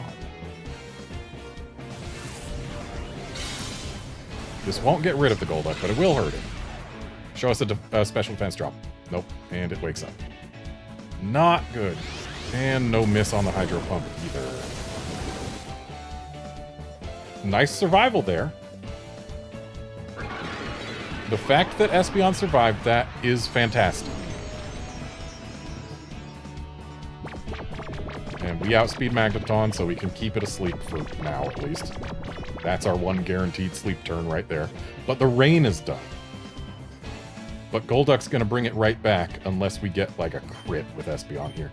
Espeon, if you have ever wanted to crit in your life, now is the time.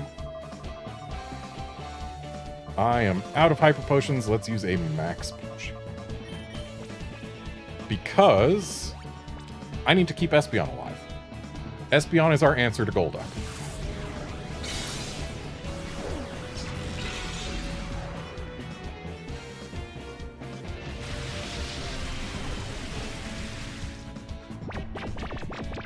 Did I Spore or Giga Drain? If I Spored, I'm gonna... Right, no, I didn't do either. I healed. Okay, so Espeon gets rid of Golduck. We do still have to worry about Thunders. But we have Flygon in back. And I can Spore the Golduck slot so that Ampharos gets put to sleep the moment it shows up.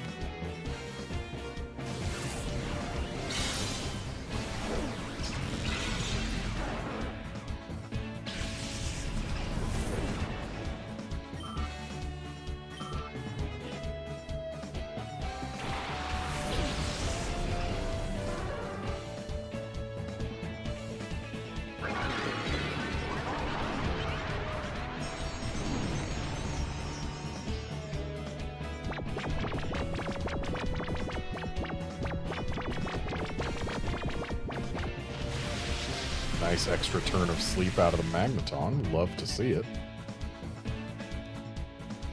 I really wish the rain hadn't gone off, because if it wasn't raining right now, I could have swapped to Houndoom and had a really good answer to Magneton. But I think we gotta just live with trying to take down Ampharos, right? Breloom's faster than both of those, so trying to Spore one in case it wakes up is not really a plan. So we're just Giga Draining this turn. Better than nothing. Especially when it crits. So Ampharos is going down next turn. And it's never going to get a waking turn.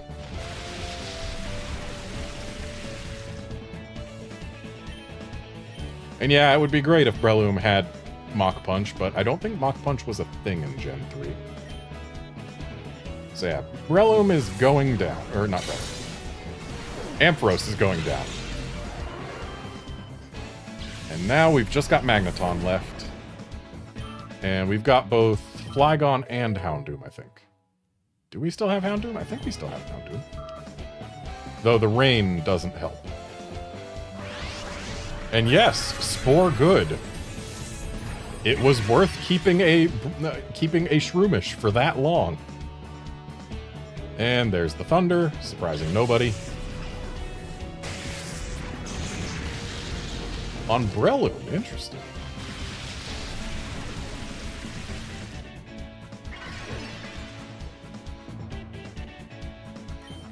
Alright, well, neither of these Pokemon has anything to use against Magneton. But, let's have Espeon use Psychic anyway, while we swap to Flygon. In the slot that the Magneton has shown a desire to Thunder.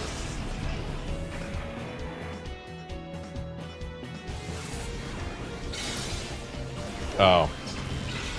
So we could have had Mach Punch if we gave up on Spore. But no way in heck am I giving up on Spore. Spore is too good.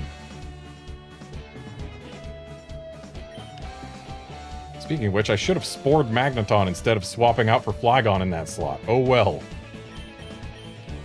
We win anyway. Right. Flygon doesn't have anything to use against Magneton either. What I need to do is get like 3 Protect TMs and then teach Flygon Earthquake.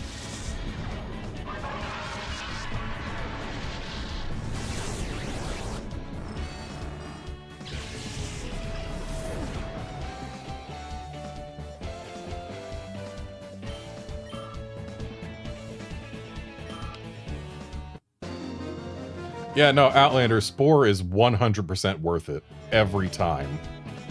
It's just agonizing to get to. Ah, I'm feeling so run down. You should be, lady. How do you think I feel after losing to you last time? Perhaps I'll have my Pokemon give me a massage with their electric moves.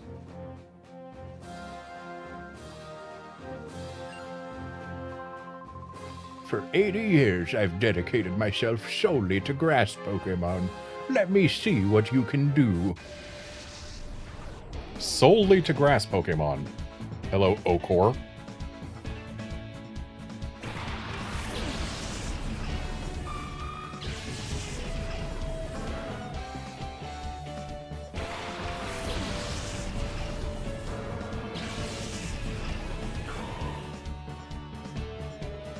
Dude's only got 3 Pokemon. This is going to be an easy win. Especially if they're all grass types. And I'm willing to bet we're going to see a sunny day. Which I know a certain dog who would love that. Anyway, let's put more respect on this Sunflora. Because I just don't respect Sunfloras enough. And it's always turned out wrong for me.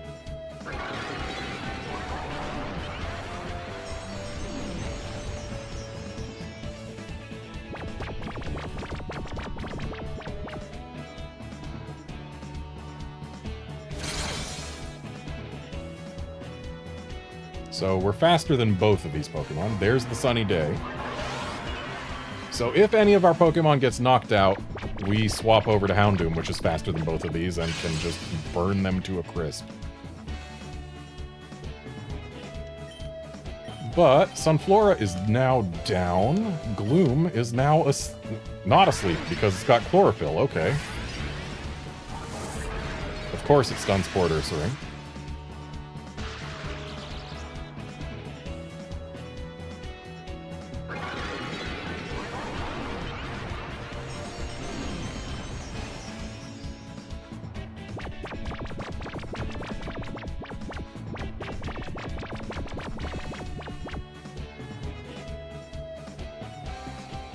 So they both got Chlorophyll. But Sunflora's gone, so now it's 6 on 2. I think we can manage that. Vileplume, okay. Yeah, a Vileplume and a Gloom when we have in back an Espeon and a Houndoom. I think we can manage this.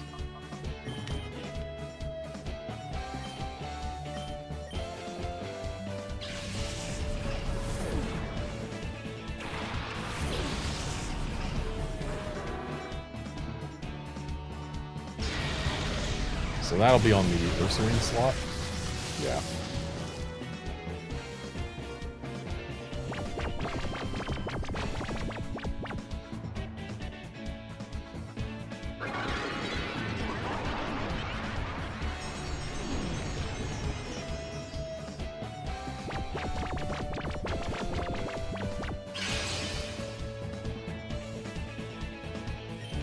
Alright, so this is going to be Gloom gone.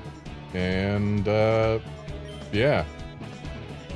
We've got guaranteed this one turn of sleep from Vileplume, and Espeon's going to come in and cause problems for them.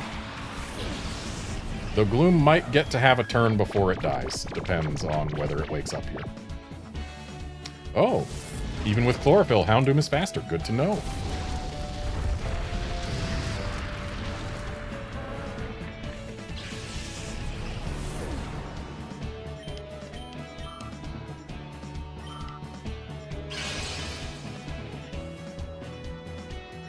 Alright, old man, if your Vileplume doesn't wake up, you just lose here, and if it does wake up, you still lose here.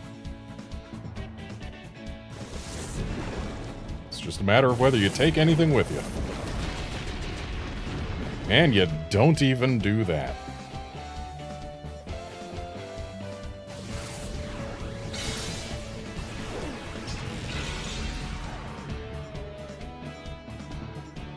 Okay, Vileplume at level 60 is a little tankier than I thought, but we still win.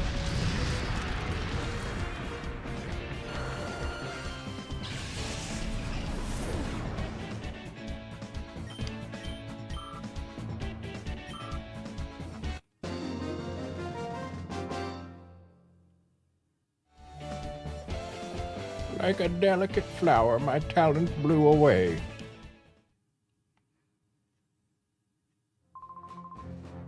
My love for grass Pokemon runs deep. Yes, it runs exactly 3 Pokemon deep. We've seen this. I've put on some weight, so I've been running here every day for exercise. This seems like a very dangerous place to run, what with the no handrails. And being above the clouds. Lunatone Girafarig, that is a little scary-ish. Girafarig is actually...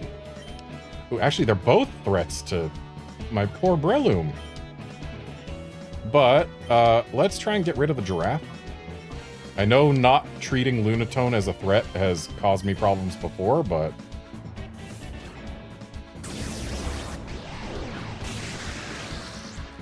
Girafarig fast sometimes.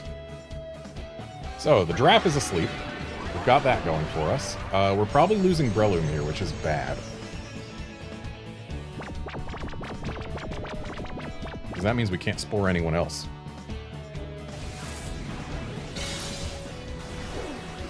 Yep, there goes Breloom. But, at least the giraffe is asleep. I'm thinking Houndoom.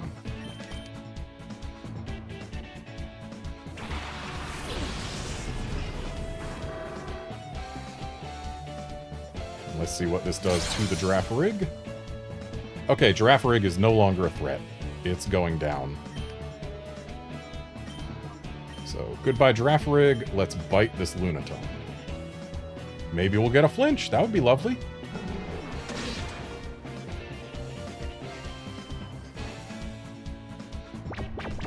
There's our guaranteed sleep turn. Girafarig is now gone. After this Cosmic Power happens, which... we don't have to worry too much about the Cosmic Power. It's just going to make it take, like, one more turn to get rid of Lunatone. If Cosmic Power raised offenses, then I would be worried.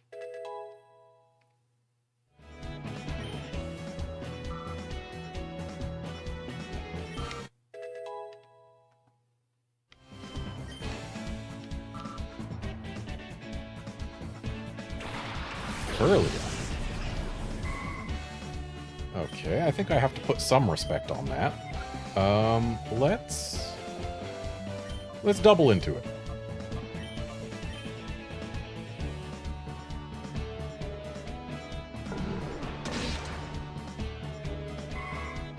I didn't have to put much respect in on it. Well, whatever shows up is getting returned. Kadabra. Ooh, that's a great thing to use return on before it gets a turn. Please miss. It didn't miss. Please not on Ursaring. We take it. Like, yeah, would I like to have Houndoom awake for this? Absolutely, but... crit return on Kadabra, I am cool with. That is worth letting Houndoom go to sleep.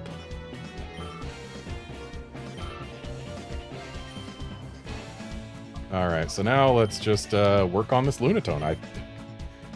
We win at this point. It's just a matter of how many things the Lunatone takes with it. And how annoying it gets to be with Hypnosis.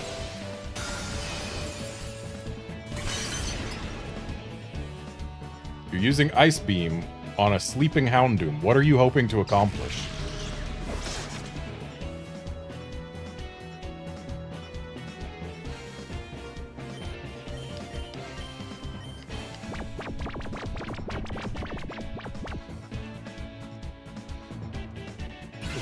Like, the Ice Beam's not going to do damage to the Houndoom.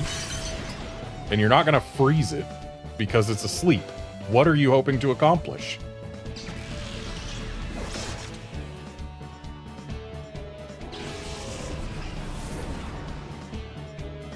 Yeah, it would be pretty fun if we could see damage numbers in Pokemon.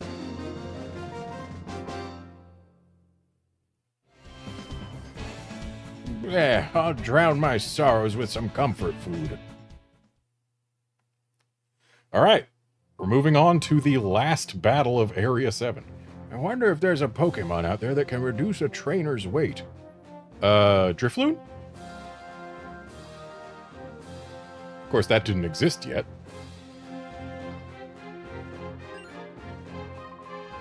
You've come this far? I can't wait to see how you battle. And win or lose, knock on here is the last battle of the stream.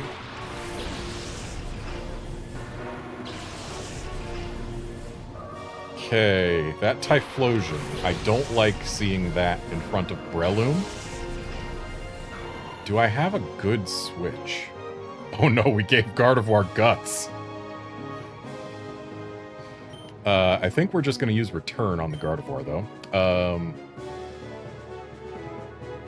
Breloom is not faster than Typhlosion. If it was, I would try a Spore. But it isn't. I think Flygon is our safest switch here.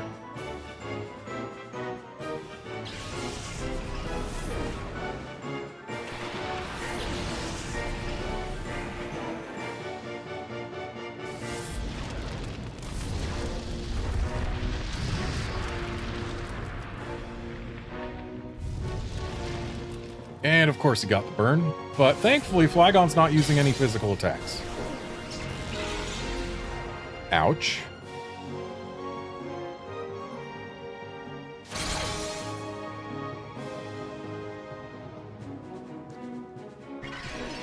Okay. Neither of us is going to be fast enough to outspeed the Typhlosion, I don't think.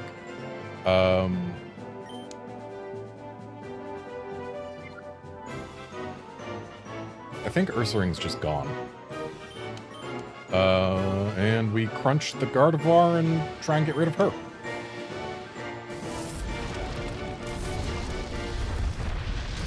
Yep, Ursaring is just gone. And now I fully expect for the Gardevoir to be using a Psychic move into the Ursaring slot. So we bring out Houndoom. Honestly, I should have brought out Houndoom earlier. We could have kept Ursaring. Okay, so Flygon's faster than Gardevoir, but not faster than Typhlosion. So we need to get rid of that Typhlosion. So, ooh, I don't like that one bit. Okay, maybe we need to get rid of something before the Typhlosion. I was going to say we need to get rid of the Typhlosion so that I can bring out Breloom, but... Alakazam is much scarier. So we are doubling into that. And this is probably Flygon gone. It sure is. Okay, so I guess Espeon? Espeon is the one that's best able to take a flamethrower of what's left. Thunder Punch. On Houndoom, okay. I mean, I respect Typhlosions with Thunder Punch. That's the way to run them. Unfortunately, this Alakazam is now free to take another KO. But it's also getting KO'd. Okay, this quick attack isn't going to take anybody. Thunder Punch. Unsurprising, but unhelpful. Whoa, we lived! Okay, I guess Alakazam is not free to take another KO. Goodbye, Alakazam. Okay, whatever's coming into that slot is getting bitten, but kinda wish I had done something to this Typhlosion. An Espeon. Ooh, good thing to bite.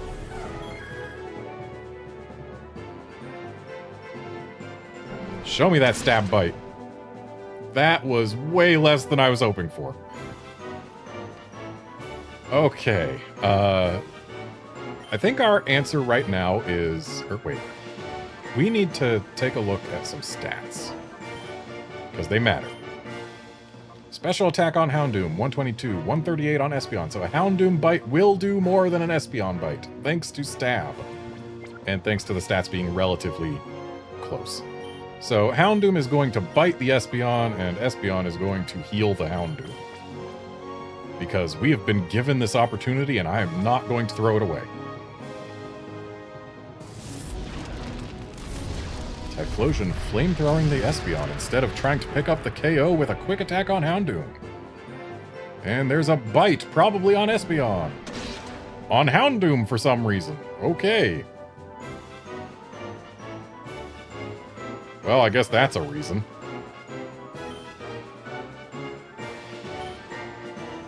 Do I heal Espeon so that it can withstand another flamethrower? I think I do. But our only heals at this point are our full restores, and it feels kind of bad to be using them, but I'm gonna. So that's another bite on Houndoom. Please don't flinch. That's a Thunder Punch on somebody. Please don't para. Nice. Love getting a turn.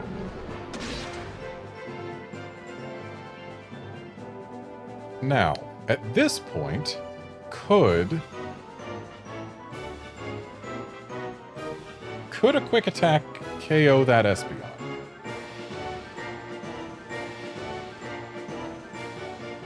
I don't think so, but I kind of want to try.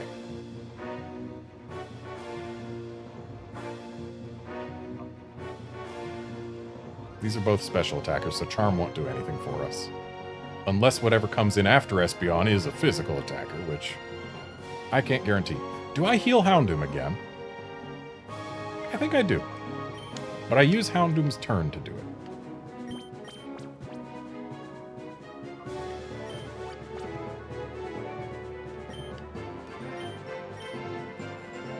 Come on, pick up the KO. Nice.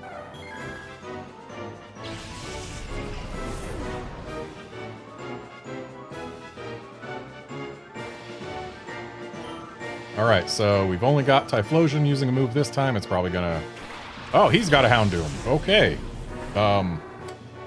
Breloom never had a shot.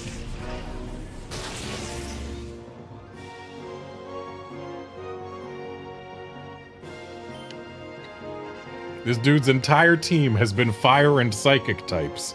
Breloom never had a shot. So let's just go ahead and have Houndoom bite the Typhlosion. Ooh, I actually don't like that he's got a Houndoom, but it's probably slower than Espeon, so let's try Psychic on Typhlosion. I'm glad we've got Walrein, but Walrein being part Ice type isn't helping it here. I like that Espeon's faster than Typhlosion. I also like that Typhlosion is using Thunder Punch. Please don't para. And please let whatever the Houndoom's doing be not bad. That's kind of bad. When's my Houndoom gonna learn Crunch? That's really bad.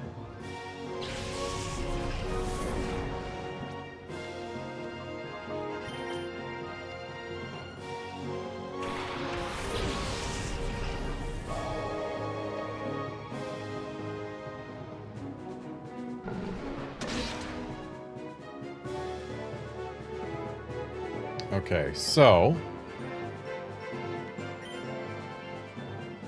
we get rid of Typhlosion this round. Probably. Unless they manage to get rid of Walrein.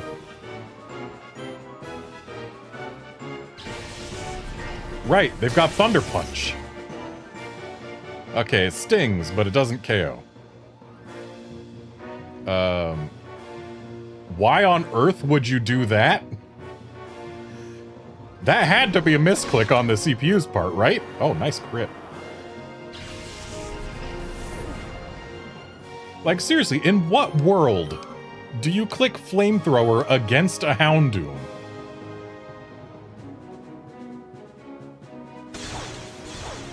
When there's a Walrein right next to it. In what world do you do that? Okay, so I think what we do is we use Houndoom's turn to heal Walrein. And then we use Walrein to win. I mean, sure, we don't win this particular round, but we certainly get closer. As long as we don't get a special defense drop, I think we're golden. Yeah, alright. So, worst case, we heal one more time. We don't even need to bother. Houndoom can pick that up, even if Walrein goes down. So yeah, we win at this point. Guaranteed. Victory is ours.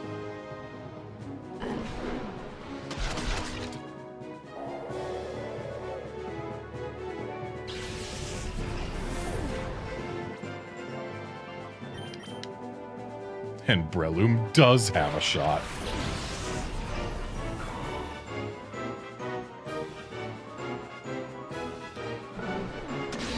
So, Area 7. Down, but not easily. That was rough.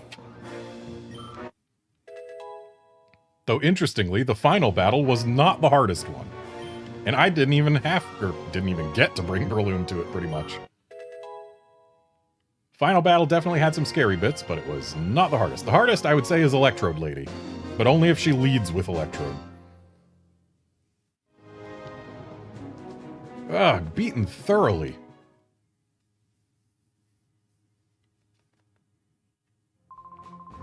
That was quite the impressive battle. Here are your Poke Coupons.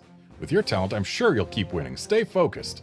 No, I will not keep winning, because that would require me to keep playing Mount Battle. And no, not right now. No. No, sir. Nuh-uh. Okay, what are you giving me? TM04. What is TM04? Is it good? Do I want it? Is it something I like? Calm Mind. It is something I like. It's actually something I like quite a lot. I have been wanting to put this on Espeon for ages.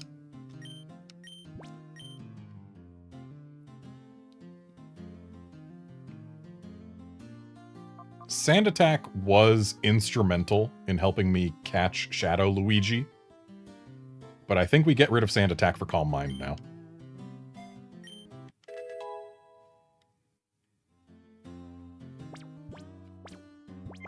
Yeah, Surf would be great for Walrein. I would love to have it, but alas.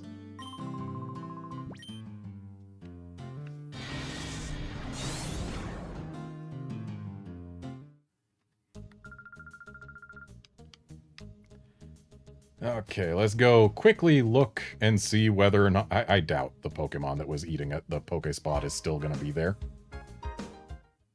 But we'll check. And then we'll call it a stream. Unless we get a shiny Tornadus right now. In which case we'll catch that before we call it a stream.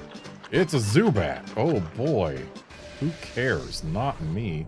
And that's not a shiny Tornadus.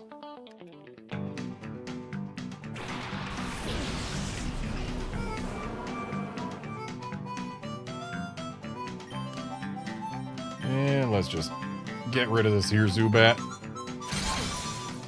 We'll do one more check for Tornadus because there's time now. While watching these animations and text boxes play. And no Tornadus. That is 2 streams with no Tornadus. But that is going to be it for this stream, so thanks folks for dropping by to watch and chat and all of that. And cold willing, I will be back on potentially Monday? Potentially Tuesday. Not sure which, but there's a chance that I'll be here on Monday. If I've still got the cold, but it's not so bad that I can't stream. It has been getting worse, but maybe taking a whole day off streaming tomorrow will help with that. Who knows? I don't know. But we'll see. Monday or Tuesday, you'll see something from me, even if you don't see me. Guaranteed on Tuesday there'll be something. Monday's a maybe. Either way, see you on one of those days, friends.